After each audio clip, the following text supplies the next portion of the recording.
Maxim Gorshkov, Alchemy of Fat-Frumos, the Thrice-Great, a novel. Part 1. Arseny. 1. Arseny and his neighbor Mitya were sitting on a log in a thicket. Mitya parted the fur of a black dog named Lifa with his fingers. "Right here," Arseny said. Beige-gray skin was visible between the parted hairs. "Look, a flea. Here's another. And another. She has a lot of fleas, and they've infected her." "With what?" the neighbor asked. "I don't know with what, but they have, because fleas carry diseases." The dog scratched her side with her left hind leg and slightly opened her mouth. "Yes, she's suffering. You can see it on her face. What should we do?" "We'll kill her," Arseny said firmly. Mitya continued parting the dog's fur. Lifa gave a short twitch of one ear and lay down. "Then tomorrow I'll bring the poison," he said, and Arseny nodded approvingly. They had met a year earlier. Arseny often saw a poorly groomed boy walking alone in the street, and one day he struck up a conversation with him. His name was Mitya. He was 11 too, and he lived 2 houses away. The neighbor grew attached to Arseny, and Arseny began to use it to his advantage. He would send him to the store, ask him to find things out, or bring food from home. But if Mitya asked Arseny for help, he would say he owed him nothing, because they were not friends, just neighbors. That evening, Arseny was watching television. A pop concert was on. A fair-haired woman was singing about love. Arseny remembered that sooner or later he would die. When he was alone, he often thought about the most frightening thing of all, death, and anguish and despair would come over him. He suffered, sometimes cried, and then forgot about it until the next time. His mother had told him about the afterlife, saying it might be bearable and even interesting, but this did not comfort him. The camera showed the audience. Delighted people were smiling and enjoying themselves. "You will die," he said to the singer. "And all of you will die," he added, addressing the audience. "How can you be happy if death awaits all of you?" He sat for a while, staring through his tears into empty space, then went over to the bookcase where his mother's books on magic and the occult stood. His mother practiced witchcraft. She recited incantations when Arseny was ill, and before exams she put enchanted salt in his pocket. Her friends would come over. They would shut themselves in the kitchen, tell fortunes from coffee grounds and cards, and cast love spells. Arseny would quietly approach the kitchen door and listen. "Here's the saliva." He spat in the street, and I secretly collected it in a handkerchief. "Here it is," one of the friends would say, her voice full of anxiety and anticipation. "Blood is better, of course, but saliva will do," his mother would reply. Behind the door, there would be strange rustling and incantations in unknown languages. If the friends complained about a lack of results, his mother would explain that magic worked poorly these days because no one believed in it anymore. Men also came to see his mother and locked themselves with her in the bedroom. Arseny heard indistinct conversations, the creaking of the bed, and moans. After a while, the adults would come out tired and satisfied. They would say they had been moving the bed. Arseny recalled his grandfather German's phrase, "Labor liberates," and assumed that the tired pleasure on their faces was what freedom looked like. Later, older boys explained what was really happening in the locked room.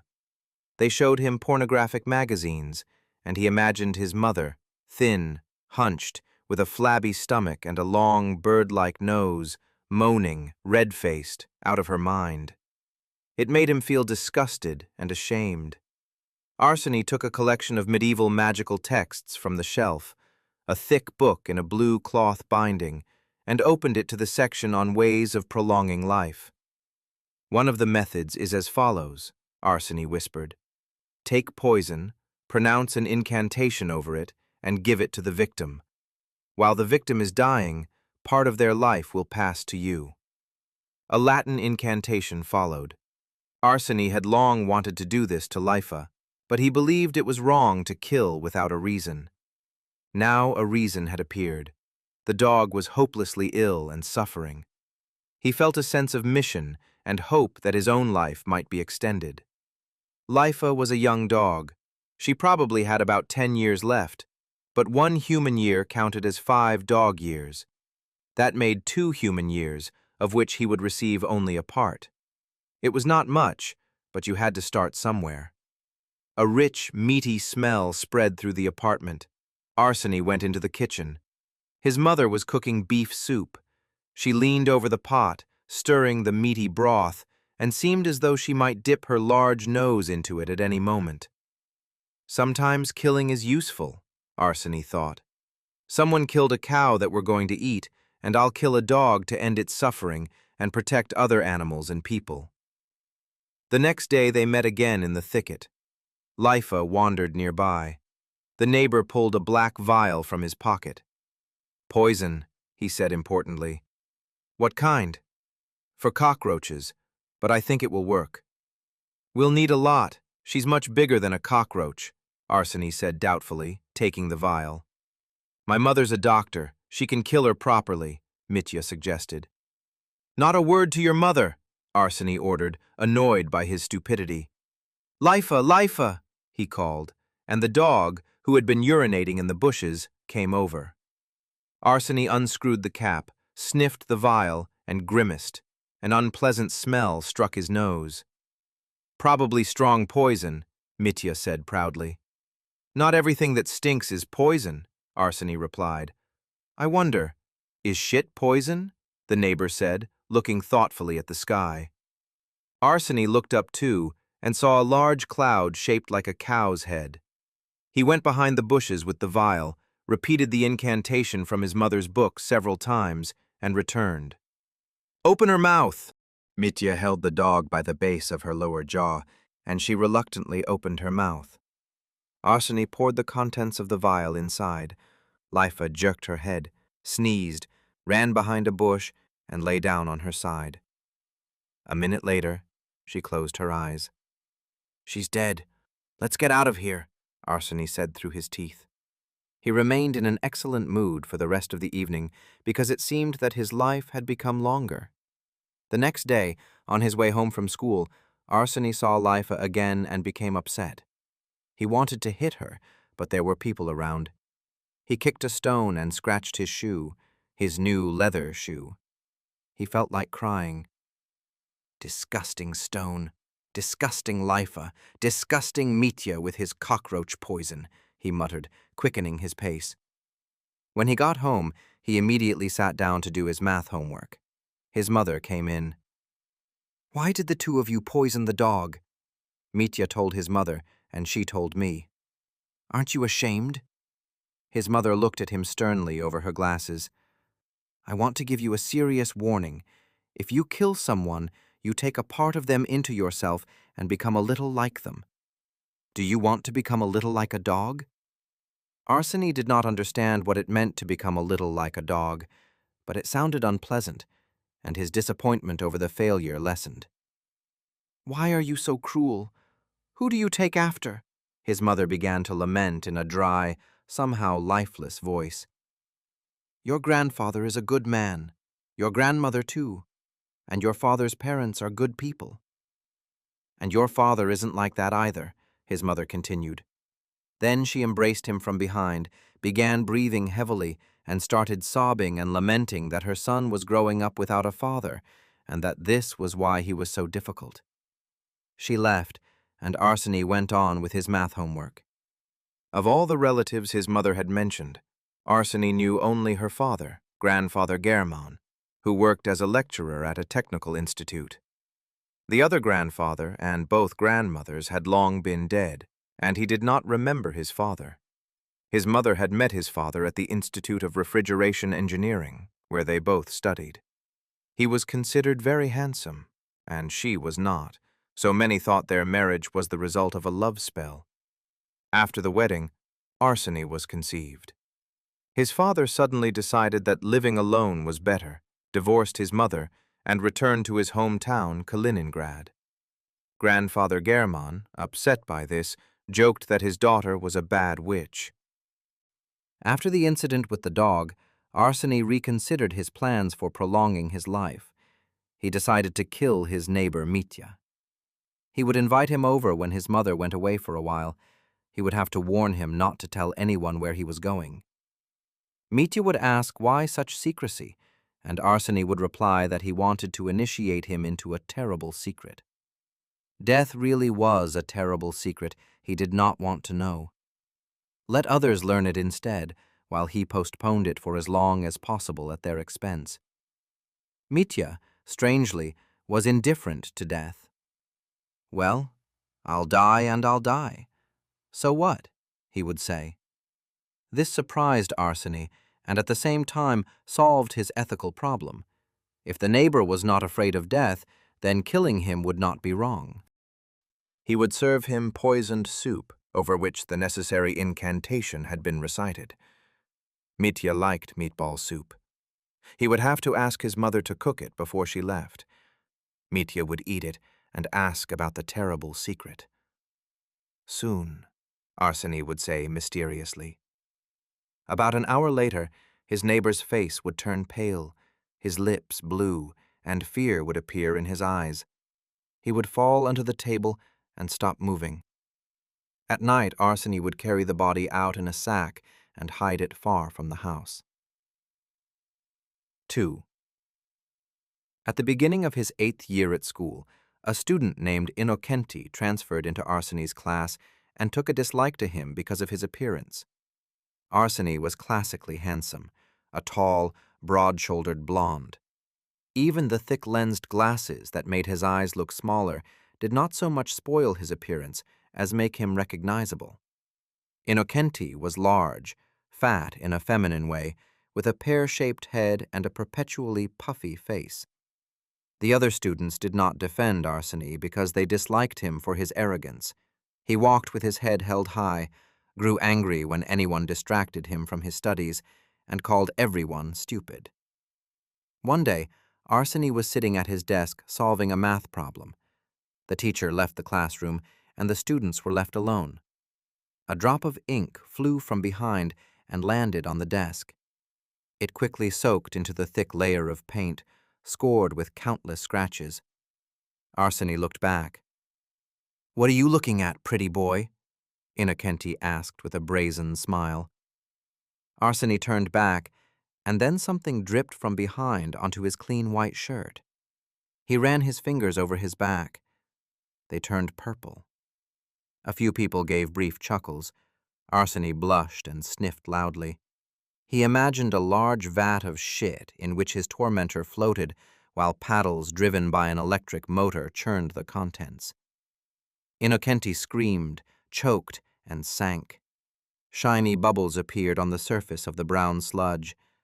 How powerful would the motor for such a device have to be? 1 kilowatt? 2? 3? With a gearbox, 1 kilowatt would be enough. A month later, leaving school in the evening, Arseny passed a group of students. Innocenti stood in the middle, twirling a pistol in his hands. "What if we try it on a person?" someone asked. Arseny quickened his pace. A muffled shot rang out. He felt a blow and a sharp pain in his left shoulder blade and heard Innocenti's stifled laughter. "I've been killed," Arseny thought in horror, and fell. When he came to, he realized that he was alive and that his shoulder blade hurt badly. Half an hour later, at an emergency clinic, a short nurse of about 40 pulled a lead pellet from beneath his skin, the kind used in air guns. "A bandit's bullet," she said cheerfully, but Arseny did not share her amusement. The next morning he began to worry that the lead had poisoned his blood, since it was a toxic metal. He called his neighbor Mitya and asked him to find out from his mother, who was a doctor, about lead poisoning from metal that had entered the body. The neighbor called back and said that if the metal had been removed, there was nothing to worry about. Arseny calmed down, but not entirely. What if a tiny, unnoticed fragment had remained and would gradually shorten his life. By evening, sexual desire had built up in him, and he decided to masturbate. Arseny made sure that his mother was in her room and pulled her door nearly shut. By evening, sexual desire had built up in him, and he decided to masturbate. Arseny made sure that his mother was in her room and pulled her door nearly shut. He returned to his room, took a pornographic magazine from under the couch, and began looking at the women, large and small, with broad waists, average waists, or slender waists that seemed easy to snap, with heavy breasts hanging slightly low, or small, firm ones, with nipples that were dark, pale, or even lighter than the surrounding skin, like in photographic negatives. The women looked coquettish or languid, or openly, like heroines in Soviet films. They smiled as though such photo shoots were a joyful event for them. Looking at a plump brunette with rounded shoulders, completely naked but wearing a kerchief, which made her resemble a milkmaid, Arseny became sufficiently aroused, pulled down his trousers and underwear, and began the usual movements with his left hand. His penis was significantly smaller than other boys. He had discovered this recently when he went into the woods with 3 boys his age. He was urinating there. "It's so small," one of the boys remarked, pointing at his crotch. "No, it's perfectly ordinary," Arseny objected. Then they all pulled down their trousers and showed him that it was not. Arseny's masturbation was brief. After a minute or two, his lower abdomen began to feel very good, some internal movement occurred, and semen came out, sometimes thick, sometimes thinner, with a sound like tss. He collected it in a special plastic jar and rinsed the jar. Having finished his imagined intercourse with the naked milkmaid, Arseny washed the jar. He decided to read something from his mother's library and took a green paperback from the shelf. "Artificial beings," he whispered, reading the title of the chapter. "A golem. It is made from clay and then brought to life with a special amulet placed in its mouth. A golem is stupid and can perform simple physical tasks." Arseny flipped ahead. "A homunculus. We, God-fearing people, desire the return of man to the state of the sinless, original Adam. A homunculus is such a person, or rather, a little person. It is born in a flask and has no parents, and therefore does not inherit original sin." Between pages 16 and 17, where elemental spirits were described, lay a dried, flattened bedbug. Arseny thought that the bedbug was older than he was, and even older than his mother, who had probably bought the book with the insect already inside. Pressure began to build in his bowels. Arseny went to the toilet with the book, dropped the bedbug into the bowl, lowered the seat, sat down, and continued reading while emptying his bowels. It came out easily and hardly smelled. He did not like it when shit smelled strongly. In general, he disliked the fact that a person who was smooth and clean on the outside contained a large quantity of mushy filth within. "What would you demand from a genie if you found a lamp?" his neighbor Mitya had once asked. "To live forever. And 2 more wishes. To be strong, stronger than anyone. And the third?" "Never to poop," Arseny answered after thinking. Mitya began to laugh, then stopped himself guiltily and thought about it too. The book went on to describe uncreated creatures inhabiting realms beyond our world. A domovoi is a small creature that keeps order in a house. He is friendly, but sometimes mischievous. If the domovoi feels safe, he can become visible, taking the form of a human or an animal. Arseny flipped a few pages. "Almost living water," he read the title of the chapter. "Take a large barrel and fill it with clean water. Light a fire beneath it and evaporate the water until only about a small mugful remains. Then fill the vessel again and once more evaporate it down to a small amount. Repeat this many times, preferably up to 90, but no fewer than 30. The fire will have to be kept burning for a long time, so it is good if you have a servant or apprentice who can perform this operation under your supervision. In the end, Almost living water will remain at the bottom of the barrel. It has healing properties for humans and is useful in alchemical work. I wonder whether this almost living water can prolong life, Arseny thought. He took another, thicker book in a yellow leather binding and continued reading it from the place where he had left his bookmark the previous time. Dogs do not bark at those who carry a weasel's tail, and a chameleon's tongue, if worn inside one's shirt, enhances eloquence and assists in childbirth.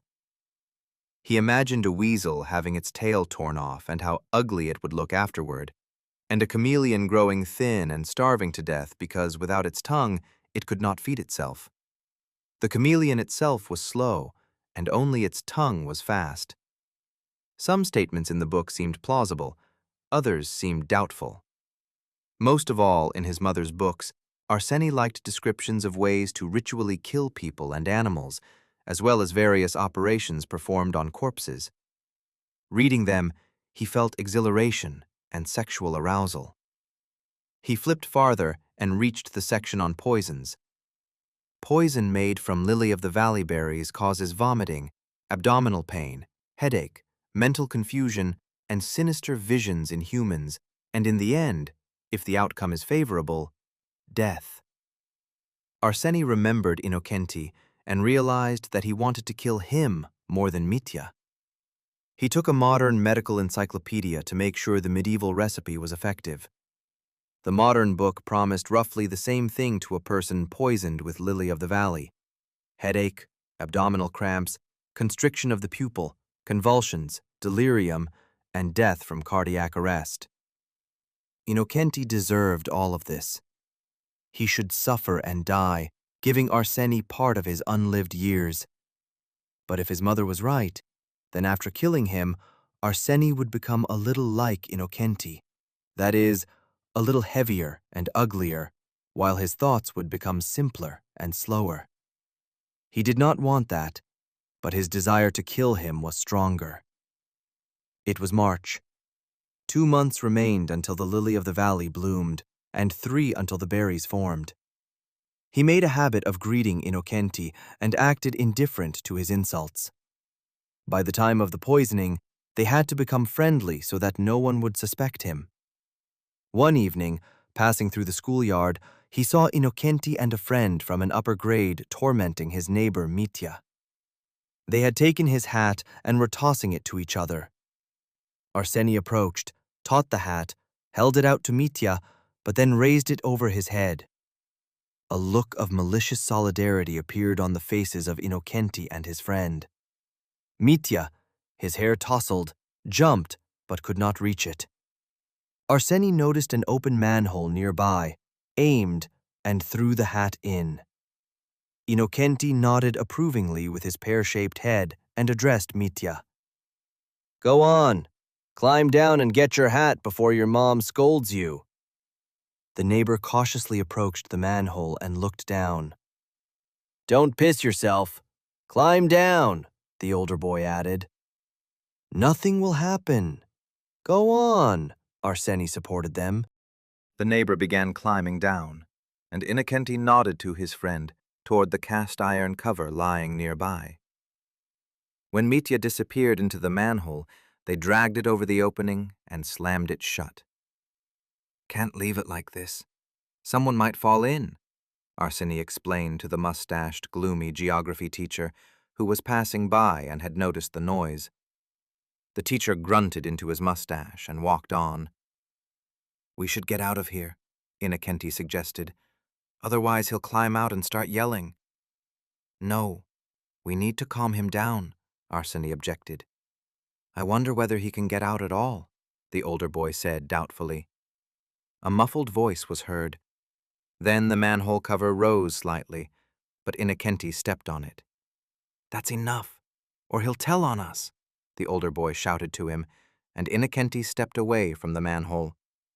The neighbor lifted the cover again, pushed it aside, and climbed out. His hat was sticking out of his pocket. "Let's go." Arseny led the neighbor home. "Strong man, you lifted a cast-iron manhole cover," he praised Mitya. The boys and I wanted to test how strong you were, so don't be upset." "I'm not upset," the neighbor said, pouting. "You won't tell the adults?" "I won't." The next day, Arseny came to school and saw Innocenti's anxious look. "He won't tell," he assured him.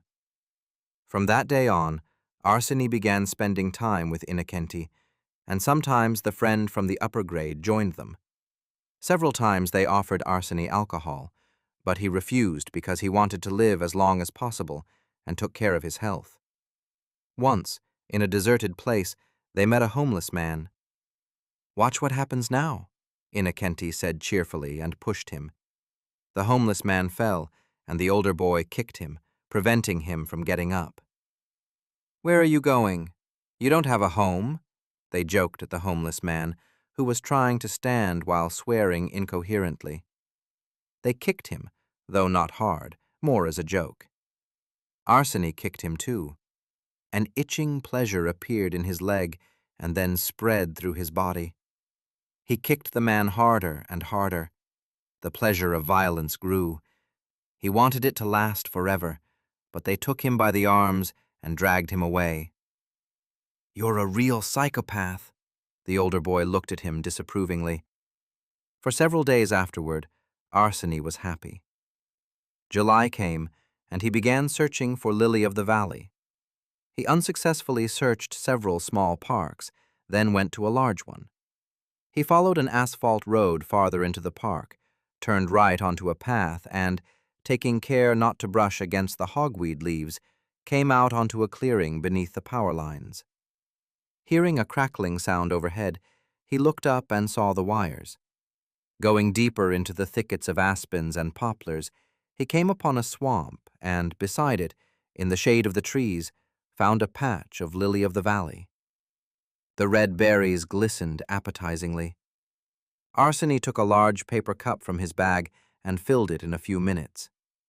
At home, after waiting for his mother to leave, he extracted the juice from the berries with a juicer and obtained about 50 milliliters of reddish liquid. "Now that's real poison," he whispered, remembering the failed poisoning of the dog. Then he poured the liquid into a medicine vial, screwed on the cap, and washed the juicer thoroughly. Until September, he recited an incantation over the vial a couple of times a week, believing that in this way he was accumulating the poison inside it. When the school year began, he put the vial and a pair of gloves in his school bag and waited for a suitable opportunity. Soon the opportunity presented itself. Arseny was left alone in the classroom. The warm days of Indian summer had arrived, and the students liked to go outside, warm themselves in the sun, and smoke in the backyard, away from the teacher's eyes. Innocenti's school bag stood on his chair. Inside it was a bag of food and a bottle of sweet soda. He always brought them with him. Arseny looked out of the classroom. No one was nearby. Somewhere in the corridor came the stamping feet and shouts of little children at play. He put on the gloves, took his vial, went to Innocenti's desk, opened his school bag, and took out the bottle of soda. He drank a little from it, poured in the poison, left the classroom, and then returned with the other students. The Russian language lesson began. "Today we will analyze sentences with detached elements," said the teacher, a woman of about 30 with full legs disproportionate to her torso.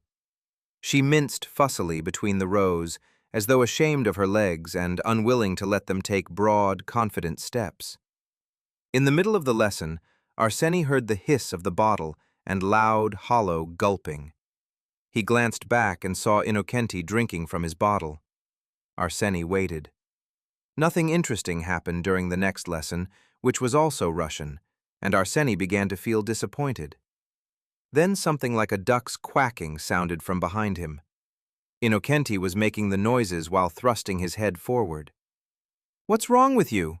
the teacher asked with concern, but the student did not answer and continued quacking.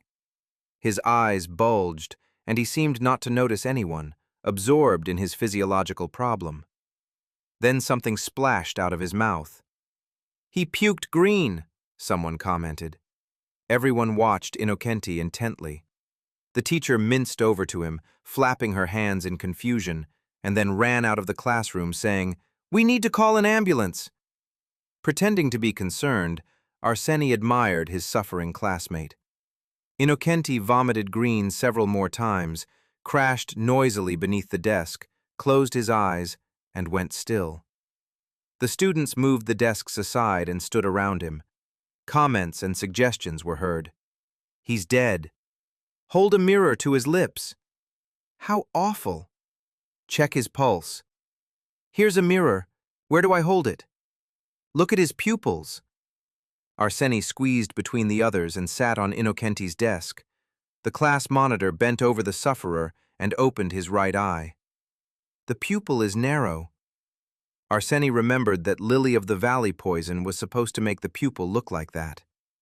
The teacher returned, gasping, ran to the student lying on the floor, and checked his pulse. "The pupil is narrow," the monitor reported. "But there's a pulse," the teacher noted. Arseny hoped that, despite being unconscious, Innocenti was still capable of experiencing torment. "He started shaking," someone said. Innocenti twitched. "The final convulsions," suggested a gloomy boy named Boris. "Where is that ambulance?" the teacher cried pleadingly. Arseny did not understand why she cared about this disgusting Innocenti. The day had come when she could enjoy his suffering, and then he would die, and she would no longer have to tell him to stop being late, acting rudely, throwing bits of paper, and spitting at the other students. Instead, the stupid hen was worried. 3 medical workers in white coats entered the classroom: a large fellow with an indifferent expression, a sleepy woman, and a young red-haired man who began looking curiously around the classroom. "Has he been like this long?" the large fellow asked. "Half an hour," the monitor replied. The sleepy woman opened Innocenti's right eye, gave a humorless grunt, and checked his pulse. "Stretcher," the large fellow ordered. His colleagues went out, brought one in, and, grumbling, transferred the fat, unwieldy patient onto it. He moaned, raised one hand as though he wanted to answer a question, but then let it hang limply over the edge of the stretcher. The young red-haired medic placed it on the patient's chest, then laid the other hand on top, and they carried him out of the classroom. As they did, the large medic struck the door frame with his shoulder, and plaster showered down. Arseny felt a growing joy and a desire for activity. He walked until evening, speaking almost inaudibly to his classmate's imaginary mother at the boy's funeral. "Your son was a bad person. No one loved him, and he died like a dog. You shouldn't have given him soda. It's bad for his health." The next day, a commission arrived at the school. Stern strangers entered the temporarily closed cafeteria. The Russian language teacher told the class that Innocenti had been poisoned by something, but had survived, had been discharged from the hospital, and would soon return to school. She also warned the students against eating spoiled food. Arseny decided to visit Innocenti. He lay pale and, when he closed his eyes, looked dead. His parents, surprisingly small people, bustled around him, bringing him broths and pills. On the sideboard stood a photograph of an elderly woman in a brown sundress. According to his parents, this was Innocenti's grandmother, an enormous, strong, and cruel woman whom her grandson had apparently taken after.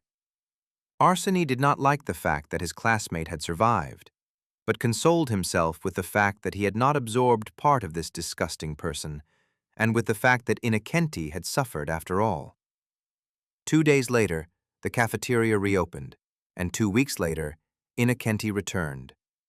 He became quiet and stopped bullying anyone.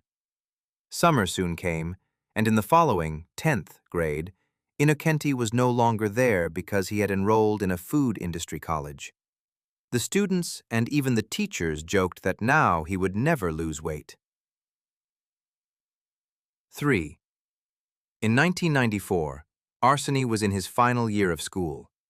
At that time, Moscow was turning into one vast construction site. Professional and novice builders were pouring in from all over Russia and neighboring countries, Moldovans, Ukrainians, and then more and more people from Central Asia. His mother suggested that he enroll in a construction institute. Arseny agreed. He began preparing diligently for his final and entrance examinations. The exhausting studies distracted him, and he thought about death less often. He passed the examinations successfully and was admitted. The most popular lecturer among the students in his year was Mircea, an elderly Moldovan with long, thin, knotted fingers like tree branches and a bristly horseshoe mustache on a gaunt, high cheekboned face. He taught chemistry. "What is an electron?" he asked the students during one class. "It is a particle and a wave." "And what does that mean?" The students were silent. "You don't know?" "No," the students admitted. "Neither do I, and no one does. The world is an incomprehensible thing," Mircea concluded. There was a certain lightness in these words, the lightness of resignation to the inevitable. "He's a mad genius," Arseny's deskmate told him. "Sometimes he stands by a wall and stares at it, then suddenly understands something and runs off to make scientific notes. He has made several discoveries in chemistry." The deskmate had an upturned nose, and his nostrils were more visible than other people's, so he was called Nozdryov. Author's note: the Russian word nozdrya means nostril. "Watch, this will be funny. Is it true that Moldovans are the best?" Nozdryov asked the lecturer. "Of course we're the best. We're cheerful and hard-working," Mircea replied confidently. The class laughed. "I'm cheerful and hard-working too," said Nozdryov, "but Allah doesn't want to date me." Everyone looked at Allah, a large, cheerful student with a wide, flattened nose. She liked to drink and laugh loudly at simple, vulgar jokes, and seemed promiscuous, yet remained faithful to a boyfriend waiting for her in a distant province. Nozdryov had tried to court her, but she turned him down, and when he touched her buttock, she struck him on the head with her broad palm. Nozdryov said that at that moment he had seen a flash of light and experienced a strange, brief bliss. "Why do you want to date Allah in particular?" Mircea asked. "She has an ugly nose too, and we should be together," Nozdryov explained. "He loves her," someone said. "Loves her," Mircea repeated with a smirk. "There are three things we value more than anything: love, beauty, and life. And that is why we suffer." The class fell silent, then filled with uncertain murmuring. "But why?" asked Alyona, a thin student with a lisp. Mircea did not answer, because the bell rang. "They say he sometimes takes students into the restroom and shows them some kind of trick," Nozdryov said on the way to the cafeteria. "What kind?" "He pours something into the toilet, and then, I don't know, strange, like all geniuses." The students disliked Arseny for his arrogance and his teetotal lifestyle, so he mostly kept company with Nozdryov, who had taken an interest in him. Nozdryov loved bravado and black humor. Whenever he entered the cafeteria, he would spoil people's appetites. "Worms have gotten expensive these days," he would complain, pointing at the pasta. He might tell a student that he would not live to see the following spring because he would die before then, and then name the cause of death: complications from the flu, a pack of hungry dogs on the outskirts of the city, thin ice on a pond. He would describe the details of the student's death vividly and theatrically, drawing a crowd around him. Arseny disliked this because it made him think about death, and because Nozdryov was too kind. Once the student began to worry, he would explain that it was a joke and that he would not die anytime soon. Alyona, the lisping student, whom Nozdryov had once predicted would die of cancer, and then reassured, hugged him and burst into tears of joy. In his third year, Nozdryov became a punk. He went around dirty and cheerful and talked a great deal about anarchism. Arseny began staying after classes with Mircea. The lecturer said that Arseny looked like a villain. In the right light, even like a maniac, and that he liked people like that.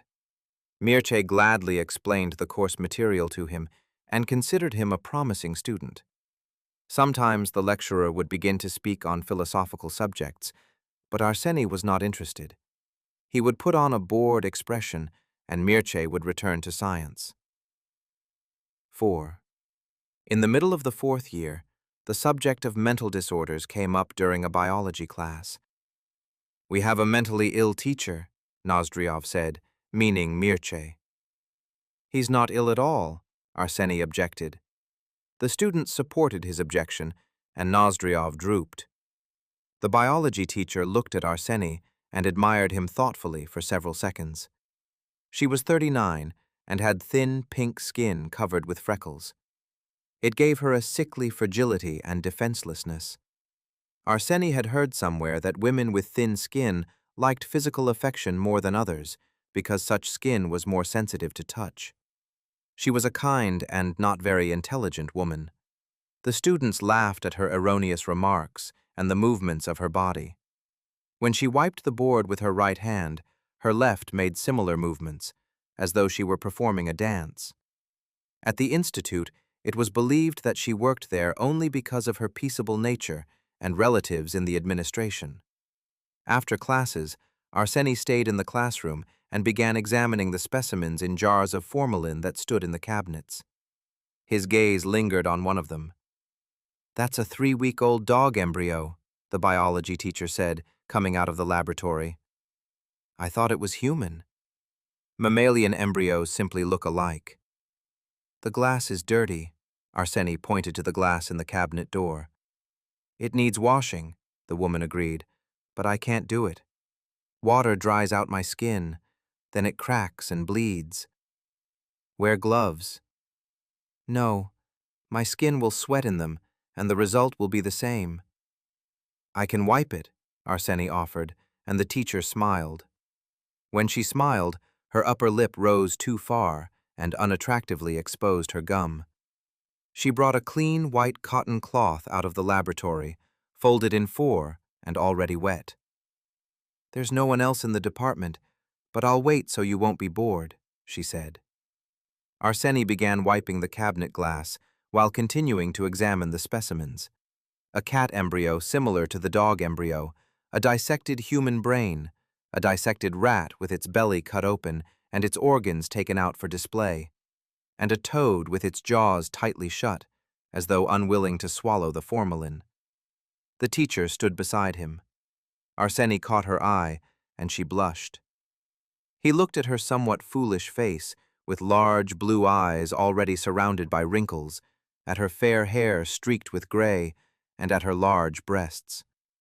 Arseny felt the solid power he had over this woman, and he liked it. He confidently placed a hand on her shoulder. His small penis swelled in his trousers. She began breathing unevenly, as though suffocating, and her face went slack with pleasure. Arseny drew her closer by the neck and kissed her, their teeth touching lightly. The woman returned the kiss and froze. Smelling the cheburek she had apparently eaten not long before, Arseny broke away. "Come to my place," the teacher whispered in a low, sensual voice. It seemed as though she had an internal scoop that descended into the lower part of her body, gathered up passion, lifted it, and forced it out through her mouth with her voice. They agreed to leave the institute separately so as not to provoke unnecessary talk, then meet by the metro. Arseny went into the restroom and resigned his mouth. The smell of cheburek disappeared. When he reached the metro, the biology teacher was already there. She smiled, unattractively exposing her upper gum. All the way, she kept glancing at him with unconcealed, dog-like joy. An old, echoing elevator carried them to the 4th floor and swayed on its cable. The teacher unlocked the door, and they entered the apartment. The bathroom was on the left along the corridor, the kitchen beyond it, and the rooms ahead and to the right. The woman led her guest into the room straight ahead. There was a sofa and a table made of artificial marble. The walls were hung with low-grade paintings of the kind sold near markets. In one, an Eastern man was kissing an Eastern woman against the background of a tiger. In another, a bouquet of roses stood in a jar. One rose lay separately, apparently to heighten the lyrical mood. In the third, two hunting dogs, one thin and the other fat, were driving a bull into an emerald-green forest thicket. On the windowsill stood pots of geraniums, violets, fuchsias, and lemongrass. On the floor were a small ficus, a tangerine tree with tiny fruit, and an unknown plant with 3 red flowers. Arsenie's gaze lingered on the unknown plant. "That's a Sudanese rose. They make hibiscus tea from it," the teacher said. She went into the kitchen, called her guest after her, and began taking food from the refrigerator. "Slice these for now." She pointed to a loaf of bread, Dutch cheese, and servelat sausage, then returned to the room. As he cut the cheese, the knife passed more quickly through the hollow parts, while the sausage offered the same resistance along the blade's entire path. He put the bread, cheese, and sausage on plates, carried them into the living room on a black enamel tray, and placed them on the artificial marble table, where strawberry champagne, cognac, and apricot compote were already standing. The woman had managed to change into an orange dress with ruffles on the sleeves. Arsenie sat on the sofa, took the bottle of champagne, and began opening it while looking at the teacher. When the cork popped, she flinched and smiled. She sat to his right, close beside him, and sometimes touched him with her thigh and elbow. Much more of her breasts was visible than during class. "I don't drink alcohol," Arsenie said, and poured himself some compote. "I do. Pour me some champagne, please." They both took their glasses, clinked them, and drank. Arsenie put a slice of sausage and some cheese on a piece of bread, drank more compote, bit into the sandwich, and looked at the woman again. There was in her an aging but still living force of flesh, like the juice of an overripe yet perfectly edible fruit. This force seemed to seep from her thin skin, her eyes, and her mouth, arousing desire. "Come on," Arsenie said, and led the woman into the other room. The light green curtains were drawn. In the middle of the double bed, made up with pink silk, lay a large white pillow. A wardrobe stood against the wall to the right. The woman took condoms from the wardrobe. Arsenie came up behind her and embraced her. "Lavender?" He smelled her hair. "Lavender," she said languidly, turning to him. "I've wanted you for a long time, ever since you were in your 3rd year." Arsenie tugged at her orange dress and began pulling it upward. The woman helped him, then removed her white lace bra herself. Despite her age, her breasts had not sagged. A few hairs grew on her large, dark nipples.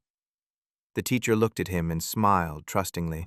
She unfastened his trousers, pulled them down, and knelt, looking at the bulge in his underwear. Then she pulled them down as well, and immediately put his penis into her mouth, as though trying to hide the indecent object from sight as quickly as possible. Arsenie planted his hands on his hips, like the men in pornographic magazines, and looked up at the smooth white ceiling. Then he noticed cracks between the ceiling and the wall and felt aesthetic discomfort. Lowering his eyes, he saw the teacher's concentration and smiled. The woman smiled back. The sight of her teeth made Arsenie uncomfortable, and he nodded toward the bed. The teacher dropped belly first onto it, bouncing several times on the feather mattress. Arsenie took off his trousers, smoothed them along the creases, carefully hung them over a chair, and placed his glasses on the wardrobe. "Ah! Ah!" she cried, lost in the moment. A tension formed in Arsenie's chest, moved downward, and pleasure began to engulf him. He finished, lay on his back, and realized that sex in real life was brief for him too. He silently went to the bathroom, turned on the tap, and washing the semen from his penis, looked at it disapprovingly, as though it were a bad worker. "I want to sleep," he said when he returned to the room and got under the blanket. The teacher rested her head on his chest. Her eyes, together with their sockets, looked like large, dark patches. Perhaps she was now looking at him without subservience, even condescendingly, but it was not important enough for him to put on his glasses and check. They met about once a week. He began with his fingers, and then came the main act, which lasted several minutes. The woman was satisfied, but not completely. Once she timed their intercourse. Arseny finished in 46 seconds. From then on, she sometimes called him Arseny 46. He grew angry, but did not show it. Once, during intimacy, Arseny began hitting the teacher on the torso and cheeks. She liked it, but the violence aroused him more, and he finished immediately. A few days later, he struck her lightly during a conversation, then struck her harder. She looked at him plaintively and with a sense of doom. From then on, Arseny beat the teacher about once a month. It became something like a ritual and had nothing to do with quarrels or misunderstandings. He would suddenly slap her across the cheek or some other part of her body. She would flinch and freeze. He would punch her, then again and again, without commenting on it. Both understood that his desire for violence was hunger, and that satisfying hunger required no comment. When Arseny became too carried away, the woman would begin to scream, and he would reluctantly stop. 5. One day Arseny saw Mircea in the laboratory's prep room. He was holding a test tube filled with a clear liquid and sealed with a black rubber stopper. "Come on." The teacher stepped into the corridor with the test tube, and Arseny followed. 2 senior students were sitting on a windowsill in the corridor. "Come along," the teacher said to them, and after exchanging glances, they followed. Nozdryov was walking toward them. He tagged along. The 5 of them entered the men's bathroom. It had 3 stalls. Mircea opened the one on the right. Its walls were covered with inscriptions and drawings. One showed a fat woman lying on her back, with thick pubic hair and her legs spread. Arseny looked at the drawing, then at a cast-iron sewer pipe with a large brown stain. The stain split toward the bottom, resembling a 2-pronged fork whose right prong was much longer. "Look," Mircea said, pointing at the toilet. He pulled the flush chain. Water rushed from the tank, swirling counterclockwise. He took the test tube from his pocket, removed the stopper, and quickly poured its contents into the toilet. The students exchanged glances. Arseny thought that the teacher really was mentally ill. "Look, look," Mircea kept repeating. The students peered into the toilet. Suddenly, something hissed inside it, like a kettle coming to a boil. Bubbles appeared on the surface. "Look!" Mircea cried. Gray mist rose hissing from the toilet, slowly twisted counterclockwise, and began to resemble a small whirl. It darkened and lengthened. Arseny felt fear and weakness. Everything grew darker. He backed away and leaned against the wall. "Pale," he heard as though from far away. Someone was slapping his cheeks. He opened his eyes and realized that he was sitting awkwardly on the floor. Mircea stood over him. Arseny looked anxiously into the stall on the right. The gray whirl had disappeared. "The liquid in the test tube probably gave off some kind of gas," Nozdryov explained when they came out. Maybe, Arseny muttered quietly. He had just felt as though he had found himself beside an alien world, as distant from his own as death from life. During one of his later conversations with Mircea, Arseny asked him what had happened in the bathroom. "That was geniul al vertejului in Moldovan, or the whirlpool genius in Russian," Mircea said. "Geniuses are invisible spirits. In the East they are called jinn. They are bound to a place. A domovoi is the genius of a house, a leshy is the genius of a forest, and a whirlpool has its own genius. You can summon it with almost living water. It contains a great deal of life force and allows unusual things to be done." "Can it prolong life?" Arseny asked. Invisible spirits interested him little. "I don't think so," the teacher replied. From that day on, Arseny preferred the other toilets in the building and did not return to the subject in his conversations with Mircea, because it caused him anxiety and even panic. 6. A year into his intimate relationship with the biology teacher, Arseny realized that she was becoming less and less willing to see him. He, on the contrary, had grown attached to her. Missing her once again, he dialed her number. "Come over," the woman agreed after a brief conversation. That day she was making cutlets and boiled potatoes. Drops of meat juice flew from beneath the mallet, and Arseny moved farther away. The teacher laid the cutlets in the frying pan, and they crackled in the hot oil. Half an hour later, a wide plate of cutlets and a pot of steaming boiled potatoes stood on the table. The teacher ate in silence, cutting the meat with a knife, then spooned tea leaves into a clay teapot with a chipped spout. "Indian?" Arseny asked, so that there would be some conversation. "Chinese," the teacher replied, her mouth lazy and relaxed. She finished eating and looked out the window, raising and lowering her gaze, apparently following the snowflakes falling past it. Arseny finished his meal and looked out the window too. "Come on," the woman said, and led him into the bedroom. As usual, a large white pillow lay in the middle of the pink silk sheet. The light green curtains were drawn.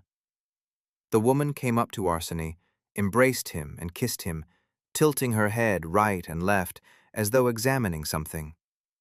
Then she took off her robe and sat on the bed. She wore no underwear. Arseny undressed too and lay beside her. As usual, he stuck his fingers inside her and moved them. She began breathing faster, and her face concentrated on something within. Arseny waited for the passionate, clipped ahs, but the woman remained silent. Then she spread her legs, and Arseny lay on top of her. "Ow, wait, it's dry." With a dissatisfied look, she wet her fingers with saliva and moistened herself. Arseny got to work and realized that the teacher was barely participating. She looked at the wall, then got on all fours. He continued while the woman helped herself with one hand. A couple of minutes later, Arseny finished. Returning from the bathroom, he lay on his back and began to fall asleep. The teacher also lay on her back, staring indifferently at the ceiling. "Let's do it again," Arseny suggested in the morning. The woman shook her head. "Come on," Arseny demanded and pressed himself onto her. "No," she refused, her voice strained with effort, and Arseny covered her mouth with his hand. His penis filled with blood and pressed against her stomach. Arseny looked at the teacher's red face and her tears as she moaned into his palm and struggled to free herself. Suddenly she opened her mouth and sank her teeth into his finger. He boiled with rage and struck her across the cheek with the back of his hand. The woman froze. A pulsing began in his groin and echoed in his chest. It felt good. Arseny raised his hand again, but it became too good. He collapsed onto the teacher and groaned. The woman laughed. 46, 46, she wailed through laughter and tears. The teacher refused to meet him again, and Arseny began to suffer. Longing came in waves and drained his strength.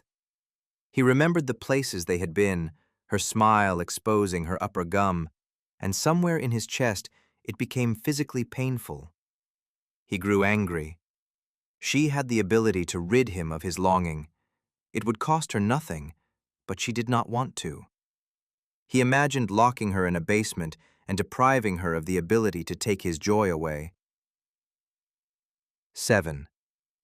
5 years of study came to an end. The graduation party was held at a restaurant with an inner courtyard. Mircea was the most sociable. He went around to everyone, said things, laughed, and praised Arseny to his mother 3 times. "My very best student," he said at the beginning of the gathering. "A very interesting person," he added an hour later. "That's the kind of guy he is," he exclaimed toward morning. drunk and swaying on his chair, and curled his long fingers into a delicate, fragile fist. A tear rolled down his mother's left cheek. "He's loved science since childhood, and I remember that in 5th or 6th grade he built a device for liquefying gas," she said. "6th," Arseny clarified. "Yes, 6th. It didn't work because it was made from plastic tubing and an aquarium compressor, but the principle was correct. I'm a refrigeration technician myself, so I was very pleased." His mother was crying with both eyes now and blotting her tears with a paper napkin.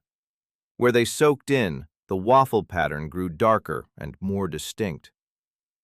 "Once he decided to find out," she continued, "whether there was a difference in temperature between the north and south of the city. We live in the south ourselves. He took the thermometer from the balcony and traveled north by metro, then another several stops by tram. The temperature there turned out to be 1 degree lower," Arseny finished her story.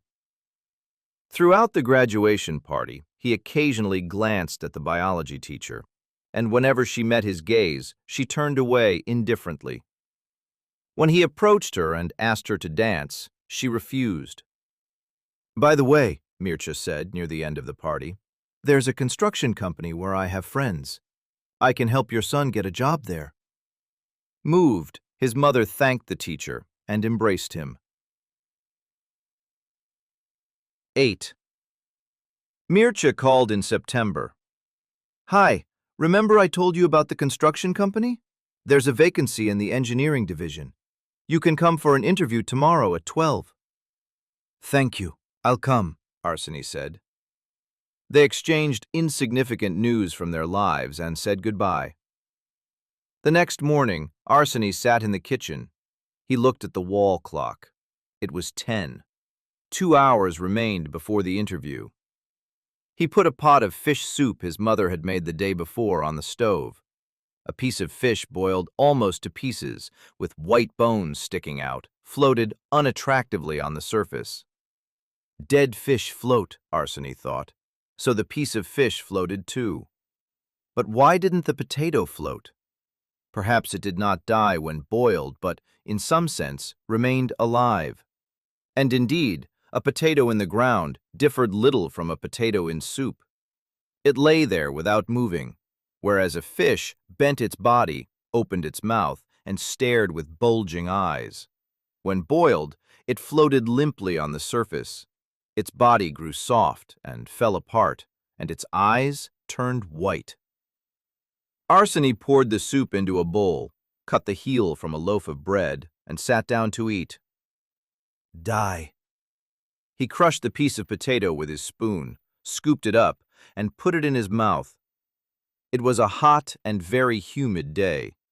It seemed that his eyes lacked only the slightest sharpness to see the water suspended in the air. He walked along an alley between acacia trees toward the trolleybus stop. The brown ribbons of seed pods shone in the sun. As a child, he had tried eating the seeds of this tree.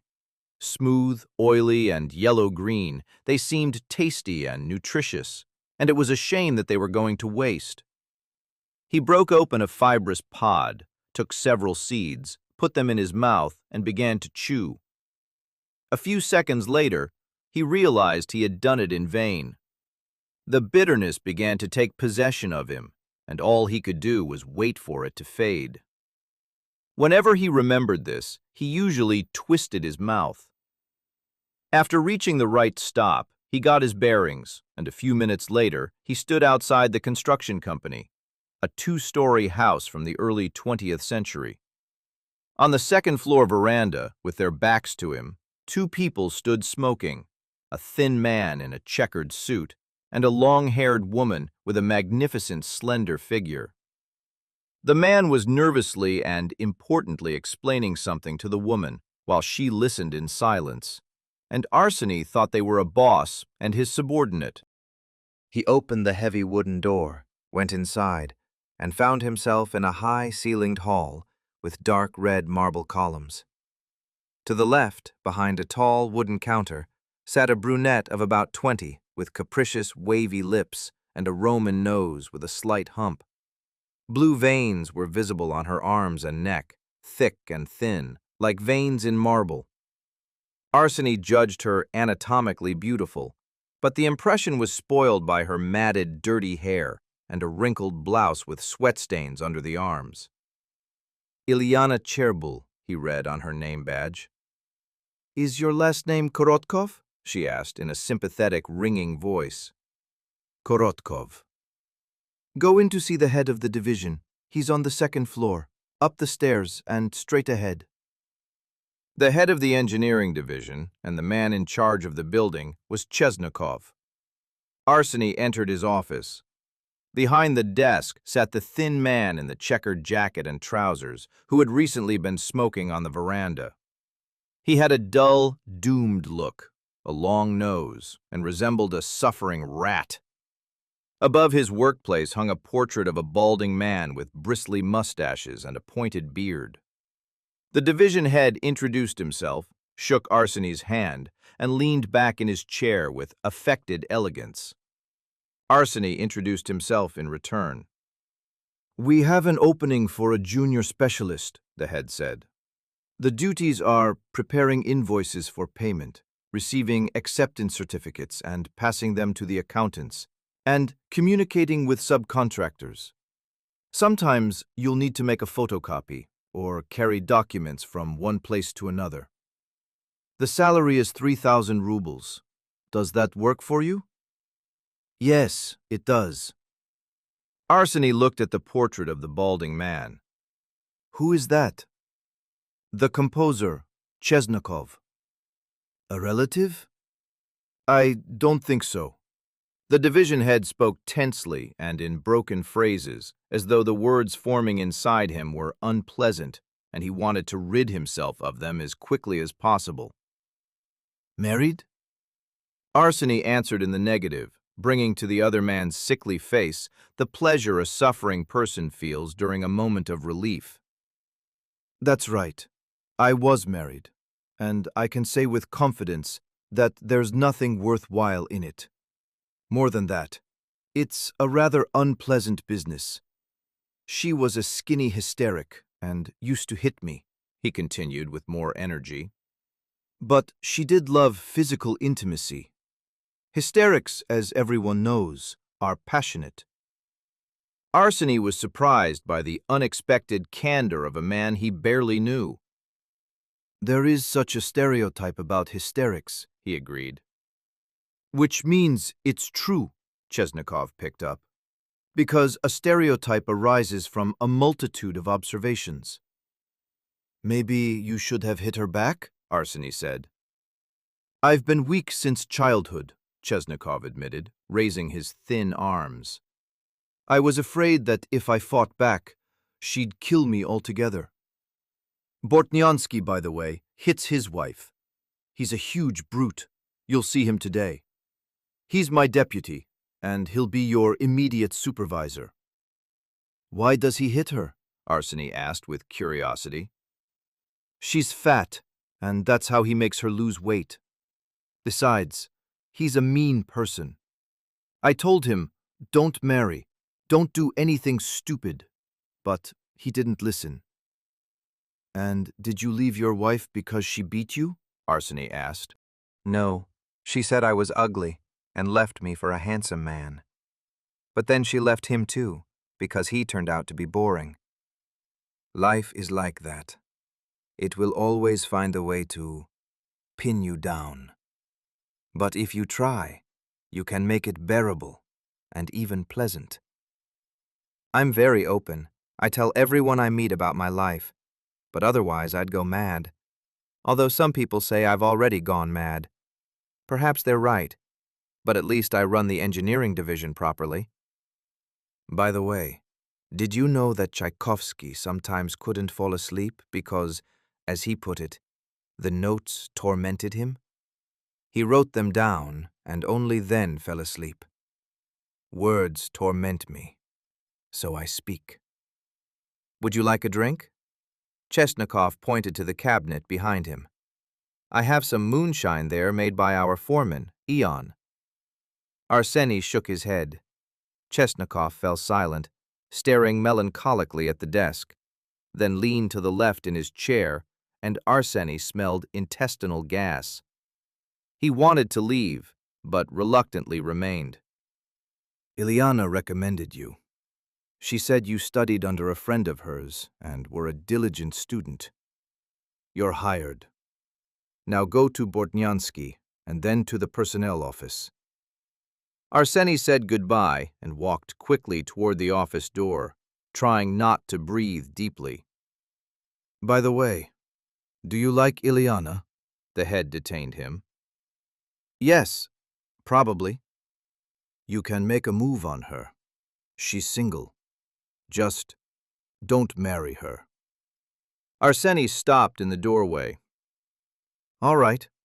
Come by when you have time and we'll gossip. You're a pleasant person, the division head concluded, and Arseny quickly left.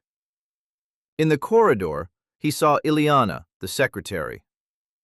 Shall we go for a walk today? She proposed without preamble. Let's. Ileana went farther down the corridor, opened the toilet door, and went inside. Arseny went down to the first floor and entered the office of Bortnyansky, his immediate supervisor. To the right, behind a desk in a leather chair, sat a large man with a smoothly shaven head, a thick neck, and brazen, watery eyes. On the wall behind his workplace hung a portrait of a man in a starched wig. Against the opposite wall was another workstation. Directly beside the window stood a brown leather sofa, and to its right were two filing cabinets. Arseny introduced himself. The large man leaned forward to shake his hand, and his chair creaked. The boss has already called about you. Sit down. Bortnyansky looked toward the brown leather sofa. He spoke in a courteous tone. Arseny was surprised that a man with brazen eyes spoke in such a tone, and decided that he was saving his brazenness for more suitable occasions. Bortnyansky looked at the desk, the ceiling, and the wall, and continued moving his eyes around, which made them seem to water even more, as though tears were the lubricant required for their constant rotation. The composer, Bortnyansky, the immediate supervisor explained when he saw Arseny looking at the portrait. Chesnokov doesn't like his music. He thinks it's too cheerful and life-affirming. Do you like it? I haven't listened to it, the boss admitted. Arseny saw a dark stain on the sofa upholstery beside him. That was Ileana, the secretary, the immediate supervisor explained. She came in and left a cheburek wrapped in paper. She's capable, but she's a slob. Chesnokov has explained in general what you'll be doing. We have one site at the moment. 3 buildings have been completed and are being occupied, and 7 are under construction. You'll gradually learn everything. When do I start? Tomorrow, at 9.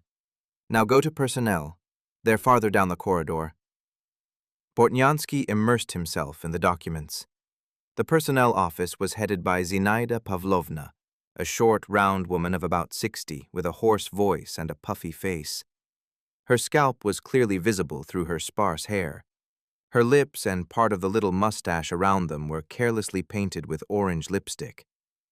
Arseny approached her and smelled alcohol. The connective tissues in alcoholics proliferate, making their appearance unattractive, he recalled from an anti-alcohol article. He did not know what connective tissues consisted of, but hers had proliferated considerably. Zinaida Pavlovna seated him at a vacant desk and began questioning him about his past, while the employees scanned his documents and made notes.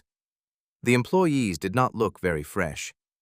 Apparently, Zinaida Pavlovna either selected people like herself or they changed under her influence. Near a cabinet, with her back to him, stood the graceful woman with straight, fair hair whom he had seen on the veranda with Chesnokov. She was looking for something in the cabinet. When she turned around, Arseny was surprised by the aesthetic contrast.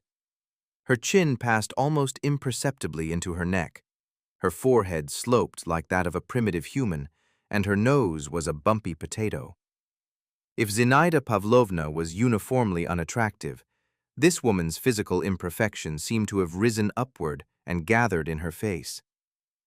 Arseny signed the contract and left. 9.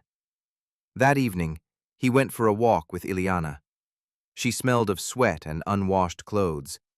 He glanced at her shoes with their scuffed, rounded toes and at the hole in the right sleeve of her green wool coat. "Symbols of freedom," Ileana explained, noticing his look. "You're simply untidy." "Of course," she agreed, "but one doesn't interfere with the other. Neatness is a barrier between you and freedom.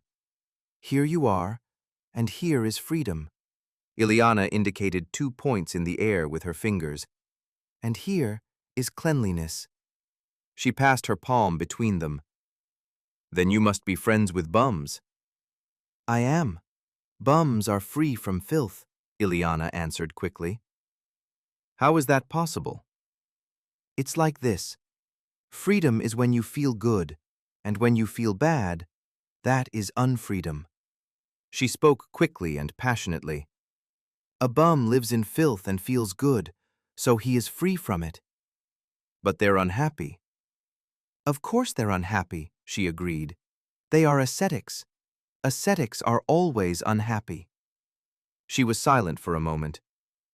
"There's a thing in my head," she tapped her forehead with a finger, "that decides what I should be sad about and what I should be happy about. I don't like it. I want to break it. Our foremen Ion and Mirce think the same way." "You know Mirce?" "Of course. Ion, Mirce, and I are old friends, and we all love freedom." Arseny noted that during the conversation, Ileana had said the word freedom about 30 times. They came out onto the embankment. 3 motorboats stood at the pier, rocking on the water. The day was drawing toward evening. Ileana lived not far from Moscow, to the north, and traveled home by commuter train. "I like you," she admitted as she said goodbye to Arseny at the station. "You're handsome, and there's something maniacal about you. Maniacs are especially attractive." "What makes them attractive?"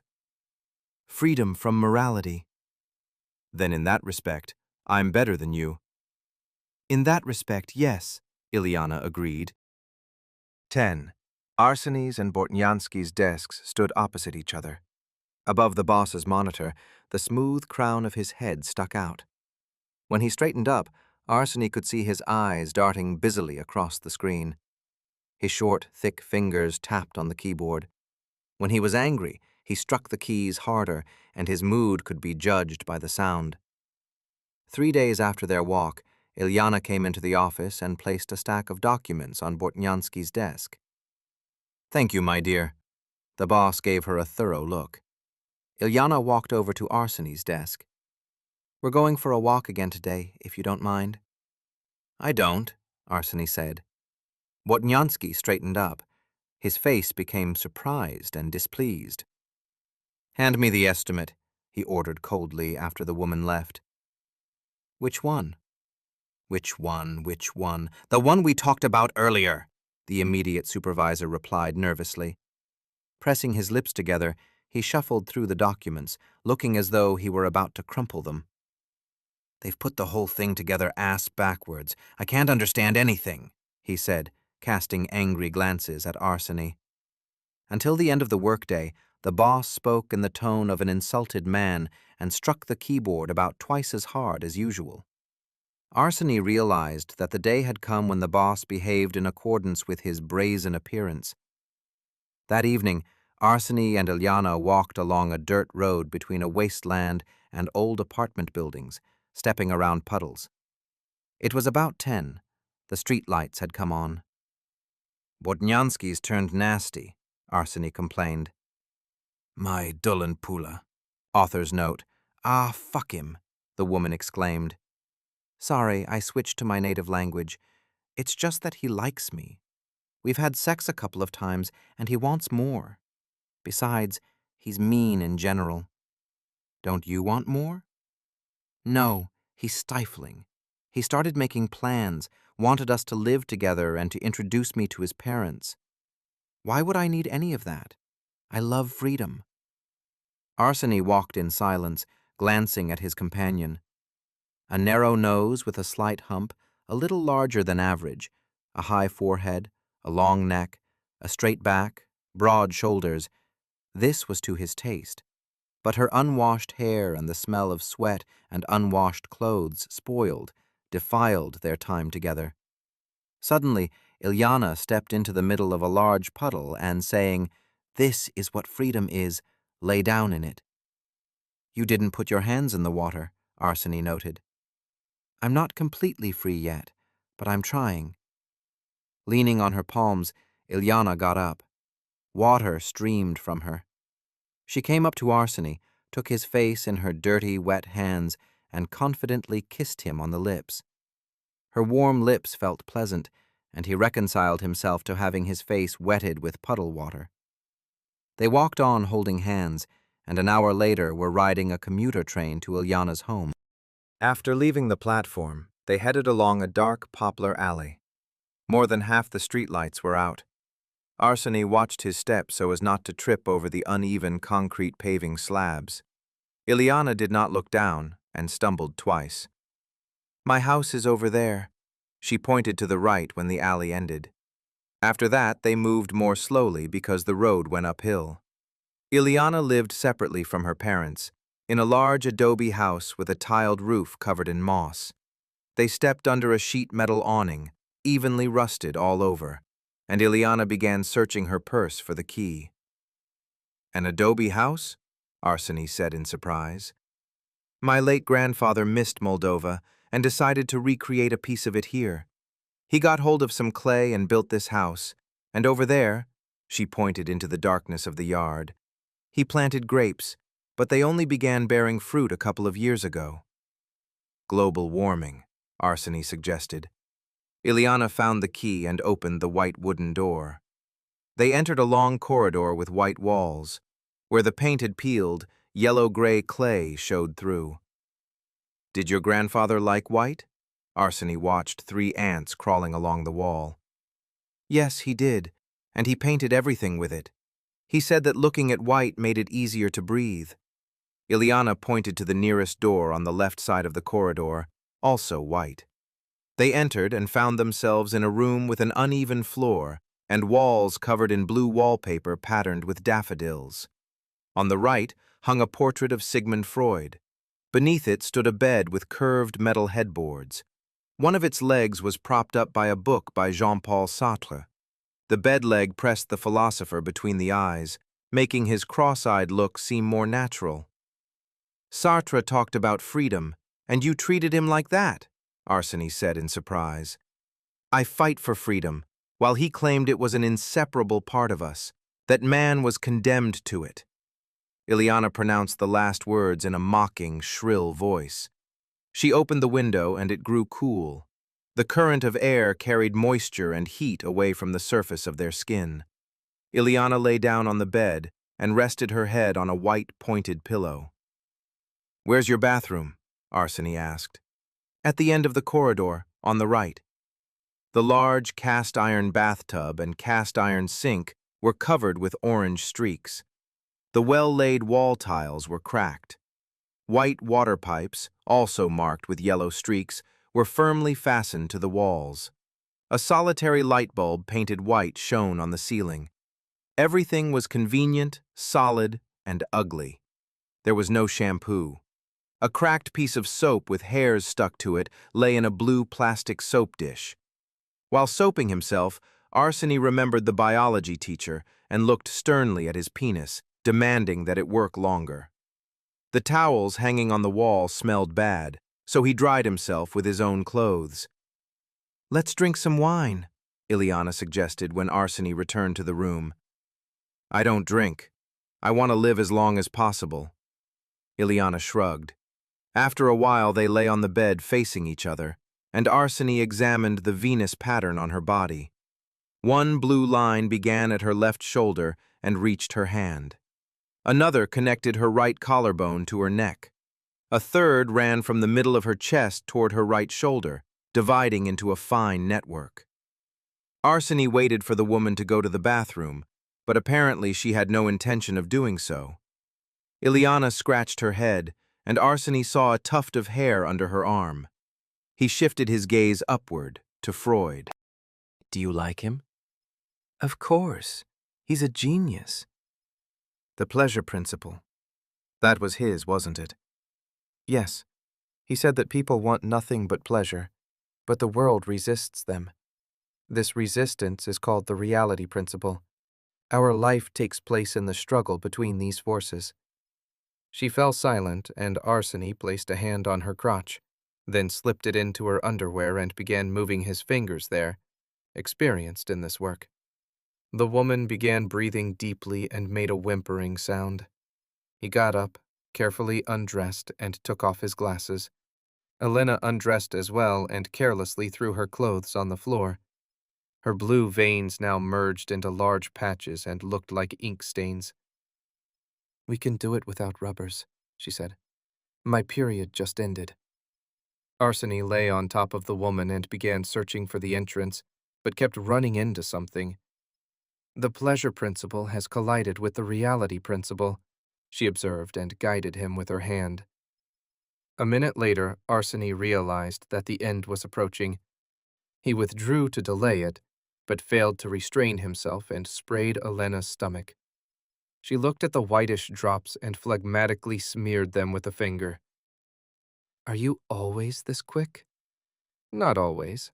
Elena narrowed her eyes distrustfully. As Arseny fell asleep, he heard the woman complaining that now she had to wash. In the morning, standing under the shower, he noted that the orange marks were spread throughout the bathroom. When he returned to the bedroom, Elena was reading Freud. You have orange marks all over the bathtub, not only beneath the tap.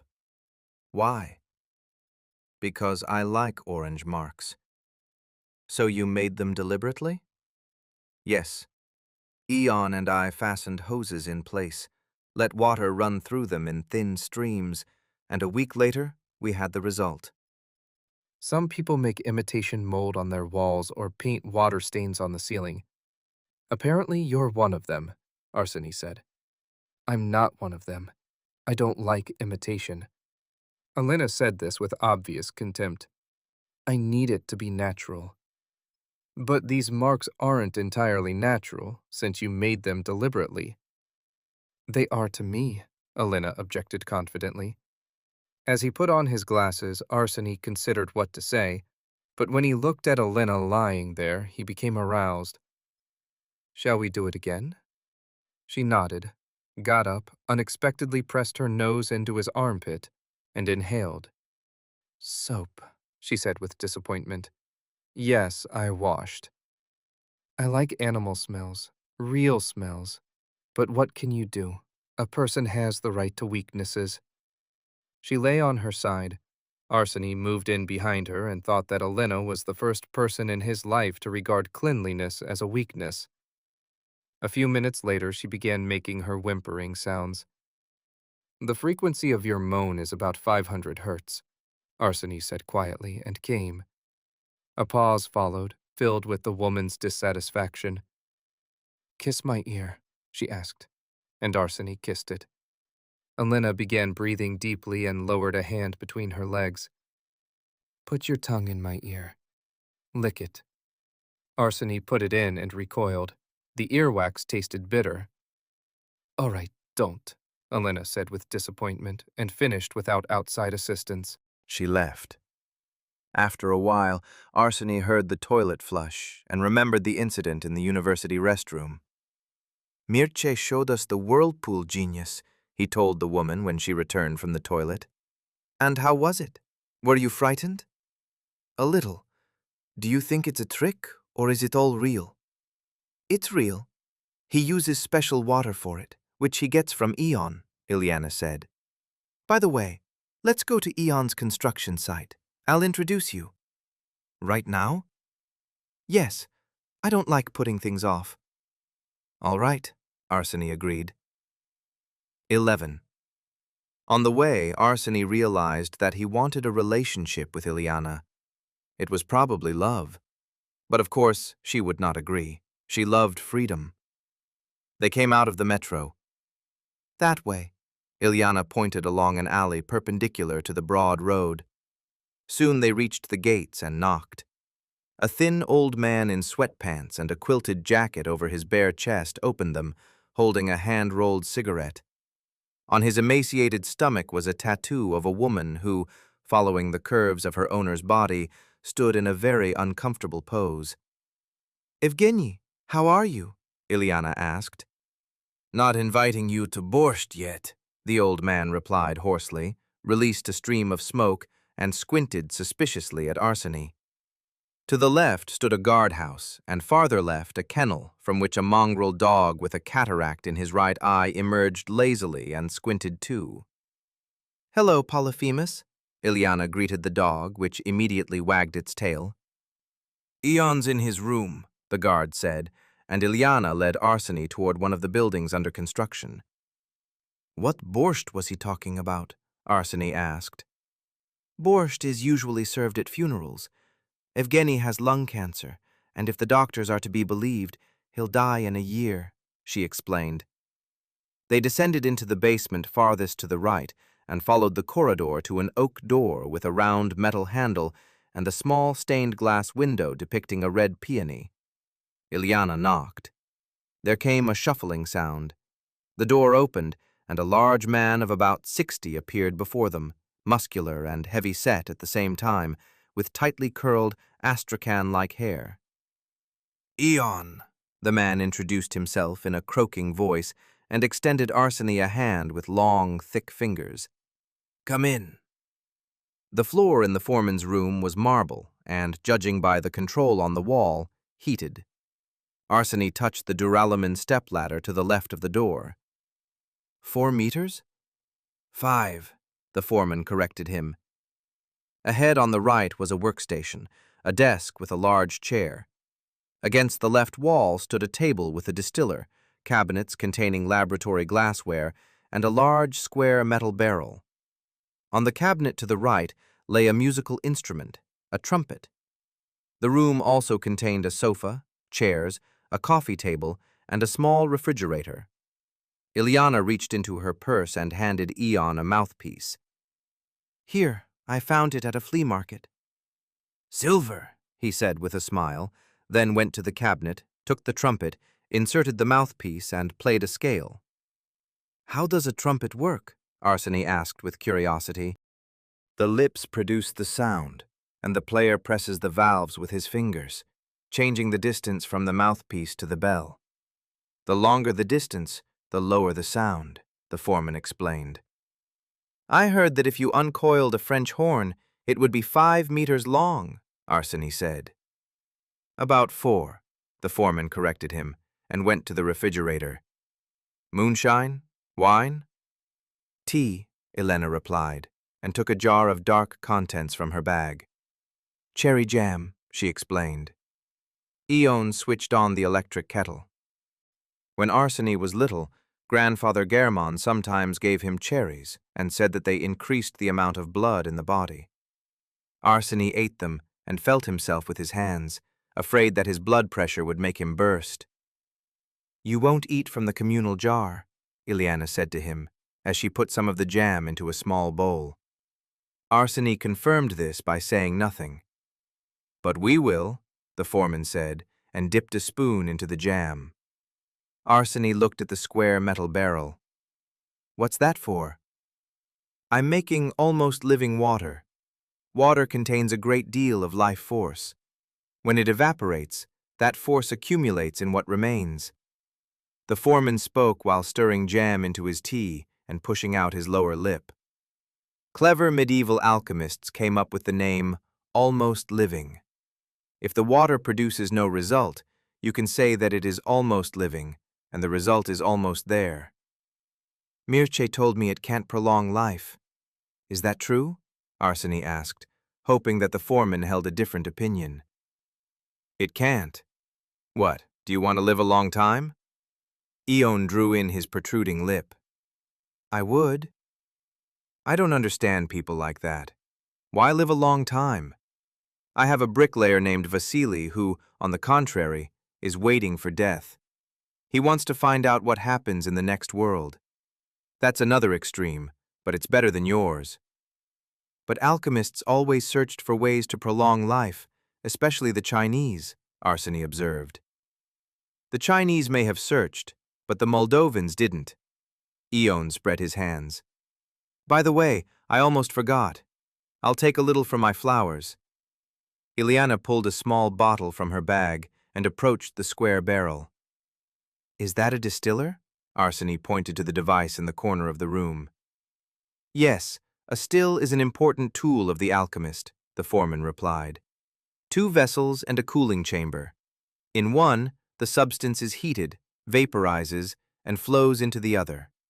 In the barrel we obtain the residue, while in the distiller we obtain both residue and condensate.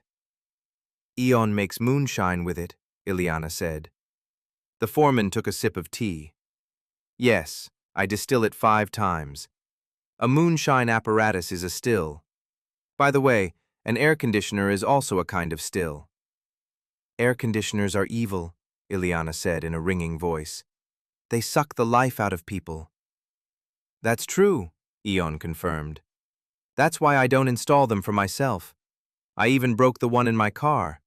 Otherwise, you're driving with someone and they say, "Turn it on, it's hot." And I tell them I can't, it's broken. Arseny began recalling the construction of an air conditioner. 2 radiators with freon circulating between them. It really was like a still. Eon took the trumpet and, leaning back in his chair, began to play. The music consisted of long notes. The foreman closed his eyes and screwed them shut, as if trying to see the music with his inner vision. Then he began playing faster and more cheerfully, opened his eyes, and stared intently at the wall before him, as though the music was there now. The final part of the piece, like the first, was slow and drawn out. Vladimir Cholak, a Moldovan composer, Eon said. It's actually a bassoon part, but it sounds good on the trumpet too. Can one person use an air conditioner to take life force from others? Arseny asked when the foreman had finished. Eon slowly returned the trumpet to its place, went back to the table, put some jam into his cup, looked at the ceiling, and finally answered, The life force of the people near an air conditioner collects in the water on its inner radiator. That water runs through a tube to the outside and drips beneath the windows. It is much more powerful than this. Eon nodded toward the square barrel. And it can prolong life. How do you use it? Arseny fidgeted in his chair with excitement. The foreman shrugged. Any way you like. Drink it or take a bath in it? Arseny watched the dark surface of the tea as the foreman stirred the jam into it with circular motions, and he became uneasy. Look, Eon said, gazing into his cup with interest. Arseny grew still more uneasy. Look, he repeated. Arseny felt sick, and his vision began to darken.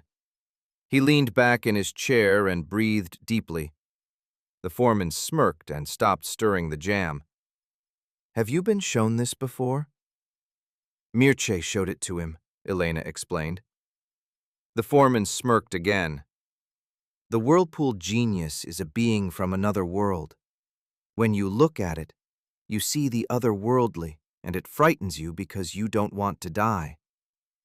I have a lot of books at home on these subjects. Magic, alchemy, Arseny said. I've been reading them since childhood. And what have you read? The foreman asked. For example, that dogs flee from anyone who carries a dog's heart in his pocket, or that a rat cures a scorpion sting. If you pull the teeth from a living mole, they can cure every disease. It seems to me that much of it is absurd. It isn't absurd, Eon objected. Such things would work poorly now because no one believes in magic. But people used to believe. Though the part about the mole is still an exaggeration. The door opened, and a dark-skinned boy with capricious lips entered the room. In his hand was a yellow apple, which he tossed into the air. Arseny thought he was the child of one of the Moldovan builders. The foreman began watching him with a fixed smile. The boy approached Arseny, looked at him with caution and interest, and then held out the apple. Arseny tried to take it, but the boy jerked his hand away, laughed, and ran out. Ion spread his hands and yawned deeply. In the darkness of his mouth, 2 gold teeth gleamed, one on the lower left and the other on the upper left. "Elena, buy me a trumpet case if you come across one. Mine has fallen apart," the foreman asked, then sat down in his chair and began to fall asleep. Elena stroked Ion's shoulder. Arseny shook his hand goodbye. Yevgeny the god stood near the gates with the contorted woman on his stomach. The dog Polyphemus wandered nearby. "Is he cruel, like the Cyclops Polyphemus?" Arseny asked. "Cruel," the guard confirmed, "but he never shows it to anyone." "Well, shall we go to my place now?" Ilyana suggested once they were outside the gates. They rode a late commuter train. A homeless man sat in the middle of the carriage, and 2 slouching policemen at the far end. "Let's go to the last carriage," Ilyana suggested. "Why?" "It smells of piss in there." "Do you like the smell of piss?" No, that's why I smell it and overcome myself, so I can become free of it. I don't want to overcome myself, Arseny said, and they stayed where they were. An hour later, he lay on the bed thinking about where to obtain water from an air conditioner. Ilyana took a small brochure from the desk and handed it to him. Alchimia Fat-Frumosului Trismegistus, he read from the typewritten title in uneven purple letters. Alchemy of Fat-Frumos, the Thrice-Great, she translated. Who is Fat-Frumos? A mythological hero of the Moldovans, an analogue of Hermes Trismegistus, the father of alchemy. Who wrote it? Mircea and Ion wrote it in their youth. Samizdat, Arseny said dismissively. And there's probably nothing in it about immortality or health. They aren't interested in those things. No, they aren't. Arseny put the book aside, went to the table, and began using a pencil to design on paper a system that would allow him to take life force from people. He drew a long vertical line and horizontal lines branching from it, with small rectangles at their ends. The lines represented tubes for draining condensate, and the rectangles represented air conditioners. At the bottom, the line ended at a large rectangle, a tank for collecting the liquid. Of course, he would not drink the condensate. It was unhygienic. He liked the idea of a bath. 12. The following Saturday, Arseny came to the construction site with a drawing and a bottle of wine for Ion. The workers looked askance at him. He approached the partially occupied building farthest from the gates. 16 external air conditioner units hung on the wall, one above another. In summer, one air conditioner would produce a glassful in an hour. That meant these 16 would fill a bathtub in about 2 weeks. This is for you. Arseny placed the wine on the table, and Ion nodded. The square stainless steel barrel boiled quietly over a gas burner. How many times has it been evaporated? 3 so far. I want 50. What will you do with it? It'll come in useful. What is it used for at all, besides flowers? Different things. Ion struck the barrel with his fingers, and the hollow ringing filled the room. I wanted to ask your advice. Arseny took out his diagram. Could something like this be set up here, at the construction site? Ion wrinkled his face and took the drawing as though it were something unpleasant. Yes, it could, if Chesnokov approves. The foreman took the bottle of wine from the table, opened it, sniffed it, and muttered something under his breath. Arseny felt an urge to empty his bowels. He went out and headed for the toilet at the other end of the corridor, trying on the way to remember what he had eaten. He sat on the toilet and looked apprehensively at the little lake of water inside it.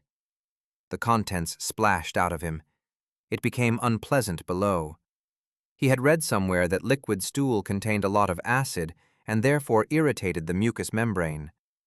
He looked around. There was no toilet paper. There was only the drawing. The paper proved flimsy, and Arseny got brown matter on his fingers. After washing his hands thoroughly, he went to the foreman to say goodbye. "Where's your drawing?" Ion asked. Arseny waved his hand in annoyance. When he reached the exit, Yevgeny the guard was smoking and admiring the sunset. The orange sun was reflected in his eyes. The old man looked at him and shook his hand, but did so absently, as though inwardly he remained with the sun. Arseny tried to leave, but did not see the gates in their usual place. "Where's the exit?" Yevgeny took a drag and looked at him without understanding. Arseny removed his glasses and wiped them. The guardhouse was in place, and so was the kennel, but there were no gates to their right. He walked along the fence and came back. The gates were in place. He decided that he needed to have his eyesight checked. At home, Arseny reproduced the technical drawing lost in the toilet, and, when he came to work, placed it in front of Chesnakov. "Have you ever had physical intimacy with Zinaida Pavlovna?" Chesnakov asked unexpectedly. "No." Arseny prepared to listen to another story. "I had just started working here then. Zinaida was a junior employee in personnel. She looked all right, and I used to visit her. She lived with a 10-year-old son by no one knew whom. A small room, a small kitchen, a tiny apartment in general. One bed for all of us. We drank. She drank a lot, and I drank little, because I've been weak in health since childhood. Whenever I came, Zinaida immediately expected intercourse. You could tell by her eyes. They became sort of sugary and moist. So I'm going back and forth on her in bed, and the child is lying by the wall, and you can see he isn't asleep. And there I am, working over her, under her, and from the side, while he keeps looking at us with, you know, such curiosity and hatred." Chesnakov squinted and narrowed his mouth, depicting hatred and curiosity. "I didn't care. He looks, so he looks." But she got angry. Chesnakov frowned thoughtfully. "And she used to turn that child away. She'd take him by the head and turn him toward the wall. He would cry but not turn back, because he was afraid.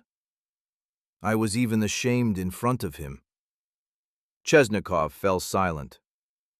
"I shall recall much that has long been forgotten," he sang, gazing thoughtfully out the window, then shifted his eyes to the technical drawing. "What's this?" "Do you know that the water from air conditioners that drips outside can prolong life?" Arseny asked.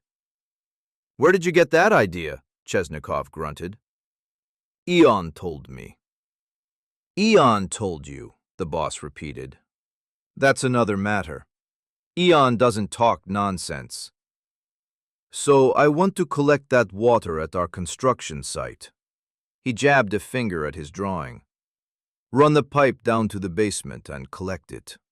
I'll bring you some." He put on an obliging expression.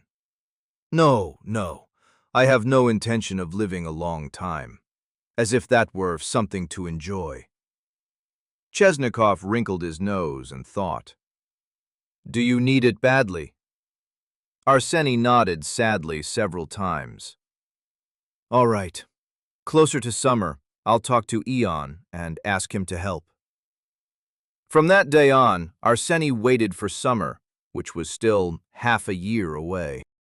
13. Arseny often worried about Ilana. They had not promised each other fidelity, and he was afraid that someone else would appear in her life.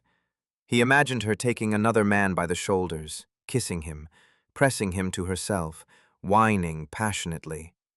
She liked it. She was happy. The other man groaned and came. He was happy too. These imagined scenes caused Arseny emotional pain and sexual arousal. Soon his fears were justified. One day, he was on his way to visit Ilyana. After getting off the commuter train, he walked around a cast-iron telephone manhole cover with an emblem resembling a long-legged insect. Once, as a child, walking home from school, he had seen an inattentive man step into an open manhole. The man was bruised but not crippled. Passers-by pulled him out, and he smirked through a grimace of pain and fright. "I was just walking along, and suddenly I was down there," he marveled. Arseny looked into the manhole and estimated the speed at which the man had landed at the bottom, how deep it would have to be for him to be crippled, and how deep for him to die. He approached Ilyana's fence and heard voices. The gate opened, and out came an unkempt man with dirty hair clumped into strands of tow. He wore a worn brown leather jacket and wrinkled trousers. The crease on the right trouser leg was interrupted by a hole. The man smelled of unwashed clothes and beer. Ilyana hugged him. The dirty man was about to offer Arseny his hand, but grew embarrassed and went toward the poplar alley.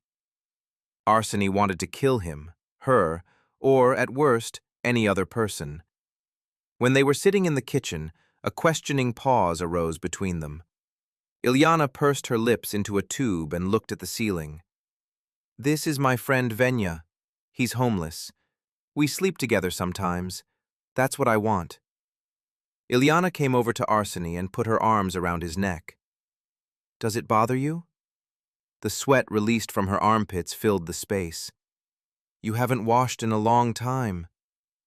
Irritation swelled inside him, and he struck the woman in the side with his hand. Ilyana looked at him sternly, as though he were a misbehaving child, and laughed. "It's funny to hit a woman you can't properly satisfy," she said indifferently and stroked his head. A humiliating silence followed. "It bothers you because you love me. You haven't admitted it, but that's how it is." Arseny was silent. "But your love is ordinary. It moves inward, into you, and resembles hunger. Convince yourself that Venya is good, and love will flow outward. You'll become cheerful, carefree." "Convincing yourself that Venya is good is self-deception," Arseny disagreed. "Why self-deception? Some beliefs simply help you live, while others get in the way. I choose the former." Arseny stared gloomily at the floor and listed in his mind what he might catch. Gonorrhea. Itching in the groin, pus flowing from the penis. Syphilis. Ulcers appear, fever, tissues decay. Ilyana smiled. Her teeth were covered with a layer of yellow mush, the kind that appears after eating floury food. She kissed him. Arseny felt sick and good at the same time. The woman squatted down and pulled off his trousers. He wanted to take her by the hair, but it was especially neglected and shone with grease. Ilyana worked with her mouth. Arseny imagined the mush from her teeth, full of bacteria, being absorbed together with her saliva through the skin of his organ. The bacteria entered the blood through the capillaries, poisoning and defiling him. His arousal was fading. "Not in the mood today?" the woman asked. "You're too dirty." Ilyana spread her hands. "So, are we doing it or not?" "Yes." Arseny took off his trousers without pleasure. She lay on her side, and he lay behind her. Her underwear ended up near his head. Arseny smelled urine and threw it onto the floor in disgust. It was a pity the rubber protected only a small part of his body. He drew his head back so as not to breathe in the smell of unwashed hair, stale, sour armpit sweat, and urine. After about 6 minutes, he finished. "Longer today," Ilyana observed. She lay on her back, placed her right hand on her crotch, and began moving it. "One shouldn't be afraid of dirt," she said in a detached, trembling voice, as though observing another blissful reality. "Dirt is not an enemy. Accept it as one of your own, and you will know freedom." She began breathing faster, arched until she was almost in a bridge position, whimpered, and lay for a while breathing deeply. "Will you keep seeing that homeless man?" She shrugged, and Arseny thought she had picked up this mannerism from Eon. I don't think your foreman friend likes me. I don't think your foreman friend likes me. That's right. But why? You're afraid of death, and you love cleanliness. He doesn't respect that sort of thing. In the morning, Arseny woke because Ilana was running her hand over his chest. Her breath smelled heavy and sour. He became aroused, but then felt nauseated and left, saying he had important business. 14. Bortniansky was becoming ever more hostile. He grew especially angry after Ilyana came into the office and spoke with Arseny, suggesting they meet, or saying that she had got soaked during their walk the day before and they should take a raincoat, or that one should not eat pastries because they make you fat. Chesnikov would call Arseny in and tell him that Bortniansky was complaining about him and suggesting that he be fired. One day, Arseny went out into the backyard of their building, where the parking lot and smoking area were located. A mongrel named Podruga approached him. Author's note: the Russian word podruga means girlfriend. The employees fed her and called her our dog. She tried to rub against his leg, and he pushed her away, touching her only with the sole of his shoe. Bortniansky walked past. "Lunch is over!" He looked angrily at his watch. Arseny lowered his eyes to Podruga, and an interesting idea occurred to him. What if he put a love spell on Bortniansky and made him fall in love with the dog? He procured a small bag and a plastic cup, and that evening went out into the yard and sat on a bench. The employees had left and driven away. Podruga ran up. Arseny began scratching her with the sole of his shoe. She wagged her tail and panted with her tongue hanging out. Saliva dripped from it. Arseny grimaced at the smell of dog and took out the cup he had prepared. He looked around, held it under the dog's muzzle, and began collecting the saliva. The work went slowly. After a few minutes, the saliva covered the bottom of the cup. An old man carrying a bag appeared from around the corner. Arseny hid the cup and continued scratching the animal. Several drops fell uselessly onto the asphalt. When the old man went into an entranceway, Arseny resumed extracting the saliva, and after 5 minutes, the cup held half a centimeter of it. The satisfied Podruga offered him her other side. Having collected a little more, Arseny put the cup into the bag, tied it, and left. The dog followed him, still wagging her tail, then returned to the office yard.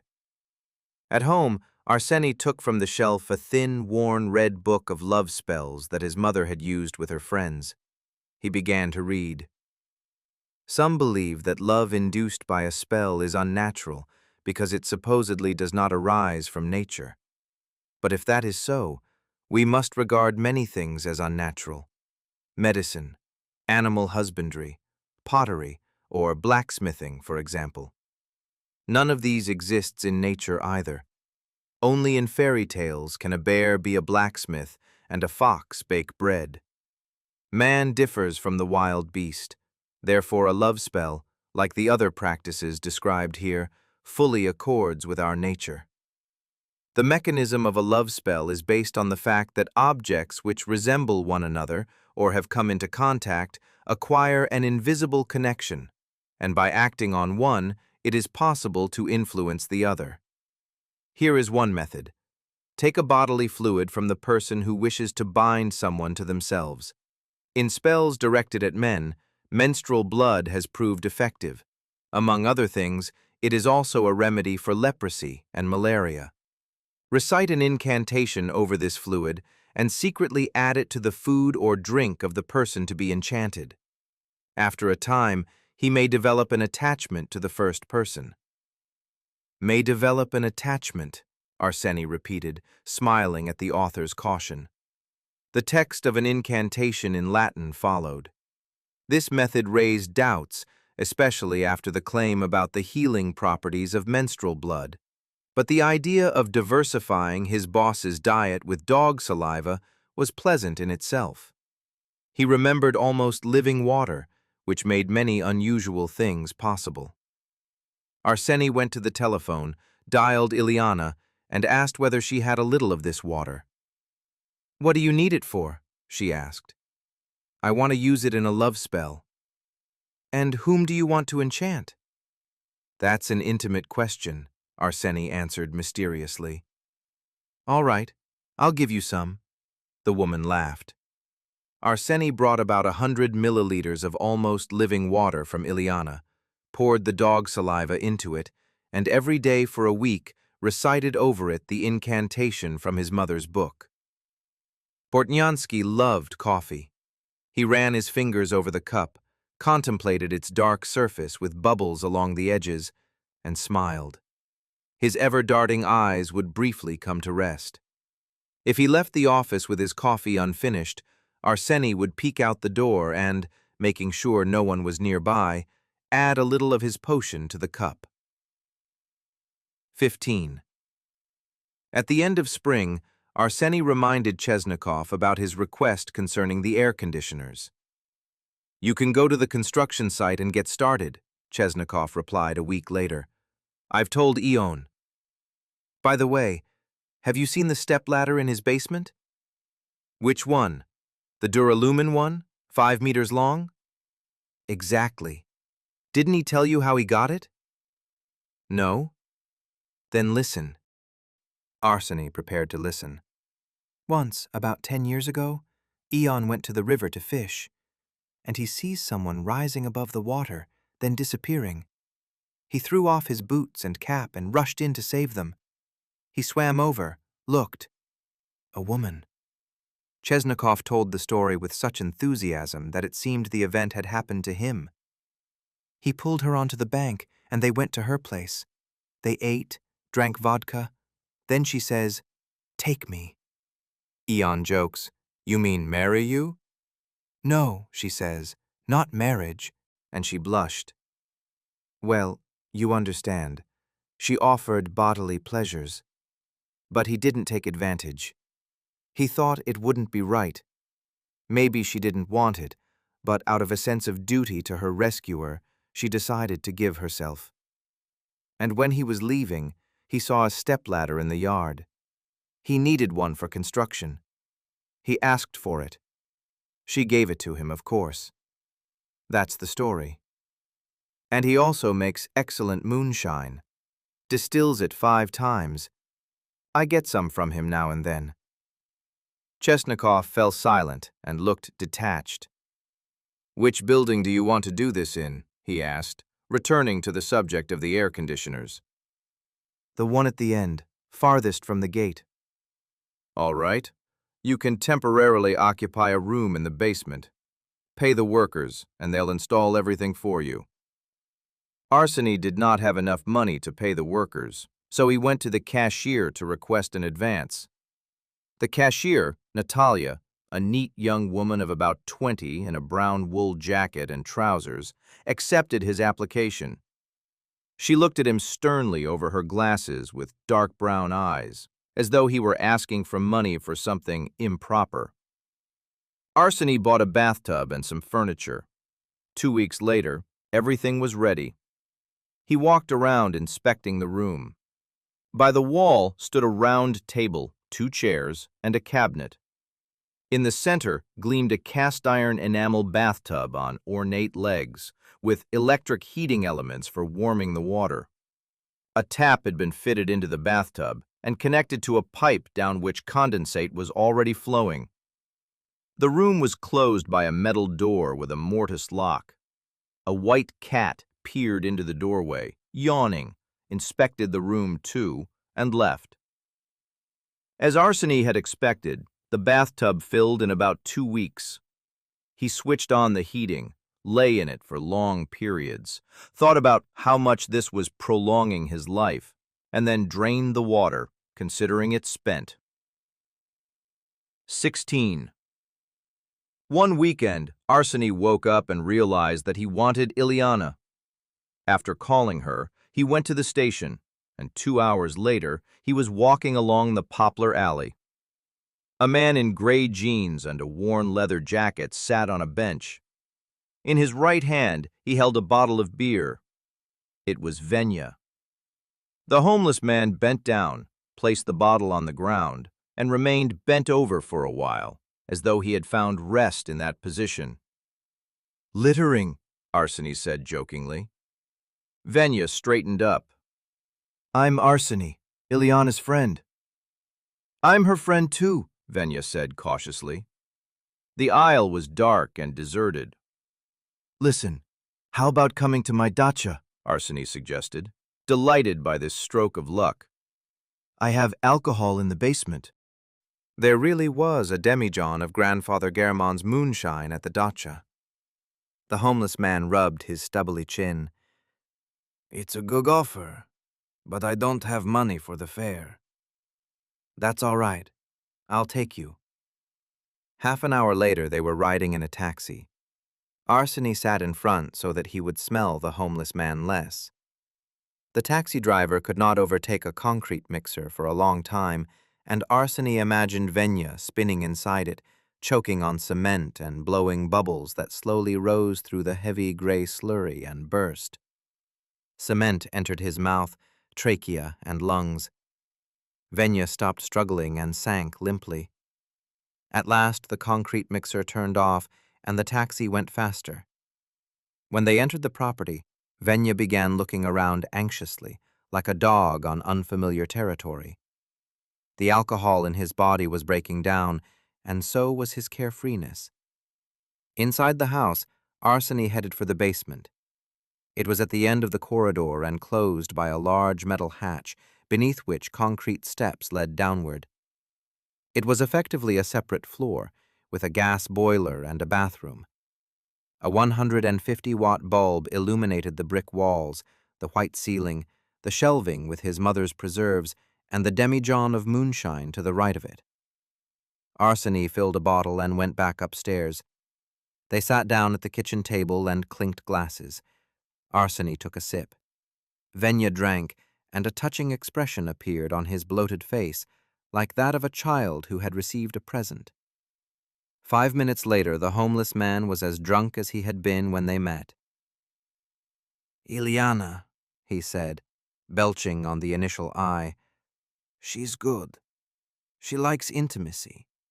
I visit her sometimes. She's strange, actually. I smell bad, and she likes it. She sniffs me, my socks. Last time she stuck her nose into my armpit, then here." He pointed to his groin. "Why?" Arseny felt the pain of jealousy.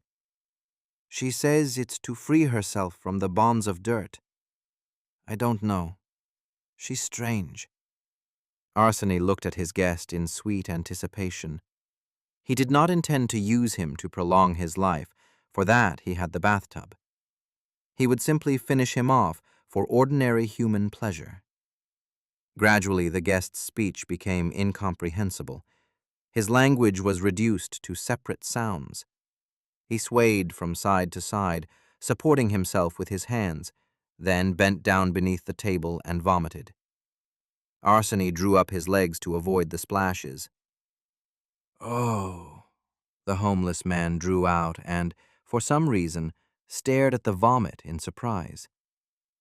"Come on, I'll show you something," Arseny suggested. "Io," Venya said, apparently trying to say, "come on." Taking a kitchen knife from the table, Arseny led his guest to the open hatch, judged the force required, and pushed him. Venya rolled awkwardly down the steps. The pleasure of violence began to take hold of Arseny. He went downstairs. Venya lay on his back with an abrasion on his forehead and was trying to get up. "Fell," he commented in surprise. "Fell," Arseny agreed. He squatted beside his drunken, bruised guest. The hand holding the knife itched sweetly. Arseny poked the man in the thigh and waited. If he felt foulness, the killing would have to be abandoned. If he did not, he would poke him again, deeper, then again and again. It grew more and more pleasant. His body seemed to lose weight, and happiness spread through it like coolness. This lasted about a minute. Then the guest's stench Dirt and stupidity began to mingle with the happiness in a thin stream. Arseny felt like a hungry man beside spoiled food. Holding his thigh, Venya crawled backward toward the wall and looked at him with bewilderment and fear. Arseny understood that killing was an intimate act, and that it mattered greatly who it happened with. He rose from his squat and stepped away from the man in annoyance. The annoyance increased, and the joy of killing receded. He took the demijohn of moonshine, left the basement, locked the hatch, and spent a long time wiping up his guest's vomit. In the morning, he woke in a bad mood and went home. His mother was not there. Arseny took a shower, upset that neither sex nor killing had worked out. When the firm jets of water struck his groin, he became aroused. He locked himself in his room, switched on the VCR, and inserted a cassette with a German pornographic film that he had once copied from Nozdryov. He had long noticed that pornographic films had no developed plot and considered this logical. Complex drama might distract from the sexual desire for which such films were made. It was a feature-length film with 2 women and 2 men. According to the screenwriter's idea, the 4 were friends who had rented a house in the forest and secluded themselves there for mutual bodily pleasure.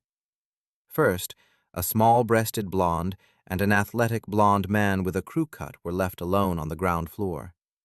They sat on a sofa and talked cheerfully in German, then became physically close on the same sofa. The woman's mascara began to run, but in the next shot, this had been corrected. Arseny considered that a mistake. In his opinion, running mascara on a wet, heated face added sensuality. In the next scene, a thin, flat-chested mulatto woman led a brunette with a straight Greek nose upstairs. The man lay on top of the woman. He moved with concentrated, furrowed brows, as though afraid of making a mistake.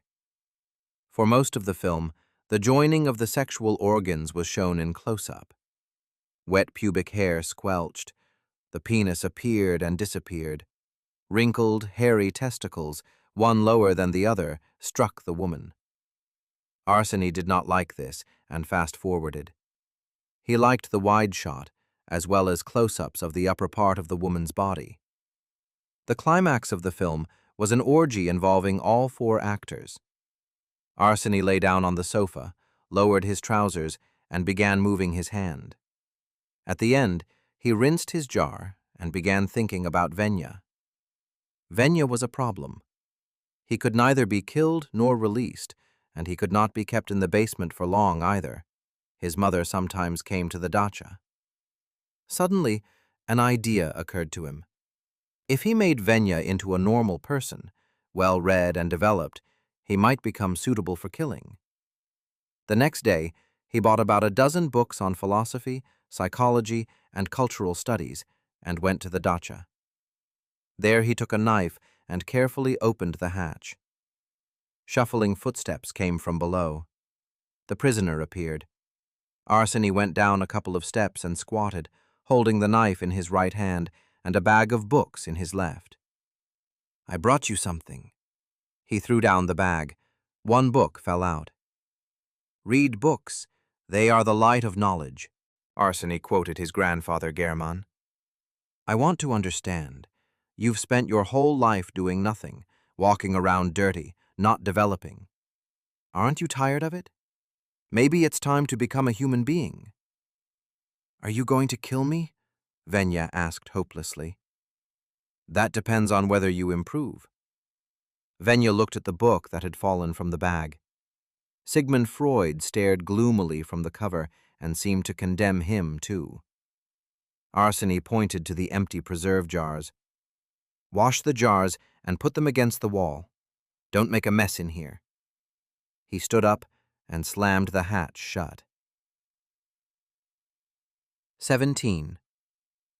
At the end of summer, when the love potion had almost run out, Bortnyansky began staying in the office later than everyone else, and Arseny decided to follow him. After work, he went up to the second floor and kept glancing through a window overlooking the backyard. Soon, Bortnyansky appeared with a paper bundle in his hand. The dog Podruga came around the corner. The immediate superior looked around, beckoned the dog with the bundle, and entered the building with her. Arseny smiled broadly. That evening they met in the corridor, and on the way out they encountered Bortnyansky. Are you staying late today? Chesnakov asked. Yes, I have things to do, he replied, rubbing the back of his head. They went to have a bite at a cafe a block away. The immediate superior again spoke about the superiority of men over women. How much longer? He said capriciously to the waitress. We've been waiting for you for 10 minutes. She hid her dislike behind a smile. When she walked away, the superior tilted in his chair, and Arseny wrinkled his nose in advance. I don't merely spoil the air. Chesnakov suddenly looked at his companion seriously. It's a complex metaphysical practice.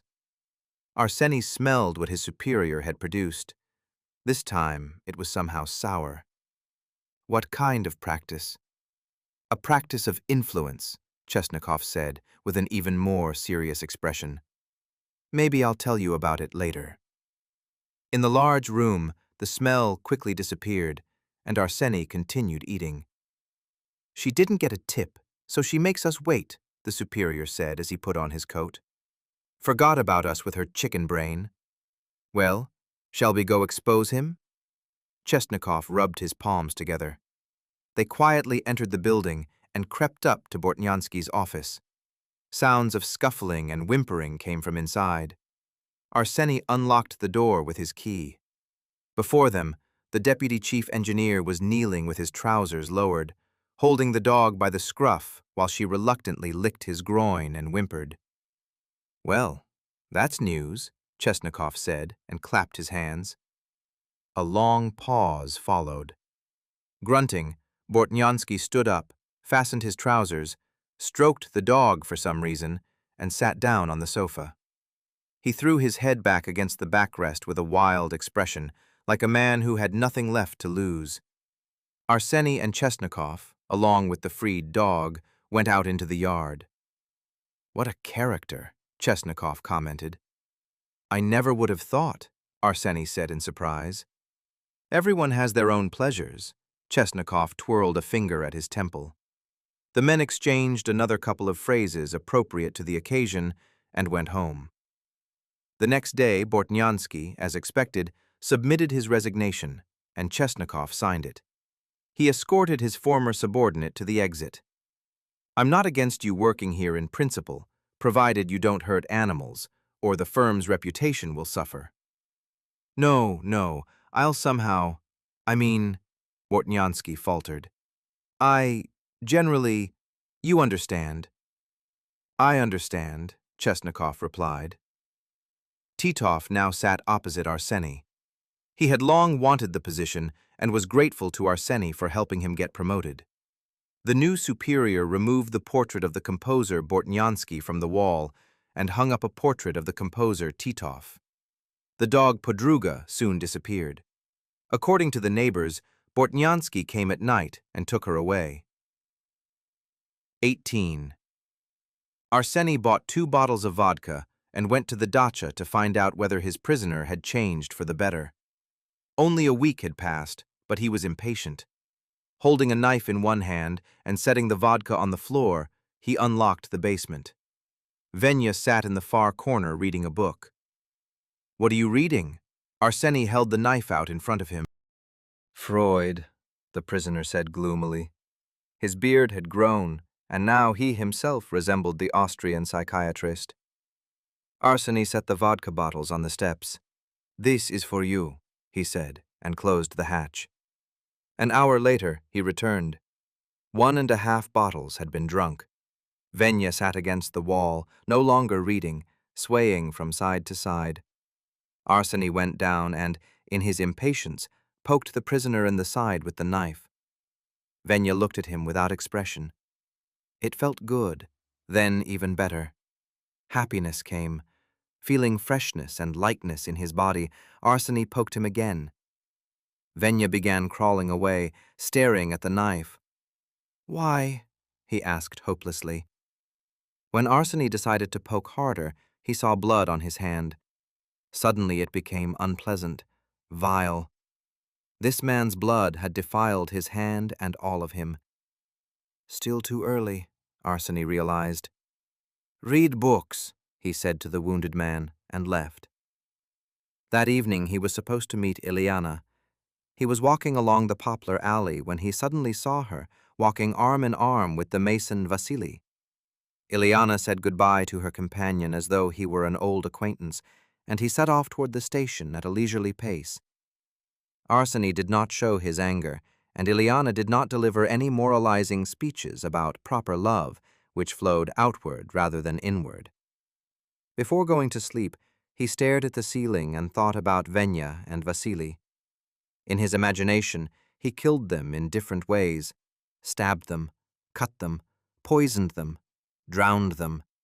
They writhed, choked, looked at him pleadingly, and died in agony. "Where did this construction worker come from?" Arseny asked. "He's from Moscow. His father is in a psychiatric hospital. His mother died, and he separated from his wife."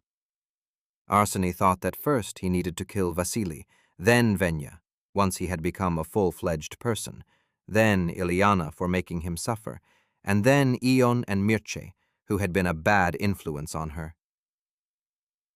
19. Arseny decided to invite Vasily to his basement and finish him off, then lie in the bathtub and enjoy the aftertaste. To render Venya harmless, it was enough to get him drunk, but Vasily was not an alcoholic. Something stronger was needed. At home that evening, Arseny opened an encyclopedia of poisonous plants and read in a low voice, "If a person is poisoned by ergot, which sometimes infects grain crops, within a day or two he begins to suffer convulsions, known among the people as evil spasms. He becomes covered in sores and sees terrifying visions." A day or two is too long. Arseny turned the page. Datura. This plant has many species. Datura stramonium, or stinking thorn. Datura inoxia, or harmless thorn. Despite its name, it is highly poisonous. Arseny smirked. All species of Datura are dangerous to humans. The poison is found in every part of the plant, even the flowers. It begins to take effect within half an hour of entering the body. A person has little understanding of what is happening and is in the grip of hallucinations. Soon he falls asleep. During and after the poisoning, he cannot focus his gaze because his pupils are severely dilated. Datura alkaloids dissolve very readily in water and alcohol. Half an hour. That was another matter, Arseny thought. He learned that the easiest species to find was Datura metal, Indian Datura, an ornamental plant with large white flowers, but because of the name, he decided to use stinking Datura instead. He found its seeds at a horticultural supply center, bought about 50 grams, ground them at home in a coffee grinder, and poured the powder into a bottle of vodka. The next day he filtered the alcohol through cloth and poured it back into the bottle. 20. Arseny took his tincture and a bottle of beer to the basement room. Vasily was surely accustomed to the foreman's moonshine and would not refuse the tincture, while Arseny himself would drink beer for appearance's sake. When night fell, he found a dark spot beside the portable toilet cabins, which were lit by a dim lamp, and began to wait. The mere sight of them made his throat prickle. Once he had used such a toilet and endured several agonizing minutes, breathing in foul fumes so dense that it seemed they would become visible at any moment. Before long, Vasily used one of the toilets and then, accompanied by the white cat, headed toward the foreman's office. There was no one else nearby. "Vasya," Arseny called quietly. The man stopped. "Vasya." The mason saw him and slowly approached. "Hello. You're Ion's friend, aren't you?" Arseny asked. "Yes. I was just on my way to see him." "I'm Arseny, a specialist in the engineering division." "Under Bortnyansky?" "No. He doesn't work here anymore." Arseny smiled, remembering the reason for his dismissal. "Pleased to meet you. Come on. I want to show you something." They went down to the basement and approached the room with the bathtub. The metal door opened and closed behind them with a hollow clang. "So no one comes snooping," Arseny explained, and locked the door. He took the bottle of vodka tincture, the beer, and 2 glasses from the cabinet. "I'll have vodka," Vasily said. Arseny filled his glass with pleasure. "And I'll have beer." "To your health." The builder raised his glass. He looked at Arseny, clinked glasses with him, and drank it in one gulp. His face wrinkled, and his ears stuck out even more. "What's the vodka mixed with?" "Medicinal plants. My mother's recipe." "What do you and Ion do together?" Arseny decided to steer the conversation away from the tincture. "Oh, this and that. We try to work on ourselves, overcome our weaknesses, and so on. Sometimes we invite women over, drink, make merry." Vasily fell silent, looked at the bathtub, and continued. "Once Zinaida came, an old, ugly woman from our office. I didn't want her, but Ion asked me not to hurt her feelings. At first it was unpleasant. She was flabby and fat, but then I made an effort, and things got going." He was drunk now and smiled broadly, baring protruding ape-like teeth. Arseny watched him in anticipation of violence. A sinister grin appeared on the builder's face, as though he were experiencing fear and delight at the same time. His pupils dilated. Apparently the tincture was working, and the guest was becoming harmless. He went over to the bathtub, sat on its rim, and looked at the water with interest. Arseny took the knife. "Do you know that today is the day of your death?" His breath caught with excitement. "I hate you. You're filthy, and you go to Ileana. And Ion talks to you while he despises me. Stupid Ion. You're all stupid. I'll kill you all." Vasily continued staring into the bathtub with his sinister grin, then began circling his fingers in the water. Arseny began breathing faster. Blood rushed to his head. "No one saw us. No one will come looking for you." He felt like talking. Now he would say everything he thought, and then kill him. The builder continued circling his fingers in the water. "Lou," he said unexpectedly. Arseny looked at the bathtub and became uneasy. "Look," Vasily said. He spoke loudly and indistinctly, as though from a distant, ecstatic, and terrifying world where people gazed through enormous pupils and spoke with slack mouths. Perhaps that was what the world of the dead looked like. A small gray whirlpool rose from the water. Vasily said, drawing the final sound out into a hiss. The whirlpool grew. Arseny's vision darkened, and his knees began to buckle. He thrust out the hand holding the knife and lunged forward. Everything went dark, and in the darkness, high above, he saw the lights of the Aurora Borealis. Part 2. Vasily. 1. "I need to touch it," shouted a thick-lipped, big-eared boy in a blue cap, resembling a dressed-up circus monkey. He stretched his right hand toward a granite flower bed, while his mother held his left hand. "Vasya, if you keep doing this, they'll put you in a psychiatric hospital." His mother jerked him by the hand. The child burst into tears and hurried along in small steps, wiping them with the back of his hand. "They'll inject you with medicine, and you'll sit there chewing your snot. You'll be like a vegetable." "I won't! I won't!" the child screamed, stamped his feet, and squatted down. All right. You won't be a vegetable. Just get up." "And that's a pity," his mother continued more kindly. "Do you know how good it is to be a tomato? It's so beautiful and sweet. Or an eggplant. It's purple and shiny." His mother brought her son home and left for work. While his grandmother Agrippina was cooking in the kitchen, he went up to the oak cabinet in her room. Behind the lower doors were knitting yarn, fabric, and a sewing machine. In the right-hand drawer were 3 bottles of his grandmother's old perfume, with a smell resembling vodka. Beside them lay 4 paraffin candles, 3 yellow cylindrical ones and 1 white spiral one. In the left-hand drawer were 2 razors and 2 packs of blades. In the glass section of the cabinet stood dishes, 10 glasses with greenish stems, 7 plates decorated with herons, and a painted rooster-shaped carafe. Vasily counted the glasses and plates and went outside. Counting was an obsessive urge of his. He counted objects, the floors of buildings, his steps, the curls of hair on people's heads, and the number of times a dog barked. He had other obsessive urges too, to touch things, a brick wall, a bench, a curb. Vasily also suffered from a compulsive opening of the mouth that resembled yawning. He understood that these urges were meaningless, but he could not resist them. They were tenacious and itchy and would not leave him until he gave in and carried them out. Afterward they subsided, only to return again. This had been going on for about 2 years, and today his mother had decided to take him to a doctor. "The doctor told me he has obsessive-compulsive disorder," she told Vasily's father that evening in the kitchen.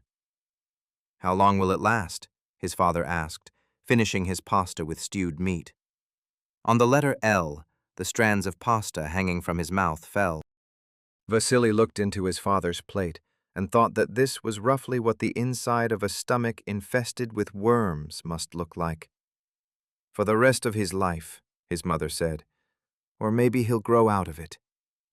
His compulsive urges began to weaken when Vasily was in 3rd grade. At the same time, he experienced his first orgasm. He often climbed playground bars and once, while doing so, felt an itching tension in his groin that grew, swelled, and resolved itself in piercing pleasure. He pressed himself against the bar and froze, taking in the unexpected experience.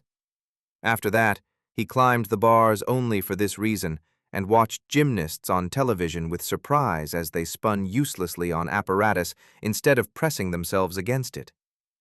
Later, Vasily learned ordinary masturbation, and his pleasure became smaller, more ordinary. His mother worked in the oil industry, and they had many books on the subject at home. One day, Vasily saw an illustration of a rectification column in one of them. For about a minute, he practiced pronouncing the phrase and calmed down when he managed it without stumbling. It was a tall cylinder with internal partitions and outlet pipes. The description said that oil was heated at the bottom of such a column, causing it to separate into fuel oil, kerosene, gasoline, gas, and other useful substances. His mother met his father in the north. She traveled there for work, and he was a native Siberian. His father said that people in the north lacked vitamin C and that their teeth fell out because of it. He himself had 9 gold teeth. During arguments, his mother would remind him that all of them had been paid for with her money. His father was slovenly. He wore dirty, greasy jackets, trousers with holes and frayed hems, and worn-down shoes. His undershirts always had holes and colored food stains. His mother, by contrast, was neat and tried to instill the same quality in her son.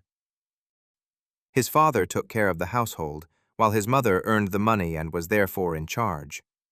She forbade her husband to bring home his friend Ion, a Moldovan who worked as a foreman at a construction site. She disliked him and called him a sorcerer. His father reluctantly obeyed the ban. "Is he a sorcerer?" Vasily would ask. "No, he's a foreman," his father would reply. His mother died of stomach cancer when Vasily was 9. For a while, Vasily suffered and cried, but then he got tired of it and calmed down. Grandmother Agrippina was more boring than his mother, but she scolded him less. After some time, his father began drinking. Sometimes alone, sometimes with his friend Ion, who was now allowed to visit. Ion brought a trumpet, played it, and told them how he had worked in an orchestra in his youth, how he rehearsed and performed. Vasily once asked why an orchestra needed a conductor, and Ion explained that invisible threads stretched from his baton to the musicians, and that he controlled them through those threads. If the conductor was bad, the threads kept breaking. If he was good, they did not. When the musicians go home, does the conductor still control them? Vasily asked. Ion thought and nodded. And when they die too? Ion thought again and shrugged. Death interested Vasily very much. He asked his relatives about it. His father waved him off, and his grandmother said the afterlife was quite all right. Vasily believed her and waited for death out of curiosity. 2. Vasily remembered clearly the day his father was taken to the hospital for the first time. His father came home late and went into the kitchen. There was a sound of glass, a bottle touching a glass. His father began to talk. The words passed through the closed door and became unintelligible. Vasily went into the kitchen to get some water and asked his father who he was talking to. Ion. His father pointed at an empty chair. Vasily carefully walked around the chair so as not to step on Ion's foot if he really was there, poured the remaining water into a cup, filled the kettle from the tap, and put it back on the stove. He struck a match and drew the air in through his nose. He liked the smell of a burnt match. His father raised his eyes to the ceiling, his mouth twisting wearily. The light from the lamp, a dirty white sphere, fell on him from above, highlighting his wrinkled eyelids and making him look older. Vasily looked at the lamp too. He began counting the black dots inside it. They were flies that had died long ago and now lay at the bottom. I went outside today and saw the northern lights, his father said. They began descending, entering people's heads and growing there in different colors. In my own head, they grew golden. He pronounced the final word melodically and distantly, then fell silent, staring at the table. But the northern lights are only in the north, Vasily objected. Now they're in Moscow, too, his father said. Didn't you see them? I'm going. Vasily headed for the door. Go. His father raised a hand and waved it casually. Vasily went into his room, took a book with pictures of animals and a flashlight, and climbed under the blanket. Read books. They bring the light of knowledge, he remembered his grandmother Agrippina saying. He opened the book, shone the flashlight on it, and began looking at the pictures.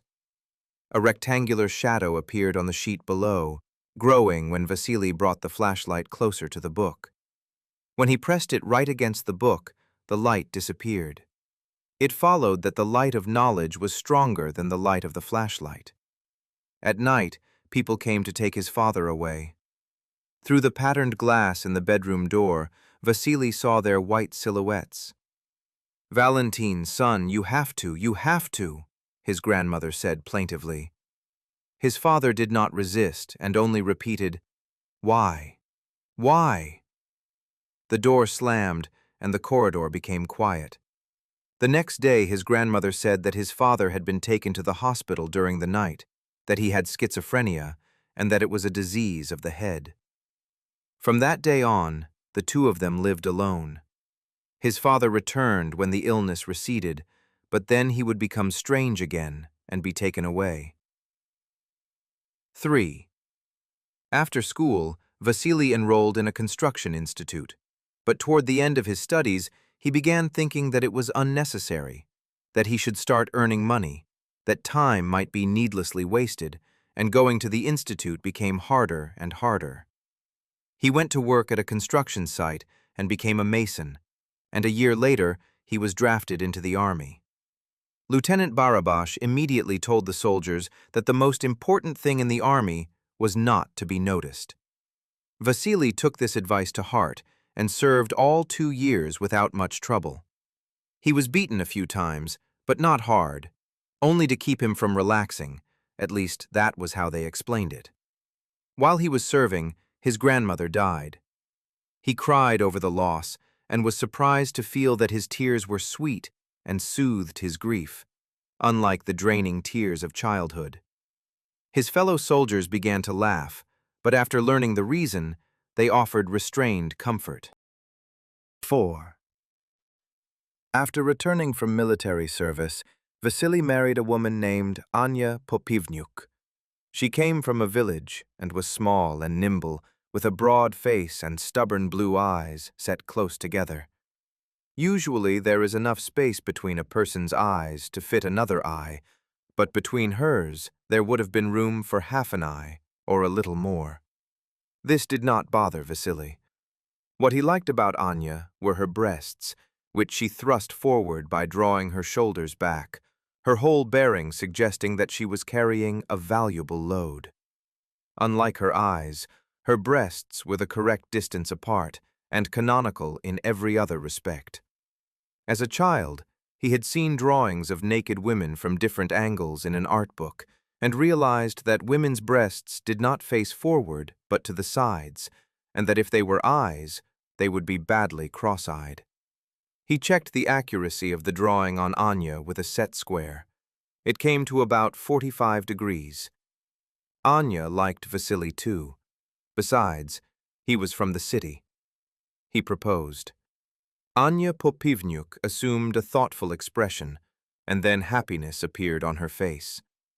Vasily's penis was of average size and worked for a long time. He seemed to tell it to continue, and it obeyed, but when it was time to come, it hesitated.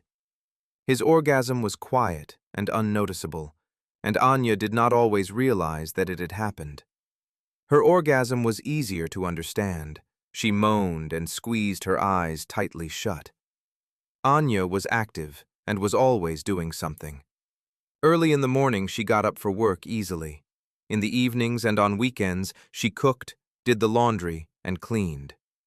They told each other they were in love. "I love you," Anya would say, and Vasily understood that he had to say the same thing. He said it, but he was not sure. Anya worked as a cashier in a grocery store, while he did not work. This went on for a year. Anya made increasingly frequent scenes about it, while Vasily smiled and replied that the food she brought home was enough for two, and that he would find a job when he had fully recovered from construction work and military service. Anya's parents liked Vasily. They considered Moscow residence registration and an easygoing husband a stroke of luck for their daughter. When he visited them in the village, they gave him moonshine. Anya's mother, a large woman with a broad, protruding backside, liked to drink and was both cheerful and strict. She had thick eyelids and a heavy gaze. Vasily once wanted to know how thick they were. He went up to his mother-in-law and began glancing at her eyes. He felt awkward, but that only made him want to look more. Anything uncomfortable quickly became an obsession for him and compelled him to perform the unpleasant action. His mother-in-law looked sternly at him, raising her left eyebrow. Vasily felt ashamed, but at least he learned that her eyelids were about 2 millimeters thick. His father-in-law was an energetic man who had practiced athletics in his youth. He never sat still and obeyed his wife in everything. When Vasily argued with Anya, he said that, like her mother, she wanted to boss her husband around. Anya would then remind him that his father was insane. Vasily was not offended because it was true and because he was not easily offended. 5. A year into their marriage, Vasily was offered a job. That autumn day he woke up late and saw his wife looking at him. "Make crab stick salad today," she ordered. "How can you eat that rubbish? It's made of toilet paper," Vasily objected. Just after waking, he was always dissatisfied and said unpleasant things. His wife knew this, but did not make use of the knowledge.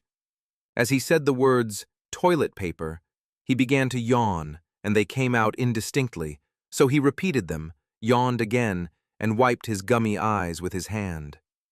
"Sausages are made of toilet paper, but crab sticks are made of fish," Anya objected. "We don't have money for real crabs." The tension in the conversation was growing. "Everyone else's husband earns money, but you—" "But Vanya, the neighbor, doesn't work either, and his wife feeds him." Vasily smiled to show that he wanted the conversation to remain peaceful. All this time, Anya had been lying on her back, but now she turned onto her left side to face her husband and widened her eyes in surprise. "Vanya's wife sleeps with everyone," she replied, growing more agitated. "Should I sleep with everyone too?" "No," Vasily said placatingly, still smiling, and then realized that his smile had become meaningless. "Then what does Vanya have to do with it? Explain that to me," his wife almost shouted, raising herself on one elbow. "And you're flirting with that Uzbek of yours." Vasily changed the subject, stopped smiling, and raised his voice too. "Married for a year and already flirting." He remembered the Uzbek man Zafar with whom she worked. He was handsome in an Uzbek way, tall, athletically built, with large black slanting eyes and a massive lower jaw. Vasily sometimes visited his wife at the store and had seen several times that she looked at Zafar with too much interest and sometimes laughed too loudly at his jokes. "What Uzbek? What are you talking about? What Uzbek?" His wife grew more heated. Anya had a slightly hoarse voice, and when she raised it, it became even hoarser. "That Zafar of yours who puts the goods on the shelves," Vasily explained. "Flirting? Maybe I'm not allowed even to look at men." His wife lowered her eyes and shook her head, pretending to be submissive and stupid. Vasily also stared downward, nodding and mimicking his wife. "I understand. You don't bring any money home, so you make up all kinds of bullshit. And anyway, go fuck yourself," she finished unexpectedly and turned onto her other side. Vasily began to feel nervous. An obsessive urge to open his mouth appeared, and he opened it. It was good that his wife was looking the other way. His neurosis looked pathetic, although pity might speed up reconciliation. His gaze fell on his wife's backside. He sometimes thought about how strangely the human body was constructed, especially a woman's. At first glance, the torso resembled a cylinder. Children drew it as a rectangle, because a rectangle was the projection of a cylinder onto a plane, but in fact, the waist was narrower than the shoulders. His Anya's waist was only slightly narrower than her shoulders, because she came from a village, where a narrow waist had not developed historically. Agricultural labor involved frequent bending, to put a plant into the ground and later gather the harvest, or to lift a bucket of milk from beneath a cow or goat. Vasily was not attached to his wife, and had mentioned Zafar not out of jealousy, but as an argument. His emotions subsided, the conversation became boring, and he wanted intimacy with other women, but she fed him and paid for the apartment, so Vasily was in no hurry to leave. Anya was in no hurry to separate either, although she had long stopped showing Vasily any particular romantic feeling, and about once a month made a scene like today's. Vasily was pleased by this behavior, because when he finally decided to leave her, he would have a moral argument. As he thought, he calmed down, stopped opening his mouth neurotically, and became sexually aroused. He placed his palm on his wife's backside and rocked it. "Go fuck yourself, you say," he said sweetly and mysteriously, but his wife knocked his hand away. "Why?" He moved closer and embraced her. "You ruined my mood." "What about marital duty?" "Bringing money home is marital duty. We've lived together for a year, and I've fed you for a year." A telephone rang in the corridor. "Go," Anya ordered. Vasily went out and picked up the receiver. "Is this Vasily, Valentine's son?" a voice asked over the telephone. "Yes. Who is this?" "This is your father's friend Ion. Do you remember me?" "No," Vasily admitted, and thought that this might have offended the man. "I visited him recently," Ion continued. "Your father said you're looking for work." "Yes, I am." Vasily remembered that he and Anya had recently visited his father, and that she had complained emotionally that the family had little money, that they lived on her work as a store cashier and ate food she brought home from there for free. "I'm a foreman at a construction site now, and you can work with us. You used to be a bricklayer." "Yes, that's a good idea," Vasily agreed. He was not sure of it, but he did not want to insult with his doubts a man who was trying to help him. He looked at the telephone dial. The transparent circular disc, cracked between the 9 and the 0, reflected a ray of sunlight that reached it from the kitchen window farther down the corridor. Anya disliked the telephone. She complained that many people had long since acquired push-button phones, while they, at the beginning of the 21st century, still had a rotary one. During these complaints, she twirled a finger in the air, imitating the dialing of a number. Many of their neighbors really did have push-button phones, matte, glossy, pearlescent, with plastic or rubber buttons. Anya liked the ones with plastic buttons, while Vasily preferred rubber ones, because rubber felt like human skin, and a human being was pleasant to touch. "Then come to my construction site tomorrow," Ion said, and explained how to get there. Vasily returned to the bedroom and lay down on the bed. He had grown used to living as an idler, but realized that if he wanted to leave his wife, he would have to work. "Who called?" His wife looked at him curiously. "Ion, my father's friend. He's offering me a job at a construction site." "Doing what?" "I don't know yet." "Take whatever they offer." "Of course," Vasily agreed, and putting his hands behind his head, leaned against the headboard. A tiny, bluish-black midge landed on his shoulder. He wanted to brush it off, but it proved sluggish and smeared across his skin, becoming a loose, black streak. Vasily put his hands behind his head again and realized with pleasure that he would soon become financially independent. The next morning, he went into the bathroom and began shaving. He looked in the mirror. Large brow ridges, protruding jaws, sticking out ears, and long, thin arms made him resemble a gibbon. He was not ashamed of this, and was even proud of such a distinctive appearance. When Vasily came out of the bathroom, he saw his wife ironing the black suit left over from their wedding. He almost never wore it, went around in everyday clothes, and even dressed simply when visiting people.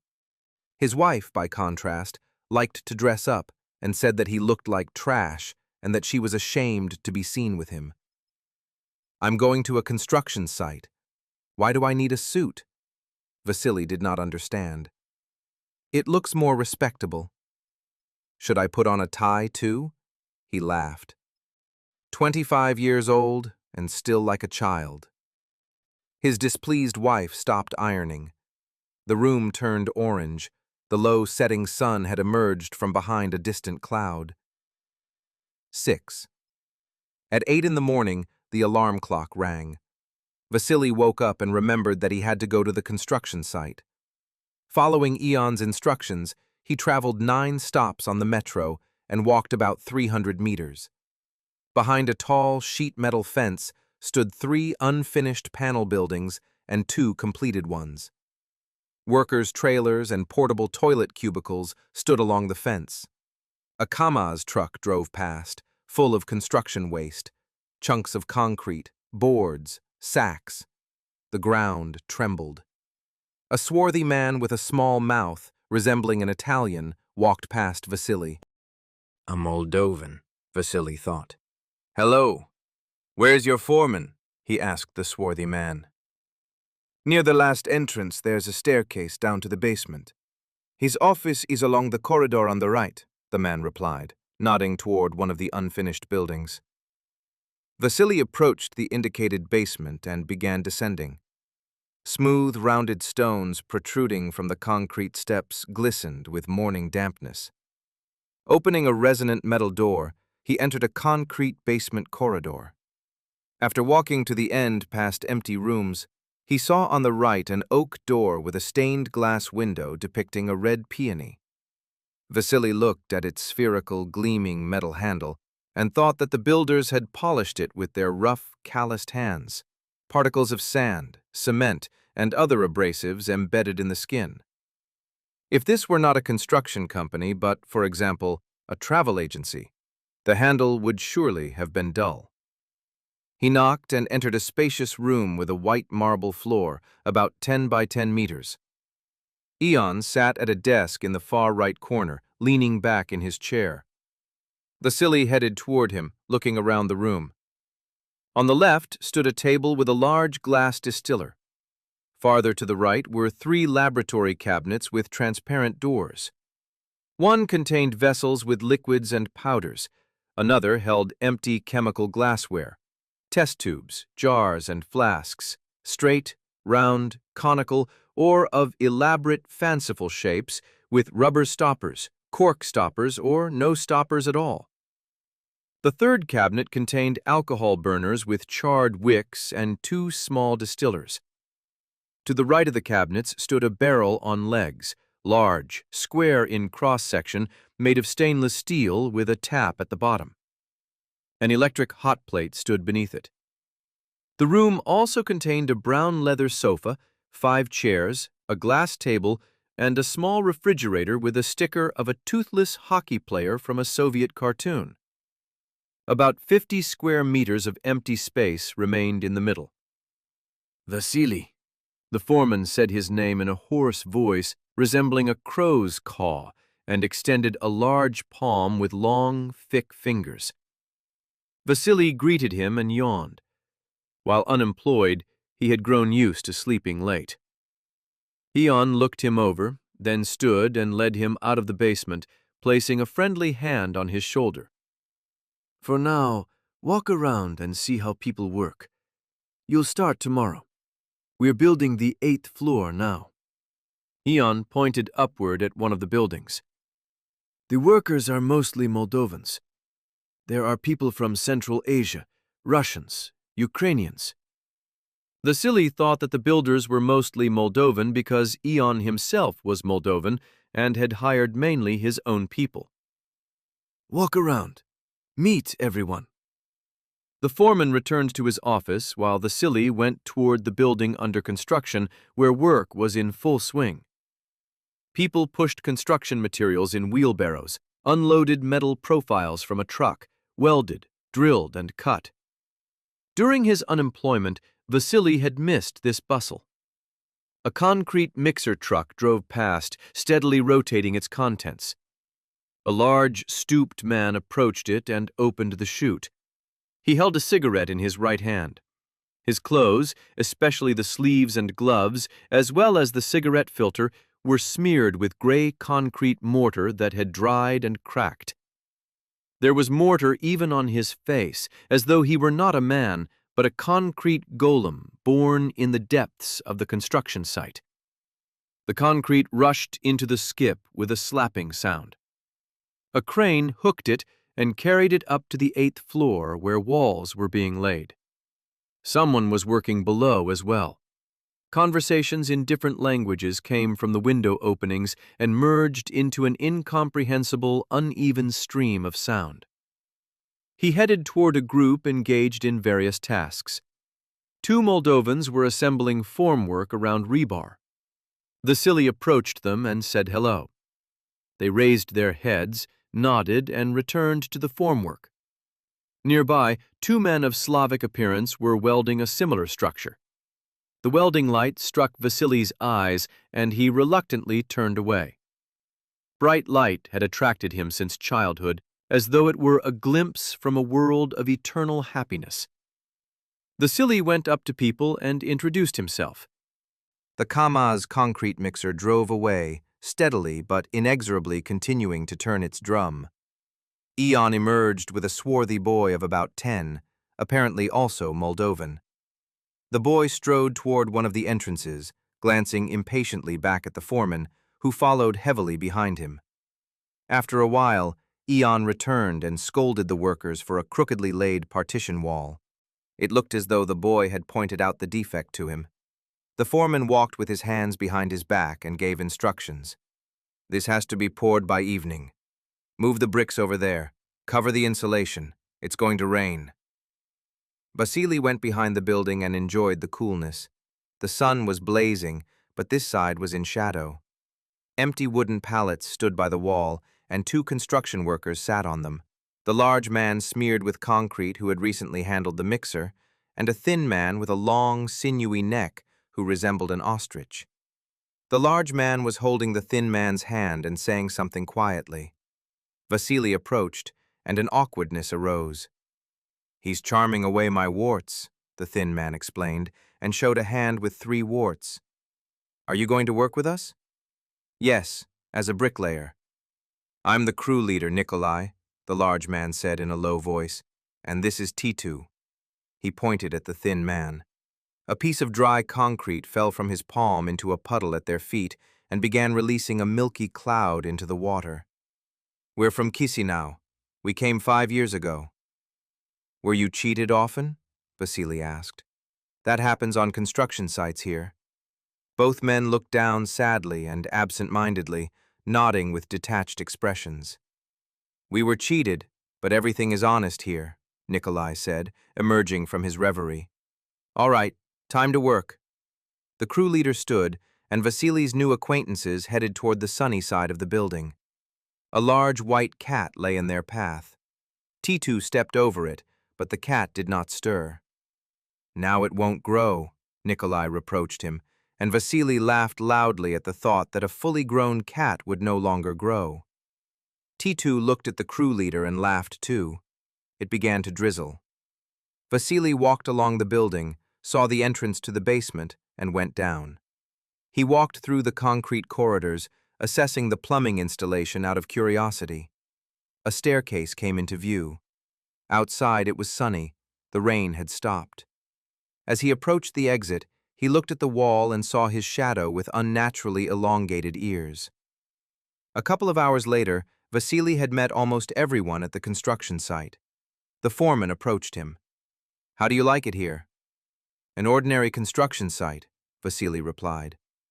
"An ordinary construction site," the foreman repeated, raising his eyebrows thoughtfully. "I shouldn't have said that," Vasily decided.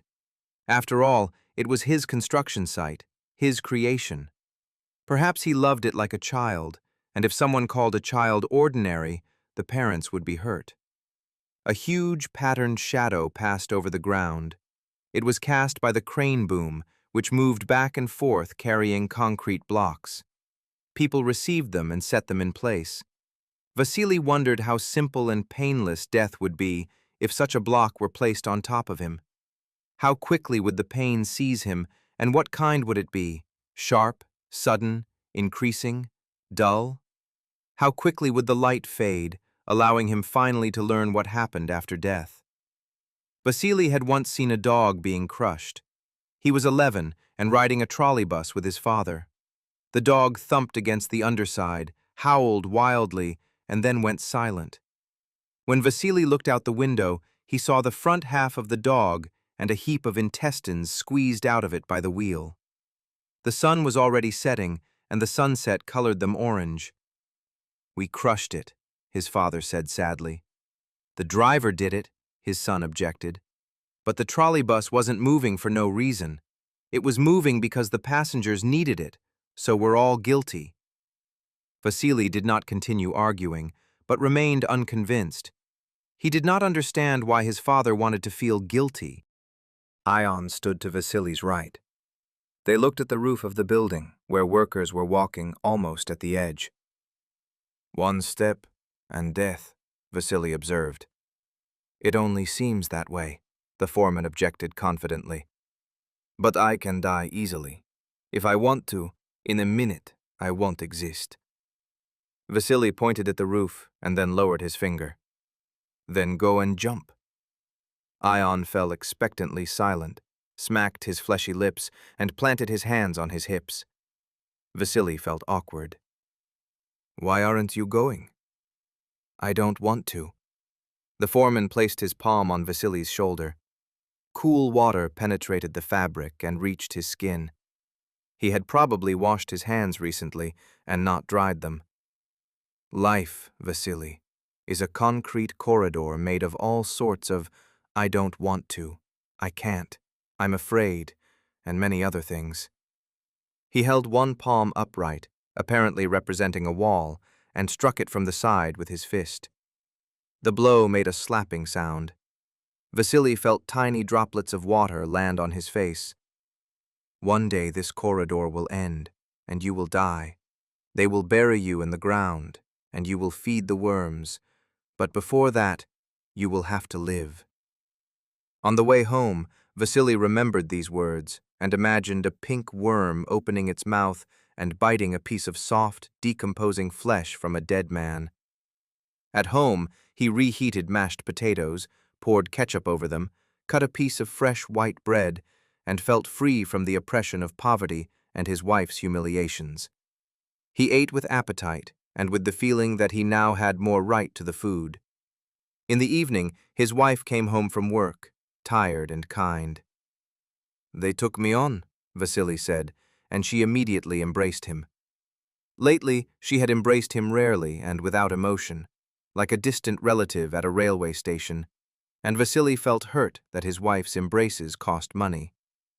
That evening, she did not complain that his dirty feet had soiled the floor in the corridor, and he decided to test how secure his position was. He began urinating into the sink while his wife sat on the toilet reading a newspaper. "The Loch Ness Monster has surfaced again," he read in the headline. The stream of urine struck the sink and broke into countless droplets. Several landed on the photograph of the monster and spread across the paper in dark stains. His wife looked up and tried to say something, but faltered, producing a sound like a quack. She looked at her husband condescendingly. Vasily peered at the urine stains on the newspaper. As a child, he had owned a book for amateur chemists.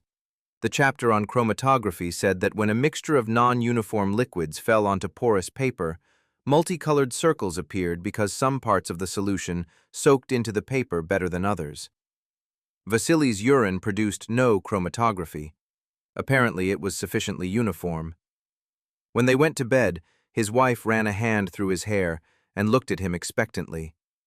He turned toward her, took off his underwear and undershirt, smelled her, and wondered what a human smell consisted of.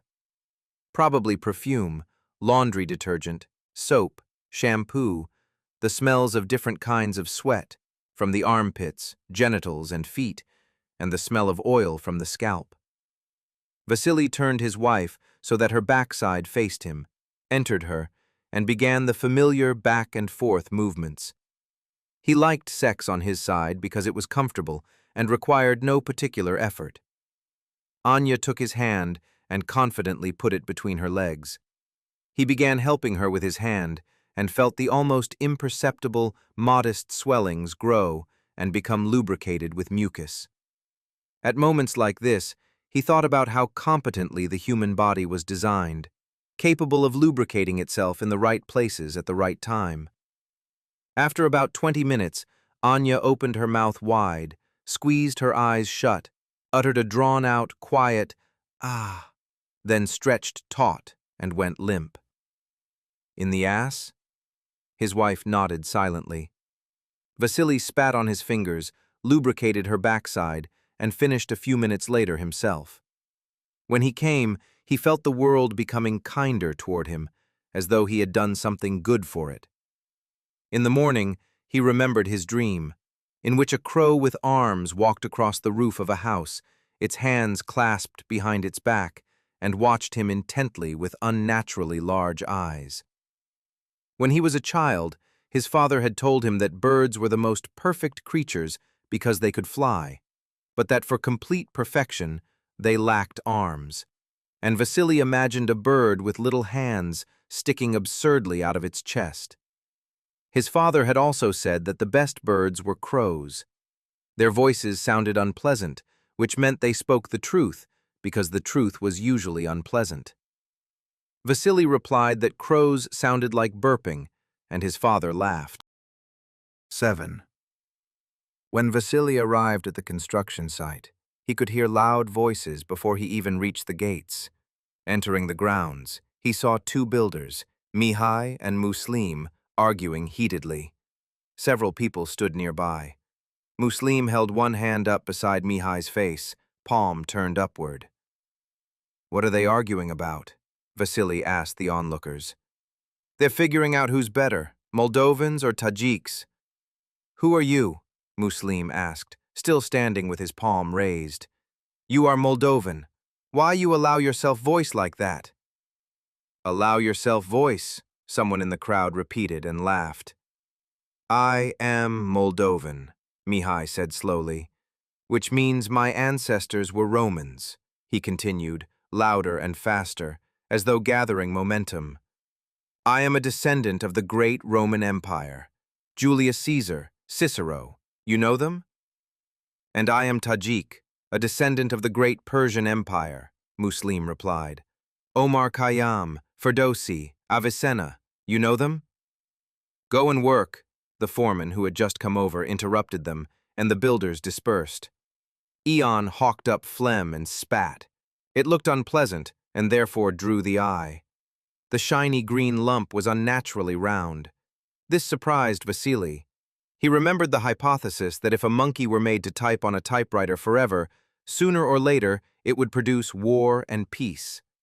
He wondered how many times a hypothetical foreman would have to spit phlegm before producing something this round, and how many before producing something square.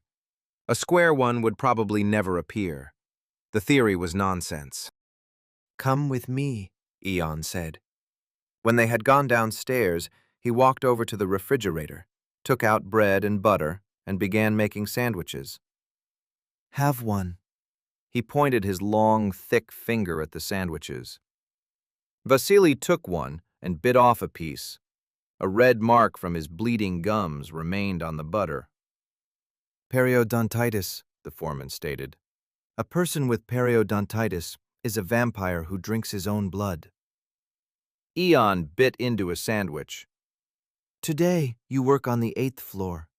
The bricks are already there, and the mortar will be brought up by crane, Eon said indistinctly through the mass of food. A crumb flew out of his mouth, rolled across the table, and fell to the floor. Vasily was pleased that it had fallen, as though otherwise its journey would have had no meaning. When he reached the 8th floor, 3 builders were already working there: Georg, Mihai, and Mustafa. Mustafa was an old, experienced Uzbek builder. In his shiny black hair, closer to the crown, was a gray patch resembling a drop. Old age, apparently impatient to announce itself, had gathered its strength in one place on his head and set down a mark of its power. The crew leader Nikolai came over, showed them exactly where the masonry had to be done, answered their questions, and went back downstairs. Vasily realized that the work he had watched as a spectator the day before had now begun happening together with him. Out of the corner of his eye, he saw Mustafa's head appear in the opening as he watched Vasily work. At lunchtime, Vasily went downstairs. He entered one of the trailers, which served as a kind of canteen, took a jar of soup and sausage sandwiches from his backpack, and began to eat. I'm mortally tired, Titu said, sitting down beside him. Vasily was tired too, but not very, because he knew how to work without overexerting himself. He wondered whether it was possible to die from exhaustion, but quickly became distracted from the thought. The sun shining through the trailer windows made him squint. It was pleasant. The food, the sun, and the pleasant fatigue produced a stream of pleasure that moved inside Vasily. The world seemed to approve of his work and of his life in general. In the evening, he watched the crane carrying a large trough. The sun was sinking toward the horizon, and the shadows were growing longer. Vasily had long wanted to climb the crane and look down at the earth from above. Eon came out and beckoned him into his basement office. There, he opened a small white refrigerator with a sticker of a cartoon hockey player, took out a jar of lightly salted cucumbers and a bottle of clear liquid. He poured the liquid into faceted glasses, and Vasily smelled ethyl alcohol. Distilled 5 times. The foreman pointed to the still in the corner of the room. Do you know what alchemists called the 5th distillation? What? Quintessence. It contains the very soul of the substance. So we're drinking the soul of moonshine? Looks that way. The foreman smirked. "And what's in there?" Vasily nodded toward the square section barrel. "Water that has been evaporated many times. Almost living. I need it for certain things, and it's good for flowers." Half an hour later, Ion began to doze off. "Tell me, can I climb the crane?" Vasily asked. "Go ahead," Ion permitted through his drowsiness. Vasily crawled upward inside the square hollow of the crane. A few minutes earlier, he had been given permission to do this. He had forgotten about it and now remembered. He was drunk, and his world had broken into pieces along with his memory. Vasily realized that in this drunken world, there were far fewer obstacles to desires.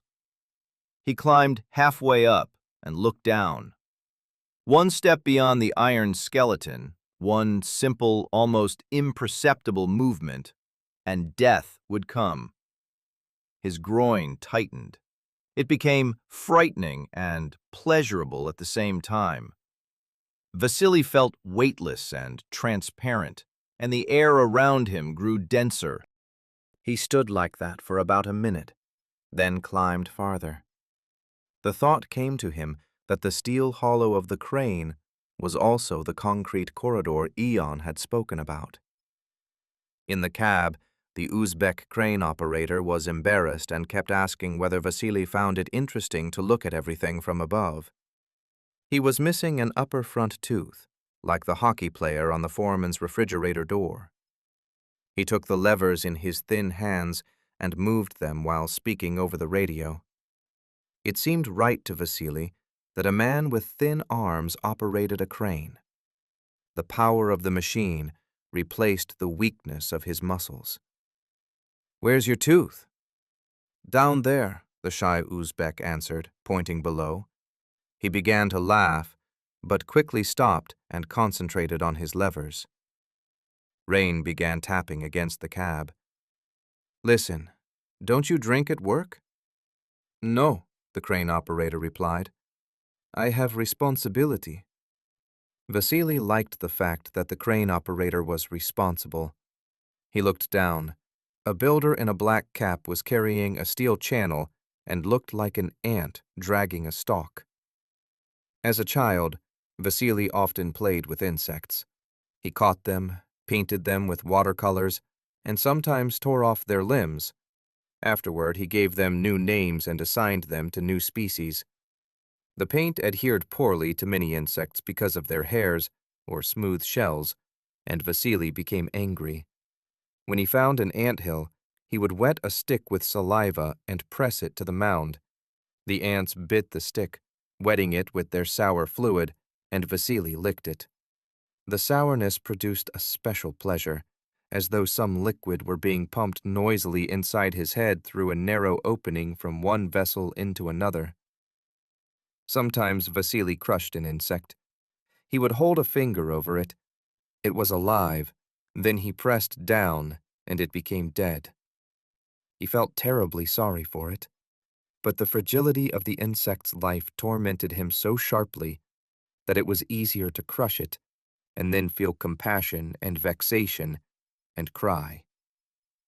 "Time to climb down," Vasily heard the crane operator say. "Friday is a short day. The prostitutes will be here soon." The crane operator smiled conspiratorially. "How much do they charge?" Vasily asked with interest. "They're free." "What do you mean, free? Does the company pay them?"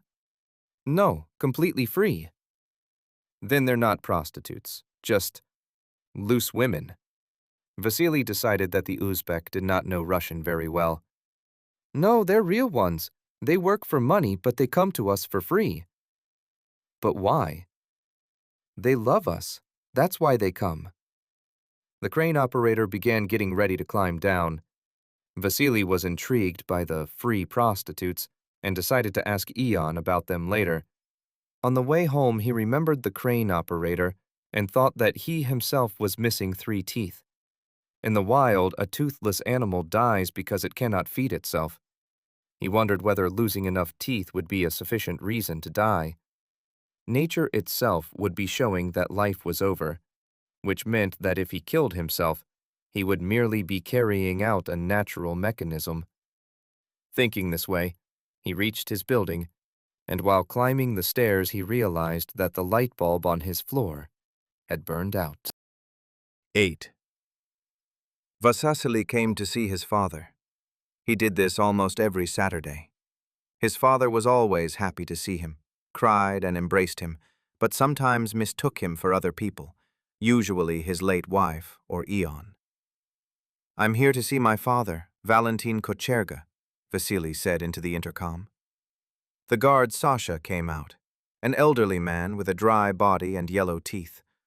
In Vasily's opinion, the name Sasha suited him because it, too, was dry.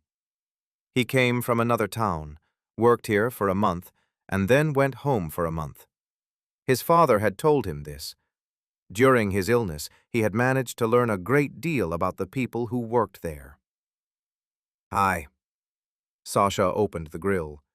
Patients could receive visitors twice a week in the corridor under the supervision of orderlies, but when there were no violent patients in the ward and no inspections were expected, Vasily was allowed into the room. His father was sitting on his bed, which stood to the left of the door. He looked at his son with bleary eyes, in which recognition and joy gradually appeared. Vasily embraced him and kissed him on the forehead. Near the window, beneath an IV drip, lay another man, Senya, the alcoholic, talkative, smiling broadly with his toothless mouth and telling stories about his love affairs. He was often admitted there for detoxification. "How's your mother?" his father asked after they had exchanged greetings. "Fine." Vasily did not remind his father that his mother had been dead for a long time. "Found a job?" "Yes, at a construction site." "As a boss?" "As a bricklayer." "Never mind. Not everything at once. By the way, the beds sag and creak," his father complained, rocking with a displeased expression. The bed creaked. "But the ceilings here are 4 meters high, while mine at home are 250, Vasily replied. "Then live here," his father joked. "I can't. All I have is obsessive syndrome, and even that's almost gone." "Obsessive-compulsive neurosis," Senya corrected him. He pronounced it melodically and sadly, the way one speaks of a beloved but unfaithful wife. A young psychiatrist came in. He had a small beard, blue eyes, and straw-colored hair. His movements were smooth and slow, and the whites of his eyes were yellowish. "Who has the neurosis?" he asked, extending a hand to Vasily at the same time. "My son," his father said importantly, as though it were an achievement. A lock of the psychiatrist's straw-colored hair fell onto his forehead, and he brushed it aside. "The main thing is that it isn't psychopathy," he said. "Obsessive syndrome isn't so terrible." "Not as terrible as psychopathy," his father repeated, raising one finger. "What's the difference?" Vasily became interested. "Neurosis is an internal barrier separating you from pleasure, a kind of fence." The psychiatrist spread his fingers and jabbed them downward, portraying a fence. "With psychopaths, it's the opposite. The fence is lower than it should be. Take a woman, for instance. We want to put our dick inside her." He winked at Senya, who smiled slyly with his toothless mouth. "A psychopath doesn't care whether she wants it or not, while a neurotic, even if she gives him permission, will be unsure whether he put it in the right place, may pull it out and go home before something happens." "So a psychopath has fewer problems," Vasily concluded. "Maybe fewer internal ones, but the world itself restricts his pleasure, through legislation, for example, so it comes out about even. A person shouldn't be happy at all, otherwise he becomes useless." "Why?" Vasily did not understand. "Because if a person feels too good, he won't want to do anything." But I'm trying to outsmart that rule by boozing, Senya said slowly, breaking the last word into syllables. Is it working? The doctor asked. It used to, but now it isn't. Senya lowered his head. It isn't working for me either, the psychiatrist said sadly, and left. He's a drug addict, Senya reported, casting a cautious glance at the door. It's hard to resist when you have access to a high. I had a childhood friend who studied medicine specifically for that. Now he works as a pharmacologist. And our doctor beats the patients too, he continued. He doesn't beat us, his father clarified. And he fucks the female patients, Senya said enviously. But generally he's a normal guy. A normal guy, his father agreed. Just a drug addict. Vasily took 2 bananas out of his bag, placed one on Senya's bedside table, and gave the other to his father. His father began peeling the banana, then fixed his gaze on it and froze. Gone into a stupor, Senya stated. In the corridor, a gloomy patient with a smooth-shaven, egg-shaped head approached Vasily. You grieve, while children in Africa are starving to death, he said, looking down the corridor. That's what the doctor told me, and then he punched me in the solar plexus, he explained, now looking at Vasily, and pointed to his stomach. We have a home and a family. We have something to eat, while some people truly suffer.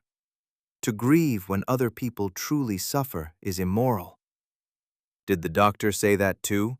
Vasily asked him. Yes, the doctor.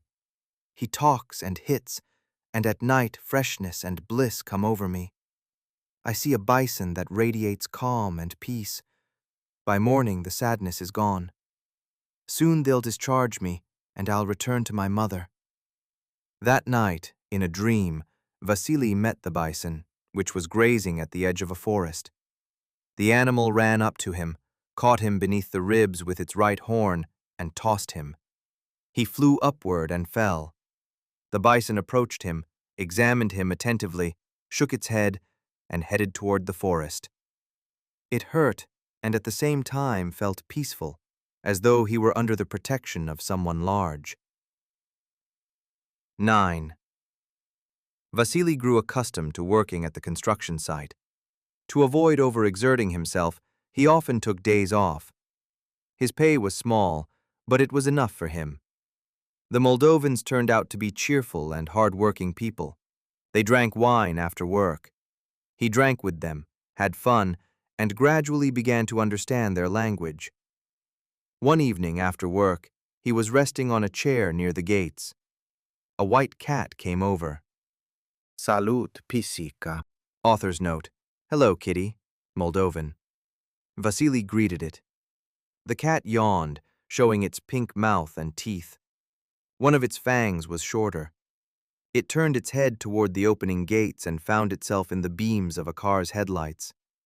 Its whiskers became bright white stripes against the dark ground. The guard Evgeny opened the gates. A taxi stood outside. 3 prostitutes got out. Their faces looked preoccupied and cheerful at the same time. All of them wore high heels. The right heel of one woman's shoe was bent and tilted inward so sharply that Vasily wondered how she had not yet sprained her ankle. The foreman approached with 4 builders. A second taxi arrived, and 2 more women got out. One was elderly, with a swollen, rosy face. She wore a low-cut blouse and tight trousers that clung to her protruding belly and made her resemble a penguin. The other was about 20, smaller than average, well-groomed, strictly dressed, and had dark brown eyes. The foreman embraced both of them at once. "Eon," the elderly woman drawled in a hoarse voice. "These are our colleagues," the foreman said to Vasily. "Zinaida Pavlovna and Natalia." He pointed first to the elderly woman and then to the younger one. "Are you coming with us too?" Natalia asked Vasily. "He can't. He's married," Eon said didactically. Natalia looked intently at the sad Vasily and shook his hand goodbye, apparently wishing to comfort him with at least this much physical contact. The company of 4 builders, Ion, 3 prostitutes, the elderly Zinaida Pavlovna, and the well-groomed Natalia went off into the darkness toward Ion's office. 10. Winter was drawing to an end. Vasily sat in Ion's office making himself a sandwich from a heel of bread, butter, and dried-out cheese. Since childhood, he had loved the heels of loaves for their large, crunchy crust. When he ate one, he sometimes remembered the tale of a cunning fox who, unlike him, preferred the soft inside. She had been told to carry a loaf of bread to a man.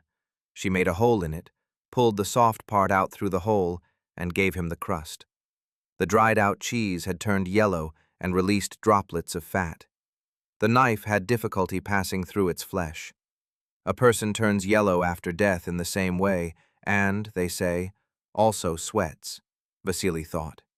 He spread butter on the bread, laid the cheese on top, and took a bite. The cheese tasted better than fresh cheese. 3 bottles of sweet red wine stood on the table. "A friend of mine is coming over now," Ion said, pouring wine into glasses. While waiting for the woman, Vasily thought about the fate of food mass descending through the body. 2 forces acted on it, gravity and peristalsis. But if one of them were removed, would the mass descend or remain stuck in the throat? In astronauts in zero gravity, it still descended, while in a person who had been killed during a meal, it did not. So peristalsis was stronger than gravity. The door opened, and a woman of about 30 entered, slim, with black hair and large, light gray eyes set in deep sockets. The woman's attractiveness and refined features were combined with untidiness. Her hair had not been washed for a long time, and the parting, shaped like a random zigzag, had most likely been made hastily with her hands. She wore no makeup. On her arms and neck, Vasily saw a blue pattern of veins. Draga mea, author's note, my dear, addressing a woman in Moldovan. Ion said to the woman and embraced her. Dragul meu, author's note, my dear, addressing a man in Moldovan, she replied. This is Ileana, Ion said, introducing the untidy, slender woman. Vasily introduced himself as well. Ileana wore a green coat with a small hole in one sleeve and tights with a run over the left knee. A blue vein showed through the run. Vasily stared at the vein, forced himself to look away, and realized that he had blushed. Ileana took a small plastic bottle from her bag, walked over to the stainless steel barrel, and tapped it with her palm. A sound like the ringing of a bell was heard. Almost living water, the woman stated in a high, ringing voice. I'll take a little for the flowers. And what do you do for work? She looked at Vasily. He's a mason, Ion answered for him. And how is the work? We manage, little by little, Vasily said, and thought that he sounded somehow simple and rustic, and that this was his wife's influence. I work here as a secretary. Ileana took a glass of wine and drank from it. The conversation turned to work. Vasily drank the sweet wine, and the words that had previously caught on awkwardness somewhere in his larynx now came out easily as soon as a thought arose. Sometimes he withdrew from the conversation, and his body spoke and acted on its own. Only afterward did he become aware of what had happened during that time. Ileana, who was finishing her second glass, spoke to him slowly and looked at him with desire. Ion got up and went about his business. When Ileana addressed Vasily, the dense stream of her words touched his lower abdomen as though it had fingers. They had become involved in an age-old game that carried them along the path of mutual pleasure. Come to my place, Ileana said. Vasily wanted to agree but remembered his wife. If he went, they would have sex, while his wife had never cheated on him. Yes, she flirted, but nothing more. Cheating was petty and vile. No, not today, he said guiltily, and saw disappointment in the woman's eyes. She said goodbye to the men and left. It's good that you don't cheat, I respect that, the foreman praised him. Vasily drooped. But I'm thinking of leaving my wife.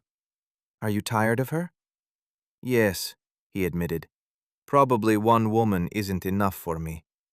We have no children, so there's nothing holding us together. Then leave her. If things are bad, they won't get better. On the last word, Ion put a piece of cheese into his mouth. You'll go carousing with us and fuck Ileana. She likes you. She's a good woman and loves men. In Moldova, they say of women like her, pat și bărbat, bed and man. Ion spoke and chewed. Vasily looked into his mouth. The cheese was turning into a mass and preparing to travel down the esophagus. By the way, is it true that the prostitutes provide their services to you for free? Vasily asked, looking away from the unpleasant sight. It's true. We put a love spell on them, and now they come on their own. We don't even have to ask. And who were they bewitched to love? All the unmarried men, a group love spell. I've never heard of such a thing.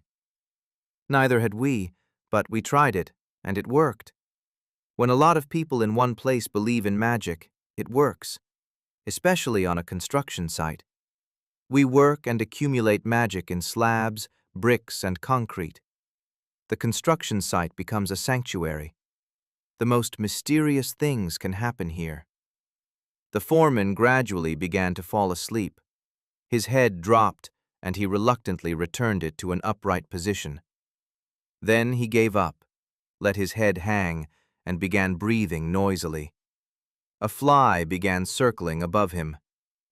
I wonder, Vasily thought, if it lands on his face, will he wake up or not? He waited a little to test this, but the fly did not land on the foreman.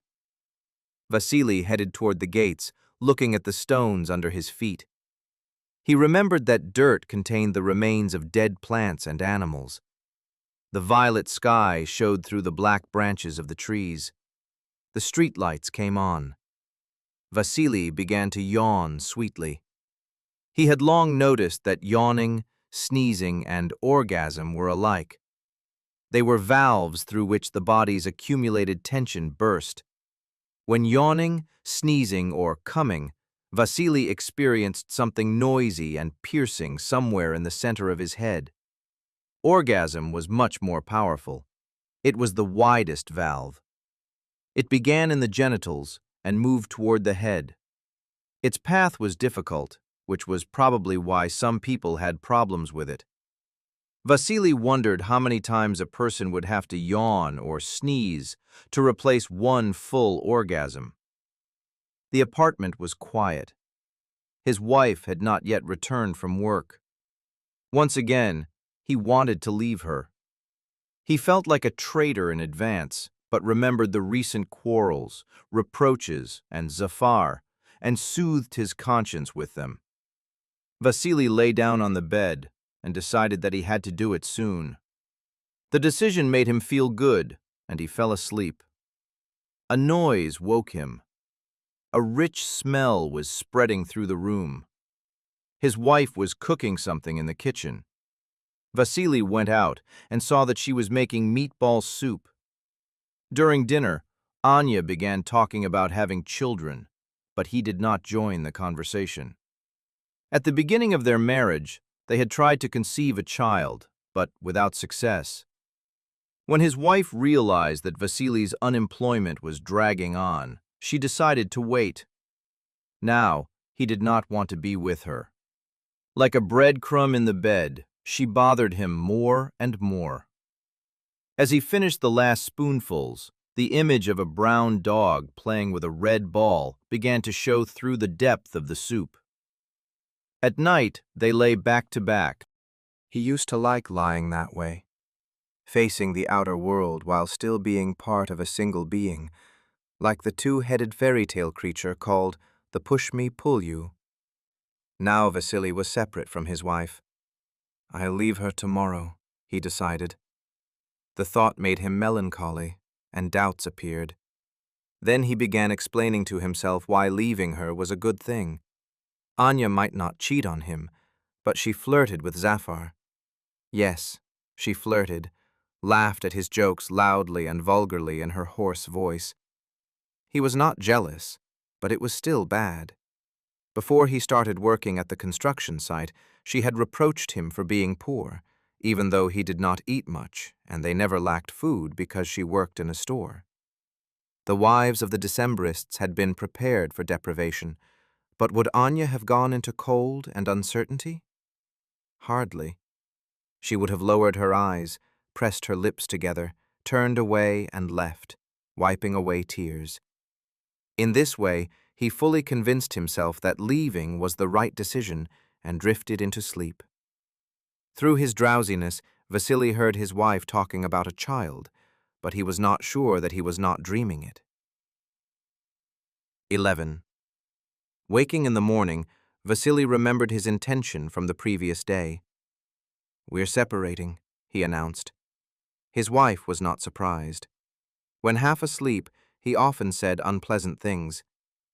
"We're separating," Vasily repeated, squinting against the light. "I've decided." His wife looked at him questioningly. "We've argued a lot and insulted each other, and now I don't want to live with you." Anya was silent for about a minute. Her face changed expression several times, as though she were deciding which one to continue the conversation with. "So when I was feeding you, you wanted to live with me, and now you don't?" Anya asked, raising her eyebrows high. "I've wanted to leave for a long time, but I didn't dare. And yes, if you hadn't fed me, I would have left earlier." Sobbing, his wife went into the next room. At first, Vasily wanted to comfort her, but changed his mind and went to the bathroom. There, his reflection looked at him from the mirror and condemned him. "What are you doing? The woman is suffering," it seemed to say. "But she flirted with Zafar, reproached me, and insulted me," Vasily explained to it. The reflection remained silent and condemned him with its silence. Vasily began brushing his teeth and splattered the glass with pale red spots of toothpaste and blood from his gums. Then he began to urinate. The release of the liquid accumulated overnight was very pleasant. He did not want to go into the bedroom. His wife had probably returned there and was sitting with a condemning expression. If only she would leave the apartment while he was in the bathroom and never come back. Then he would overcome more quickly the shame and awkwardness that resisted his correct decision. When he returned, Anya was silently putting on makeup, and then left just as silently. Vasily walked to work with a feeling of freedom and sadness. After the night's rain, the air was damp and fresh, as though a gigantic cleaning woman had washed the world with a huge mop. At work, he remembered his wife only a few times, while in the evening he returned expecting an unpleasant conversation. "Yes, I'm shit," Anya said from the doorway, apparently having prepared the words in advance. "And you're no better. Anyway, I'll stay with a friend for now. I'll take some things and the rest later. You don't mind?" "All right," Vasily said, raising no objection. The next day she packed several bags and shopping bags. A thermometer showed through one of them. "Be careful with the thermometer," Vasily warned her, and left for work. As a child, he had broken a mercury thermometer and hidden the shards under the mattress. His grandmother found them a week later while changing the bed linen. She took her grandson to doctors, and they said that it might affect him later. He remembered those words well, and joked that he had breathed mercury fumes as a child, that it had affected his head, and that therefore no one could expect much from him. When he returned from work, his wife was gone. Now he was alone, in silence and in anticipation of feminine variety. 12. Vasily got Ilyana's telephone number from Ion and called her. She greeted him in her high, cheerful voice. An uncomfortable feeling appeared in his trousers as his penis straightened. Vasily adjusted it and continued the conversation. "What are your plans for the weekend?" Ilyana asked after learning that he was getting divorced. "None." "Then we can meet," They agreed on Saturday and put down their telephone receivers. It was Thursday. The day after tomorrow, they would go to a cafe, and then to his place or hers. He stroked the plastic dial with his finger. His palms had become sweaty, and the finger slid easily across the dial. In the morning, he woke in a good mood and, on the way to work, realized that he did not miss his wife. One woman had replaced the other in his head. On Saturday, Vasily sat with Ilyana in a cafe. They ate borscht with sour cream and drank wine. A white and red boutonniere was pinned to her t-shirt. He ordered sweet wine. He liked sweet wine specifically because it immersed him in sweet languor, while dry wine emptied him and spoiled his mood. It turned out that Ilyana also liked sweet wine and that it was popular in Moldova. She ate with appetite, while Vasily looked at her plate. Once his wife had persuaded him to have sex during her period. For some reason, she had wanted it very much. He came inside her and joked that he had added sour cream to the borscht. Ever since then, he had called women's menstrual discharge borscht. Vasily grimaced at the imagined red borscht with cabbage flowing from between Ilyana's legs. "By the way, what's your surname?" Ilyana asked. "Kocheriga." She thought for a moment, drawing a line upward and then to the right in the air, depicting a poker. "And I'm Cherbul." "How is that translated?" "Deer." Vasily remembered his grandmother's armchair. Deer were embroidered on its cover. One of them had a worn-away horn, and Vasily called it the unicorn deer. He told her about his work, and she told him about working as a secretary. Vasily listened to talk about telephone calls and documents, and felt desire. The curves of her body seemed to contain goodness. He wanted to look at them, touch them, squeeze them, extracting and absorbing that goodness. "Let's go to my place," Ilyana suggested. "Let's go," he agreed, and felt that his penis had become fully erect inside his trousers. After getting off the train, they walked along the poplar alley. Vasily looked at the old trees and tripped twice over uneven concrete paving slabs. Farther on, the road went uphill, and by the time they reached Ilyana's gate, Vasily was tired. They took off their shoes in the hallway. Ilyana pointed to the first door on the left and went on ahead. Vasily entered the room and saw an unmade bed. A white blanket lay tangled on a blue sheet beside a pillow with sharp corners. It was fresh and slightly damp from the evening air. He heard the toilet cistern flush. Ilyana entered the room and stood in front of him. Vasily was seized by a shiver of mounting pleasure. They lay down on the cool bed. It seemed that the bed approved of his presence. Ilyana placed a leg over him, and he felt the roughness of its hairs. The leg was warm, and the hairs soothed him like a woolen blanket. The woman wrapped her hand around Vasily's penis and began to knead it. Unlike the leg, her hand was not rough. Ilyana ran her lips over his chest, while making a high sound of pleasure, like a dog whimpering. Vasily pulled off his trousers together with his underwear and threw them on the floor. His belt buckle struck the parquet with a clang. He pulled off Ilyana's dress and then her white underwear. Vasily ran his hand along the inside of her thigh. She whimpered again and then lowered her head. He thought she was about to give him oral sex, but Ilyana pressed her face into his curly-haired groin and drew air noisily through her nose. "Does it smell bad?" "I didn't wash," Vasily said, feeling awkward. "On the contrary, it's a good natural smell, the smell of male genitals." Vasily was pleasantly surprised by her attitude. The woman straightened, brought her face close to his, and looked at him demandingly. So this is the next woman, he thought. Vasily could not manage to enter her. "Shall I give you a flashlight?" Ilyana laughed in her high voice. He entered her, and the woman's laughter froze. Her breathing became loud and deep.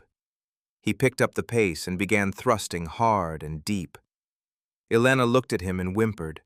Her eyes opened wide, as though his penis were pressing on them from inside. Ilyana turned her backside toward him, and pressed her head against the pointed pillow, which came to resemble a strange headdress. He moved closer and entered her from behind. It felt better that way. Some special female muscles probably pressed against him more strongly in this position. He cupped Elena's breast with his left hand. It was smaller and firmer than his wife's. Suddenly the woman arched backward, cried out, then cried out again and went still. An orgasm, Vasily realized. It seemed to him that half an hour had passed, but he was not certain, because time moved much faster during sex. He got out of bed, swayed, took a box of condoms from his bag, and began opening it. The box, wrapped in plastic film, would not yield. "Give it to me." Elena tore open the film with her fingernail and took out a condom. After entering the woman again, he tried to relax, but ejaculation did not occur. The woman grew aroused, calmed down, and then grew aroused again. Vasily summoned his willpower and finished. "Your orgasm is quiet," Elena stated. "Some people moan and even scream." "I'm a restrained person," he explained. He removed the condom, threw it on the floor, and kissed Elena on the shoulder. They lay facing each other. "Our breaths are mixing," Vasily said, and began to sink into sleep. In the morning, Elena boiled dumplings and poured vinegar into a saucer. The smell struck his nose, but in a strangely pleasant, intoxicating way. When Vasily was little, his grandmother often cooked dumplings. In the kitchen cupboard stood a bottle of vinegar essence, which she diluted with water to make table vinegar. "This is poison. If you drink it, it will burn your insides, and you'll die in agony," his grandmother said when he once reached for the bottle. It was unclear why vinegar essence was poison while vinegar was not. Perhaps any poison became harmless when diluted. "And if you dilute rat poison with water, can you drink it?" he once asked his grandmother. "Pah! What a thing to think of! You've gone completely mad. Don't you dare," she lamented, shaking her head. "But then I'll be able to go to heaven, and it's good there." "Suicides don't go to heaven," she explained, and Vasily was upset. He began seeing Elena several times a week. They walked holding hands and went to her place or his. She liked it when he kissed, licked, and lightly bit her ears. He tasted the bitterness of earwax, which she never cleaned out. Elena caressed him below with her mouth. Vasily especially liked it when she did this with the tip of her tongue. The force of the touch seemed to accumulate there, as the force of a whip's swing accumulated at its tip. He relaxed. Pleasure traveled as goosebumps along his legs and stomach toward the center of his body, and then came out. Once, during oral sex, Vasily thought that Elena was a vessel and he was a cork. Out of curiosity, he pulled out quickly. A popping sound was heard. They both laughed for a long time. They had not promised each other fidelity. Their relationship was a friendly one. Vasily was quite satisfied with such freedom. 13. Summer had come. Vasily and Ion were walking past an already completed building. It was hot. Workers were fastening tubes to the walls, running them up to the air conditioners. A tall, blond man in glasses walked nearby, explaining something to them. "Something new," Vasily said after they had walked farther on. Ion waved a hand irritably. "That's Korotkov, a specialist from the office. He kept pestering me, asking how he could rejuvenate himself at other people's expense. I decided to make a joke of it, and told him that air conditioners take the life force from the residents and that it drains away with the condensate. So he made an arrangement with the chief, with Chesnokov. Now he's going to collect the condensate in a bathtub in the basement and swim in it. Well, let him play." "But it seems to me," Vasily said, "that an air conditioner really does take away life force. There's something unpleasant about being near one. It makes you feel bad." "Of course it takes it away." The foreman spread his hands. "But it goes outside with the warm air. Life is warmth, and death is cold. Wherever the warmth goes, life goes too. The condensate has nothing to do with it. It's obvious." They were silent for about a minute. Vasily thought about Arseny and the glasses that made his eyes look smaller, and wondered whether poor eyesight was a sufficient reason to leave life. In the wild, an animal with poor eyesight dies, and living with such a defect was a form of deceit. On the other hand, people did not live in the wild. "By the way, have you thought about a future career here?" the foreman asked. "I haven't. There's work in quality control. I do it myself, but I need someone to take over. I'm tired. I'll tell you more later if you're interested." "I'm interested," Vasily said. They walked in silence again. "Party on Friday. Come," Ion said, breaking the silence. Vasily was delighted. A longing began in his stomach in anticipation of new bodily encounters. "But I have a request." The foreman stopped. "What is it?" "Don't refuse Zinaida Pavlovna. She'll be offended." The longing in Vasily's stomach became unpleasant. Vasily was riding home on a trolley bus. He looked at the foam sticking out of a cut in the seat, carefully tucked it back under the upholstery, and smoothed the slit with his hand. Then he looked at the window and saw the notice, "In case of an accident, pull the cord and push out the window." He was never sure he would be able to do it because the rubber seal seemed very tight. Thinking about this, Vasily fell asleep with his head against the window and rode 3 stops too far. That evening, Ilyana came to his home. "I brought you something." She handed him a book. Printed on its white paper cover were the words, Alchimia Fat-Frumosului Trismegistus. Alchemy of Fat-Frumos, Vasily translated. "The Thrice-Great," Ilyana added. "Ion and his friend Mircea wrote it when they were students. They were young, fooling around, and came up with this sort of alchemical joke book. A secretary they knew typed about 30 copies. He flipped through a few pages and saw the title of a chapter, Geniu al Vartegiului, Genius of the Whirlpool, he translated. "Will you read it to me? You know the language better," he asked Ilyana, handing her the book. A toilet or a sink is best for summoning the genius of the whirlpool, provided that the water draining into it begins to swirl, she began in a mysterious voice. You may also take any vessel of water and deliberately create a whirlpool in it, for example, by moving your hand around inside it. Say aloud or silently a spell that you invent for this purpose. Then you will probably see the genius of the whirlpool. "You can invent the spell yourself?" Vasily asked in surprise. "Of course. Postmodernism abolished the rules, so you can make up any formula you like." "And it will work?" "At Ion's construction site, yes.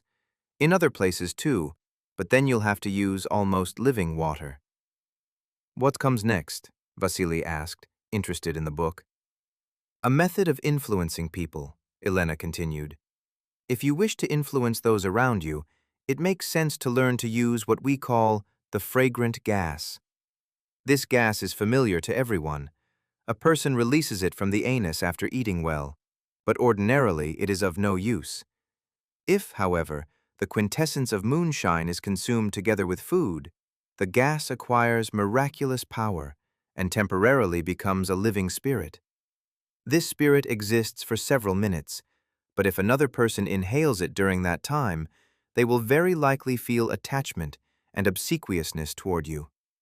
In this way, you can become influential within a collective and attain high positions." Vasily smirked. "Does that work too?" "Apparently. Ion once told Chesnakov about this method. He began practicing it and moved up the career ladder, though perhaps it was a coincidence."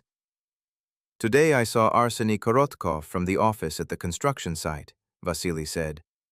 "Speaking of him," she flipped back a few pages, "if a person holds some sealed vessel in their hands, and we later take that vessel, remove the stopper, and whisper an invented spell into it, that person will very likely experience an irresistible urge to defecate. Ion did that to Arseny. He cast a spell on a bottle of wine Arseny had brought him and made him run to the toilet. Yes, the foreman doesn't like him. No one at the construction site likes him. Yevgeny cast a glamour on him that same day. Arseny walked up to the gates and couldn't see them. He searched along the fence like Polyphemus looking for a lost bone.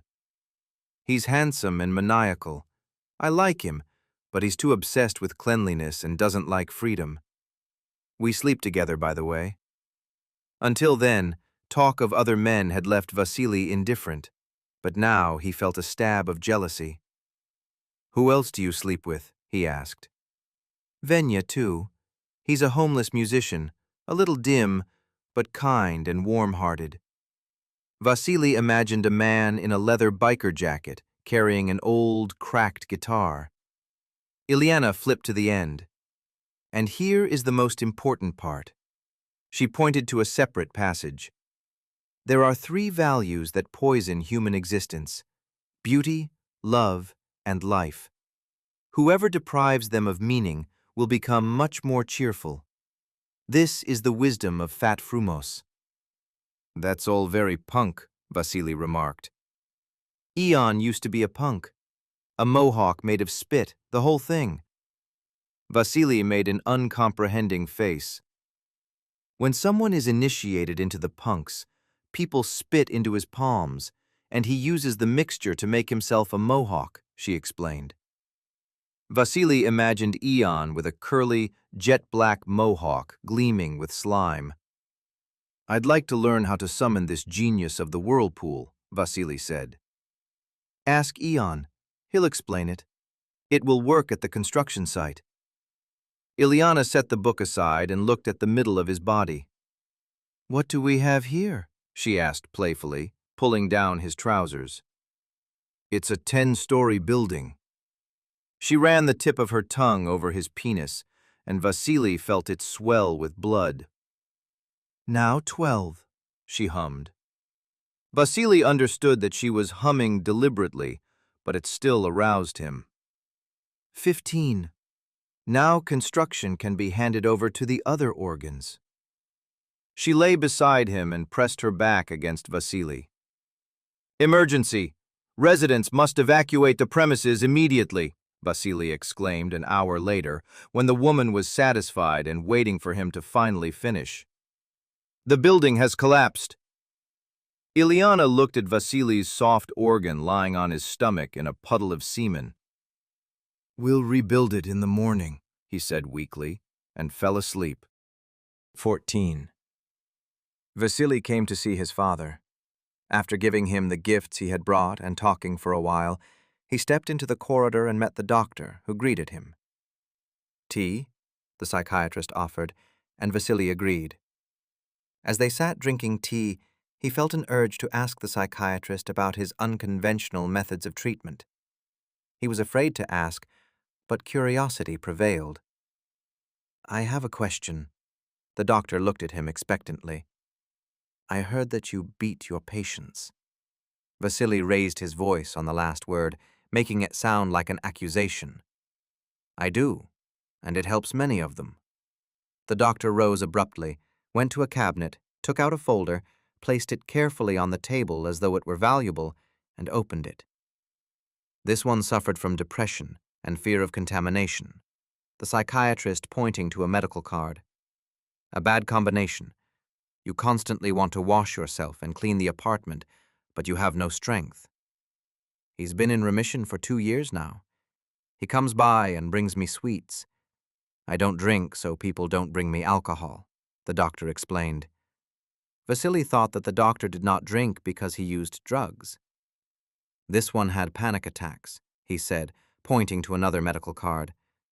He was afraid to leave the house, quit his job, and his wife left him. Well, after the beatings. The psychiatrist drew out the word theatrically. He has had no problems for 3 years. Did his wife come back? She wanted to, but I talked him out of it. What kind of wife abandons a sick man? And over there are a colleague's files. He doesn't beat anyone. The doctor pointed at another cabinet. His patients soon return for treatment, sometimes after a month, sometimes after a week. Can't schizophrenia be cured that way? I tried. It doesn't work. Psychosis is very complicated. As they say, man proposes, but psychosis disposes.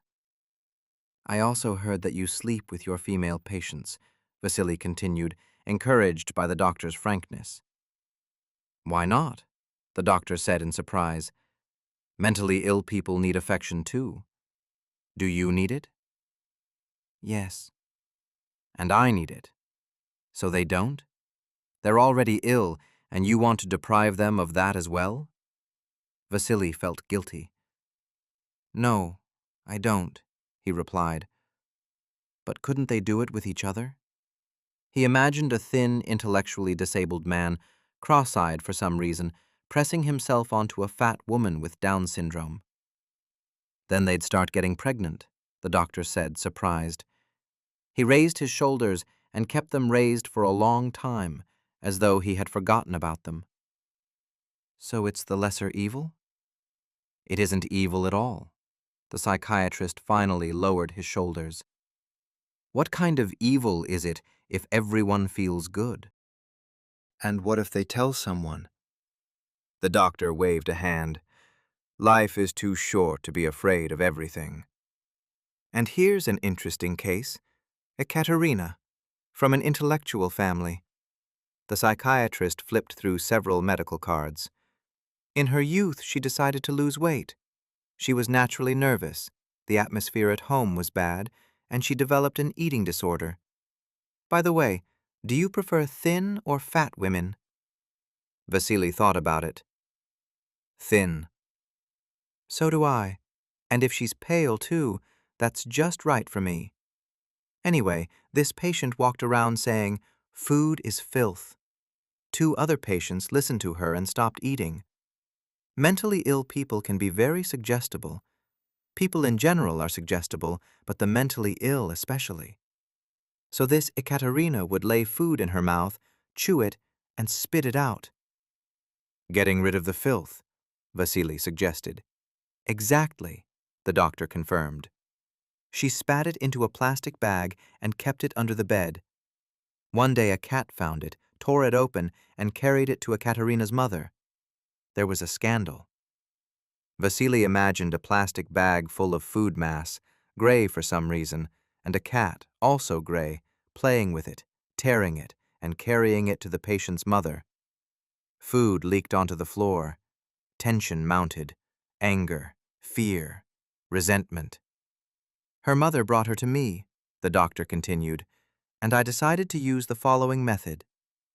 At the next appointment, I took off my trousers.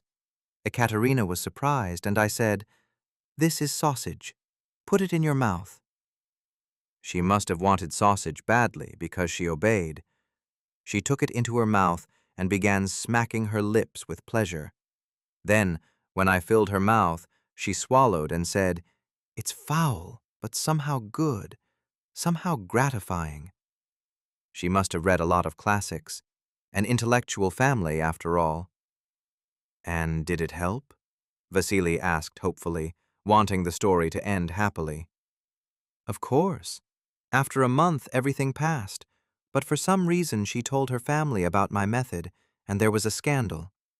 They explained to her that I had used her filthily, and she believed them. And she became ill again?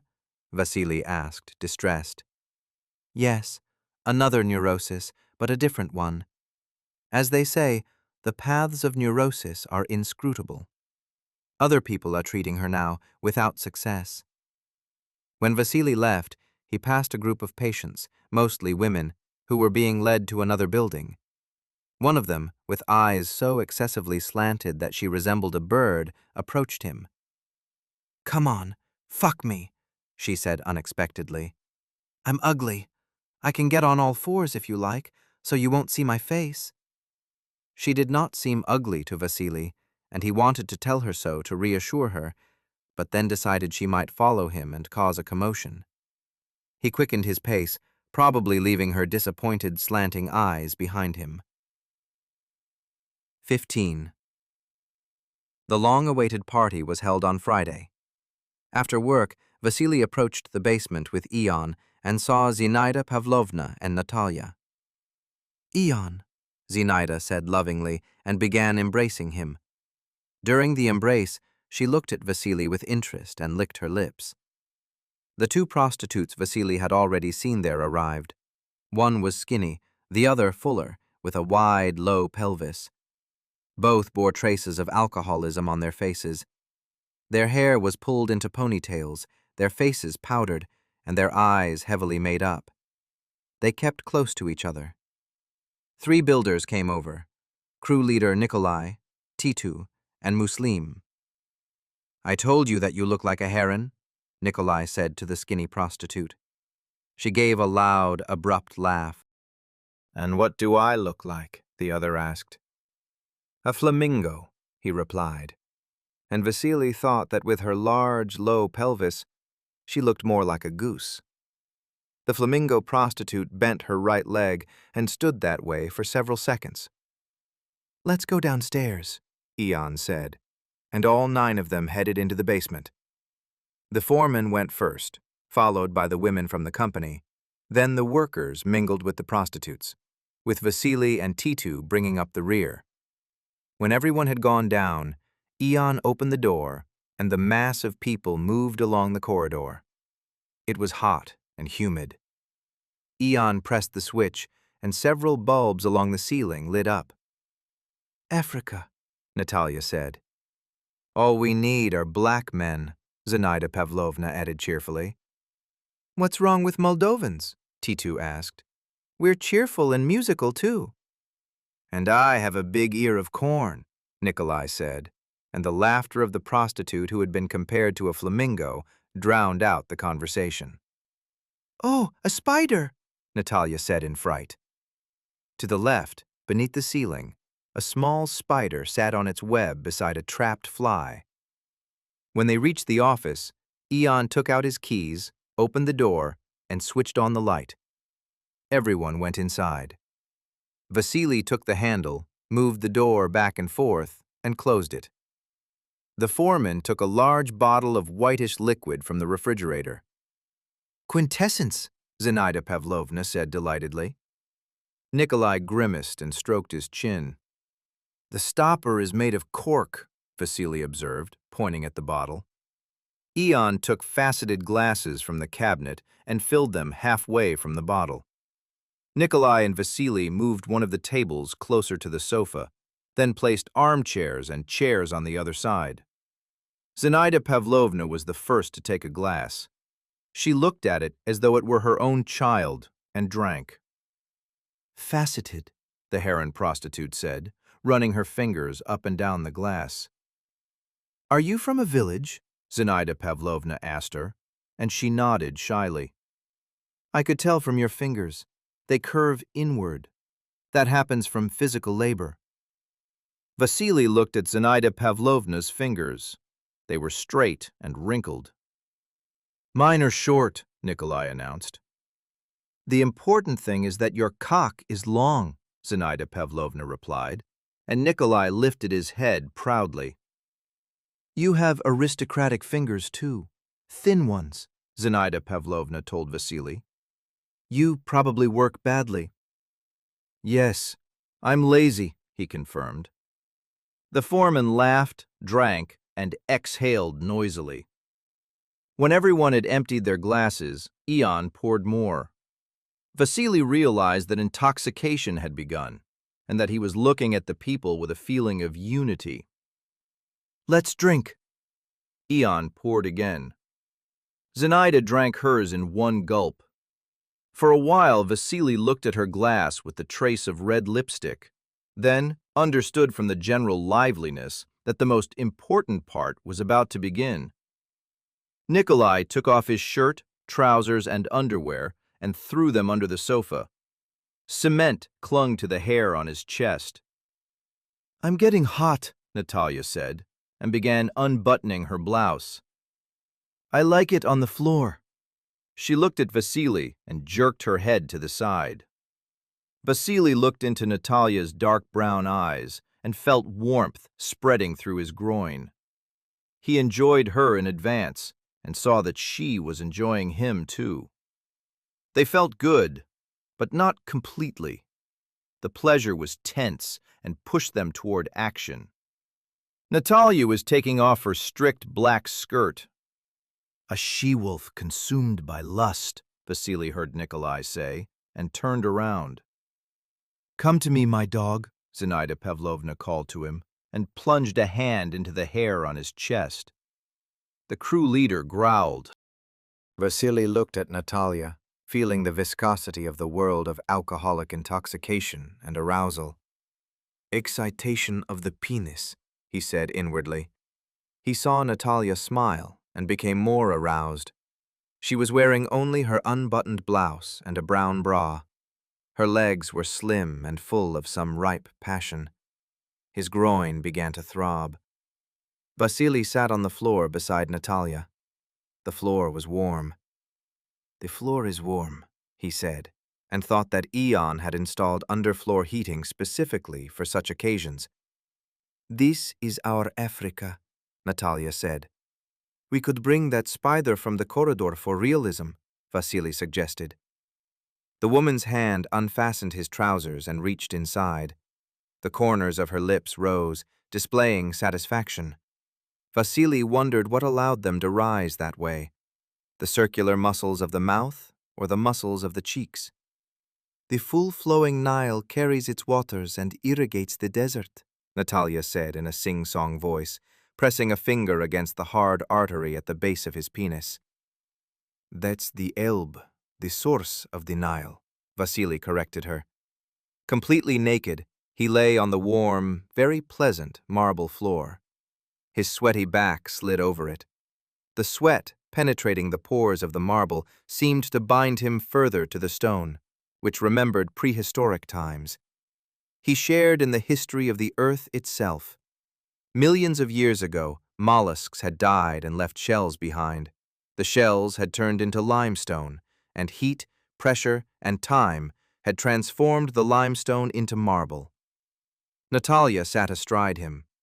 She struck her knee against the floor and showed no sign of pain. His penis experienced the warmth and pressure of the woman's body. Vasily united with another person through his protruding part. Moans came from different directions. The builders labored over the prostitutes on the sofa and in the armchairs. Eon stood beside them. The Heron prostitute held his reproductive organ in her hand and prepared it for work. Someone to the left began moaning. It was Zinaida Pavlovna, whom Nikolai had climbed on top of. Her wrinkled breasts, with brownish-blue nipples, hung down on either side. Nikolai caught a nipple in his mouth and tugged it with a growl, like a dog. This made the woman moan more loudly. Natalia's face became red and damp. Moving slowly on top, she touched her lips to Vasily's lips, distracting him from watching the others. She did not kiss him, but merely touched him with her open mouth. She was probably interested not in the joining of mouths, but in what was happening in the middle of her body. Vasily placed his hands on her hips. "The Nile carries its waters and irrigates the desert," he said. Saliva flowed from Natalia's mouth onto his neck. She closed her mouth and swallowed. She remained silent, moving her torso faster and moaning in a low voice. A moan of about 200 hertz, Vasily realized. I wonder whether there is a connection between a woman's pleasure and the pitch of her moans. Perhaps a high sound speaks of a piercing pleasure, cold as ice, while a low one speaks of a languid pleasure, viscous as molten sugar. Natalia flooded almost his entire neck and part of his face with saliva. It dried and tightened his skin. Vasily had heard that there was a cosmetic procedure for tightening the skin, and he wondered how much younger he looked now. Natalia moaned more loudly. The voices were of different pitches. Natalia was an alto. Zinaida Pavlovna, who was moaning, was one too. The prostitutes were sopranos. He and the foreman were baritones. Nikolai, biting and growling, was a bass. The overall process proceeded briskly but evenly. Moans, groans, and conversation merged into a single stream of sound. Vasily took Natalia by the hair and tilted her to one side so that her saliva would drip onto the floor. She decided that he wanted to change position and lay down on her back. "Change of partner," Nikolai's low voice said. He smiled at Natalia, and she smiled back. Zinaida Pavlovna lay on her side, looking expectantly at Vasily. He remembered Ion's request and reluctantly crawled toward the elderly woman on all fours. He had never had a bodily connection with anyone of that age. Vasily looked at Zinaida Pavlovna's flabby, fat body as she rolled onto her back and spread her legs. She did it so quickly that her joints cracked. Then she spread her arms and lay like a playful puppy. Vasily looked at the pink vagina, and the next moment he was inside it. Zinaida began to moan, then moaned more loudly. Fat, old age, flabby muscles, a hoarse voice. The very time of her life repelled him and rose as an ugly wall. He remembered Ilyana's book and thought that beauty truly poisoned his existence. It prevented him from enjoying the ugly. This deprived him of half, perhaps even more, of life's pleasure. It had always been so, but only now had it become clearly apparent. Vasily felt something inside himself like a circular sphincter muscle, instinctively contracting and refusing to let ugliness in.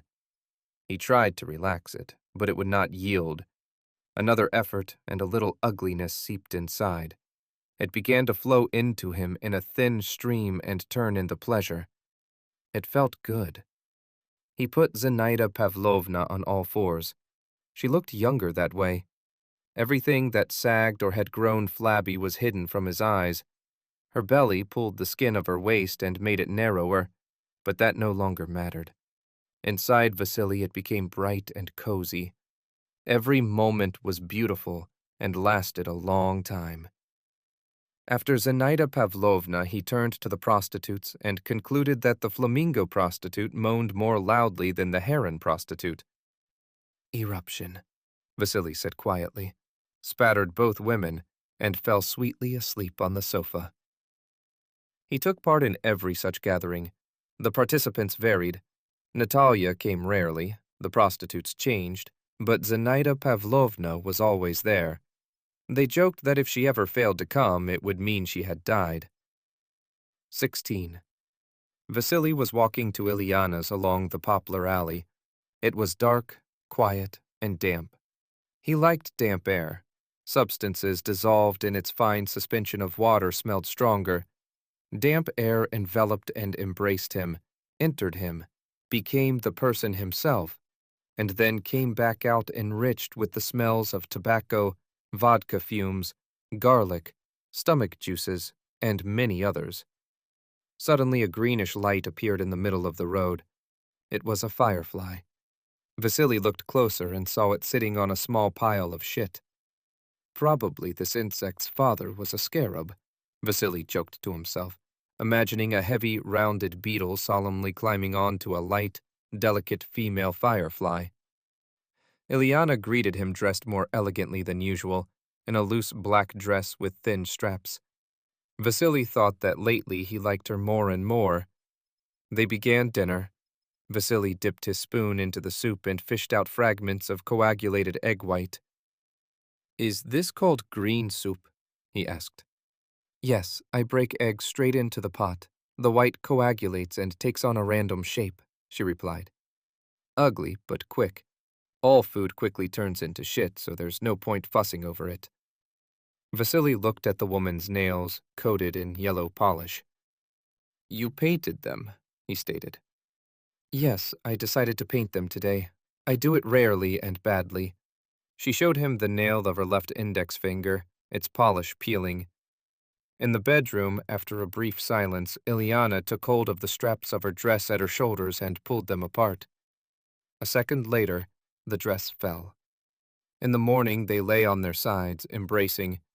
There were 2 holes in the back of Ilyana's t-shirt. A mole showed through one of them. He remembered his father in his dirty, hole-ridden t-shirts, and a conversation from childhood.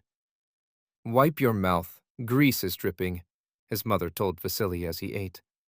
"But Dad's t-shirt is in the soup," he said, wiping his mouth resentfully. "Dad, why is your t-shirt in the soup?" his mother asked. "Men shouldn't be neat," he replied. Vasily looked past Ilyana's shoulder at the window and squinted at the sunlight. The woman woke and embraced him. He enjoyed the woman's presence and the sunlight. "Tell me, would you be against a threesome?" she asked suddenly. "With whom? Arseny or Venya?" "Venya, of course. Arseny wouldn't agree. He isn't free enough." Vasily considered it. Venya came to see her anyway, so why not meet together? But he would have to watch them, and that would be unpleasant. That was jealousy. It meant he was not free either. But that was bad. Jealousy deprived him of pleasure. "I'll think about it," he said. 17. One weekend evening, Vasily and Ion put together a table outside, sat down, and began drinking. Vasily felt good. He looked at the violet, dense, sugary sky. In the dusk, the leaves of the trees were violet too. A thin man of about 60, with a high cheekboned face and a horseshoe mustache, approached them. He held out his hand to Ion. "Mirce, Vasily." The foreman introduced them. Mirce's hand was elegant, with thin, fragile fingers, and Vasily shook it carefully. The guest sat down and stared at the violet sky. "So you and Ion wrote the Alchemy of Fat-Frumos?" Vasily asked after waiting for him to look away from the sky. "Yes," Mirce replied. "The values of love, beauty, and life poison you. Reject them all, and you will know the wisdom of Fat-Frumos." Vasily quoted from memory and put on a self-important expression. "That's right," Mirce laughed. "Vasily isn't poisoned by the value of beauty," the foreman remarked. "You should have seen how he handled our Zinaida." "Beauty is in the eye of the beholder," Mirce said. "That's true," Ion agreed. "Take a slender woman walking down the sidewalk, for example, with everything about her just as it should be." He gave a low hum, admiring the woman he had just imagined. "But a woman's breast, which all of us like, is of no interest to a dog, for example." "Just as a dog's breast is of no interest to a human," Mirce said. "Breasts," Ion corrected him. 4 pairs, or however many they have. Vasily imagined the large, swollen breasts of a nursing bitch, bluish and sparsely haired. He wondered whether the sight of a naked woman was unpleasant to a dog. Did it wrinkle its muzzle? "And are you poisoned by the value of love?" Mirce looked searchingly at Vasily. "I don't know. Ilyana wants to invite a third person, and I'm jealous." "Then agree. You have to fight it," Mirce said. 100%, the foreman agreed, pushing his lip out farther than usual and spreading his hands, as though already astonished by any other decision. "All right, I'll think about it," Vasily said, and went behind the shed to urinate. "Will you teach me how to make the genius of the whirlpool?" he asked when he returned. "Shall we teach him?" Ion looked at Mirce. Mirce thought for a moment. "I once showed the genius to your Arseny Korotkov, and he fainted." Ion gave a displeased grunt. "That Arseny is afraid of death. That's why he fainted." Mirce looked thoughtfully at Vasily. "And you aren't afraid of death?" "He isn't," the foreman answered. "All right. We need a bucket of water." Mirce nodded toward the basement. All three went downstairs. Mirce and Vasily sat on the sofa. In front of them stood a 10-liter tin bucket filled with water. Ion moved off to one side. "Do you know Moldovan?"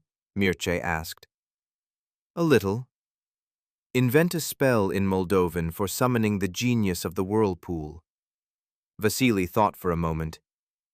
Geniule al vertegiului, vino acum. Author's note: Genius of the whirlpool, come now. Moldovan, he said loudly, and heard a short echo, Brief and to the point, Mircea approved. Now make a whirlpool in the bucket with your fingers and repeat those words. Vasily hesitated. The thought occurred to him that they might be making fun of him, but he dismissed it because it was unpleasant. He lowered the index and middle fingers of his right hand into the water and began moving them in circles, repeating, Geniule al vertegiului, vino acum. Look, Mircea said. Look carefully. Vasily became frightened and interested at the same time. Look, Ion echoed his friend. Vasily kept repeating the spell. Several gas bubbles rose from the bottom of the bucket, and then a hissing sound began. Fear added excitement and exhilaration, like children climbing into an abandoned house at night. He began repeating the phrase inwardly, faster and with greater inspiration. Suddenly, a small gray vortex rose from the center of the whirlpool. Don't take your hand out, Mircea ordered, and Vasily resisted the urge. His fear intensified, but so did his exhilaration, and the two feelings, joined together, made what was happening possible. Vasily wanted to enlarge the hissing vortex and realized that his desire alone was enough. It was like a muscle he could tense and relax. He tensed it. The vortex rose almost to the ceiling and hummed, but seemed friendly. Vasily grew tired and took his hand out of the bucket. The vortex disappeared. He leaned back against the sofa, experiencing in complete silence the strangeness and importance of the event. Ion and Mircea were silent too. When I went to work on a construction site after university, the foreman broke the silence, I met Nikolai and Titu. They and several others practiced sorcery. For a laugh, we decided to summon the genius of the whirlpool, and it actually appeared. Ooh. He twirled a finger, imitating a vortex. It was very frightening. Anything is possible on a construction site. Every stone we lay, every panel we set in place, is filled with our magic. At our institute, no one practices sorcery, Mircea said sadly, and took a sip of wine. So for things like this, we have to use almost living water. From that day on, Vasily summoned the genius of the whirlpool on his own. He liked experiencing terror and exhilaration. In this way, he opened a path into the other world, and death ceased to interest him. He no longer wanted to think about worthy reasons for suicide. 18.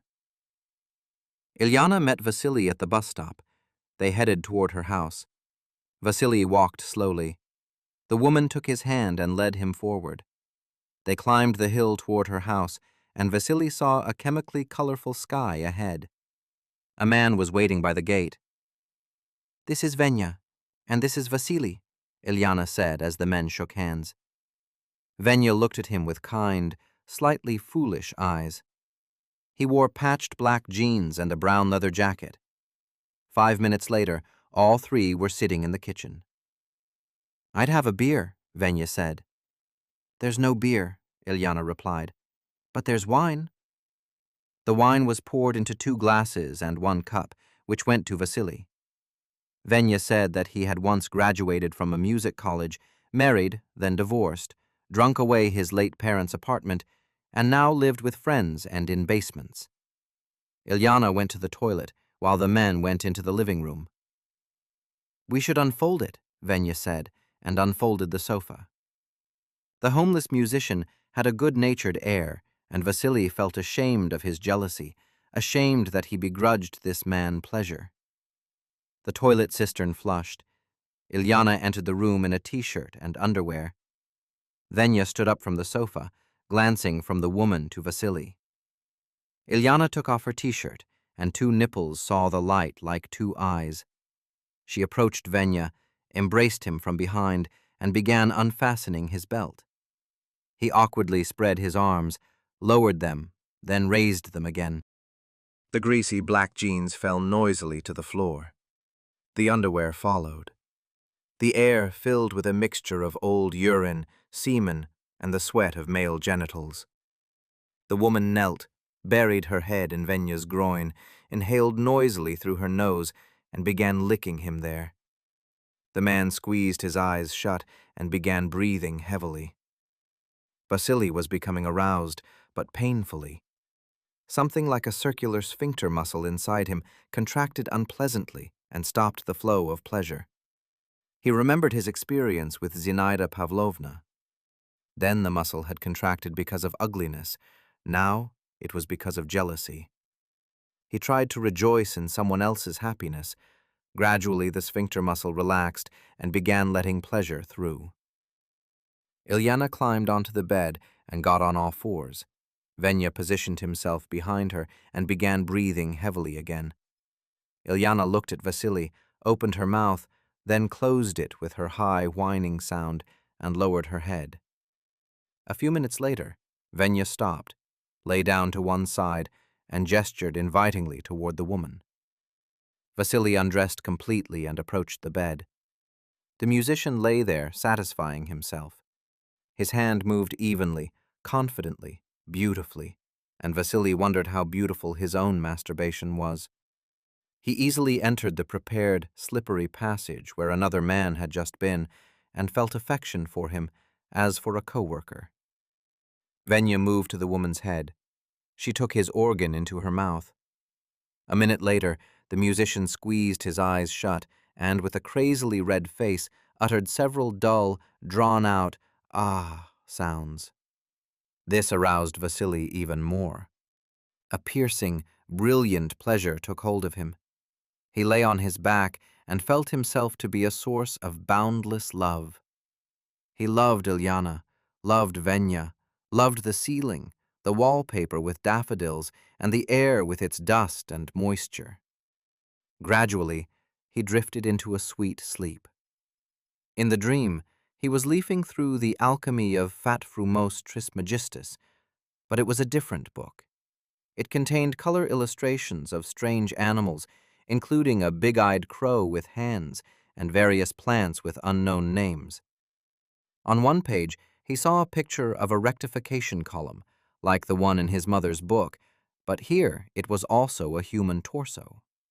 Legs were attached below, arms stuck out at the sides, and Sigmund Freud's head sat on top. A human is a rectification column.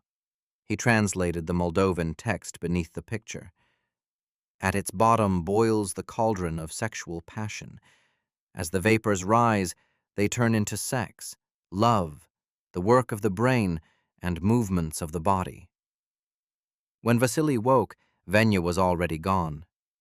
He found sausage, cucumbers, olives, and peas in the refrigerator, made a salad from them, and ate. Then he went to the toilet. Defecating was more pleasant than usual. When the last piece dropped, Vasily remembered the dream and thought that if a human was a rectification column, then his shit was produced at the lowest level. They continued meeting as a trio for a month.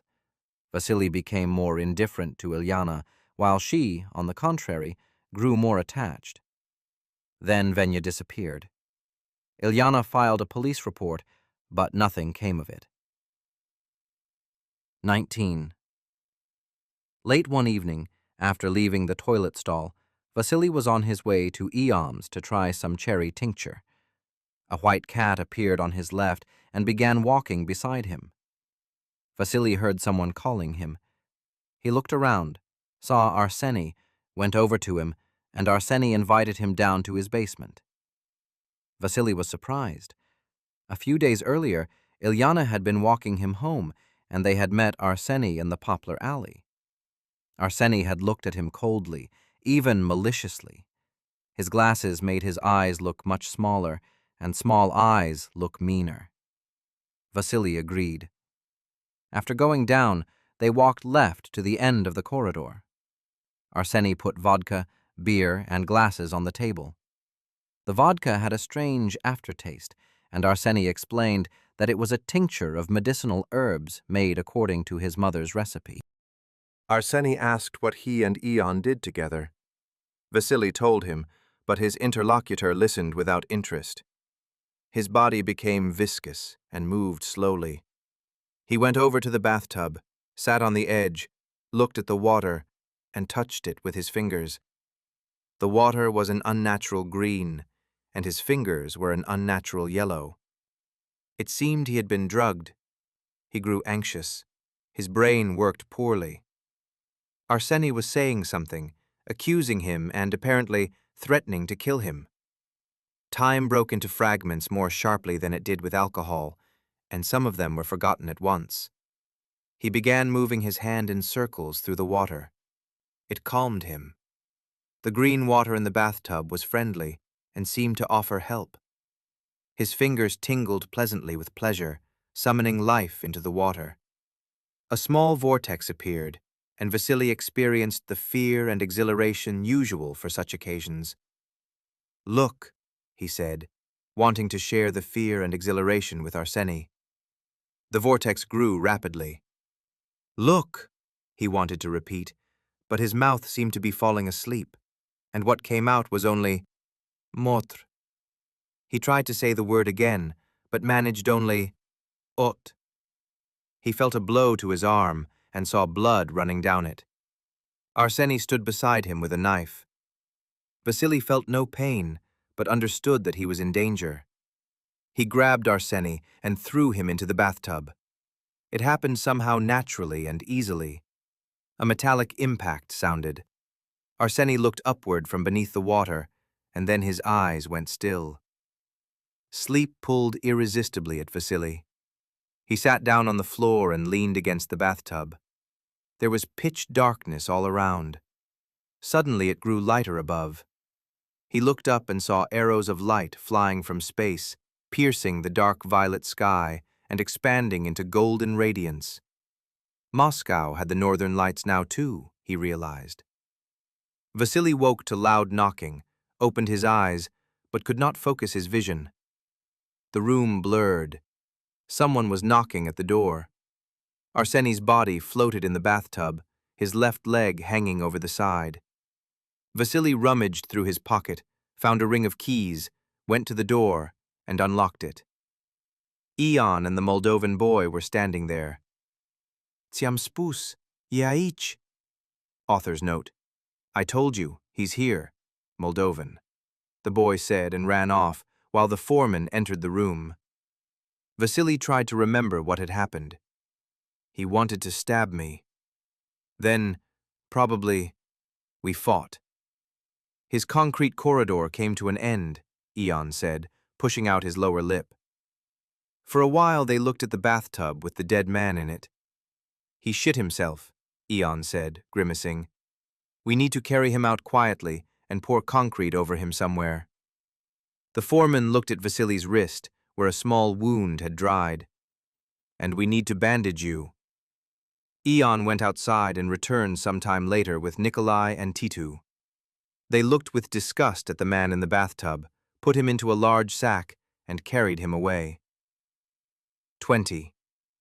Vasily was unable to focus his eyes for another 2 days and saw non-existent insects on the walls. The killing of a man upset him, and he walked around sad, but then he overcame the sadness, and his mood returned to what it had been. "Come down to see me," Ion said as Vasily was setting another stone in mortar. He went down. "Remember, I offered you a job in quality control," the foreman said. "You didn't object." "Yes. What kind of work is it?" "Wait a little." Ion was nervous. He paced back and forth across the office with his hands clasped behind his back. The Moldovan boy entered and beckoned to Vasily. "Go," Ion said. The boy led him to the building under construction and headed up the stairs. A few minutes later, they were standing on the 9th floor beside a balcony, and the boy pointed down at the gap between the load-bearing wall panel and the balcony. "Slab sudat," he said. Poorly welded, Vasily understood, and saw that the reinforcing bars between the panels had indeed been welded badly. The boy ran away, humming something. Vasily went downstairs, What did he say? The foreman asked. The reinforcement on the 9th floor is poorly welded. Then it needs to be checked. And how does a child know that? He isn't a child, or even a human being, the foreman said. Vasily felt terror and exhilaration rising. One day he appeared from nowhere, Ion said. He gave me an apple and led me up through the floors. He pointed at a pipe and some wiring beside it. Too close, he says. And it's true. Water should be farther away from wiring. I ask him, where are you from? Whose are you? He says nothing. I started downstairs with him. I was in front, he was behind me. I turned around, and he was gone. The guys said there had been a boy, but no one knew where he'd gone. Since then, he comes around and points out defects. Sometimes he just plays and sings songs. He's a domovoi, only not of one house, but of the whole construction site. Every construction site has one, but here he is visible because we practice all that otherworldly stuff. In short, we have a professional relationship with him.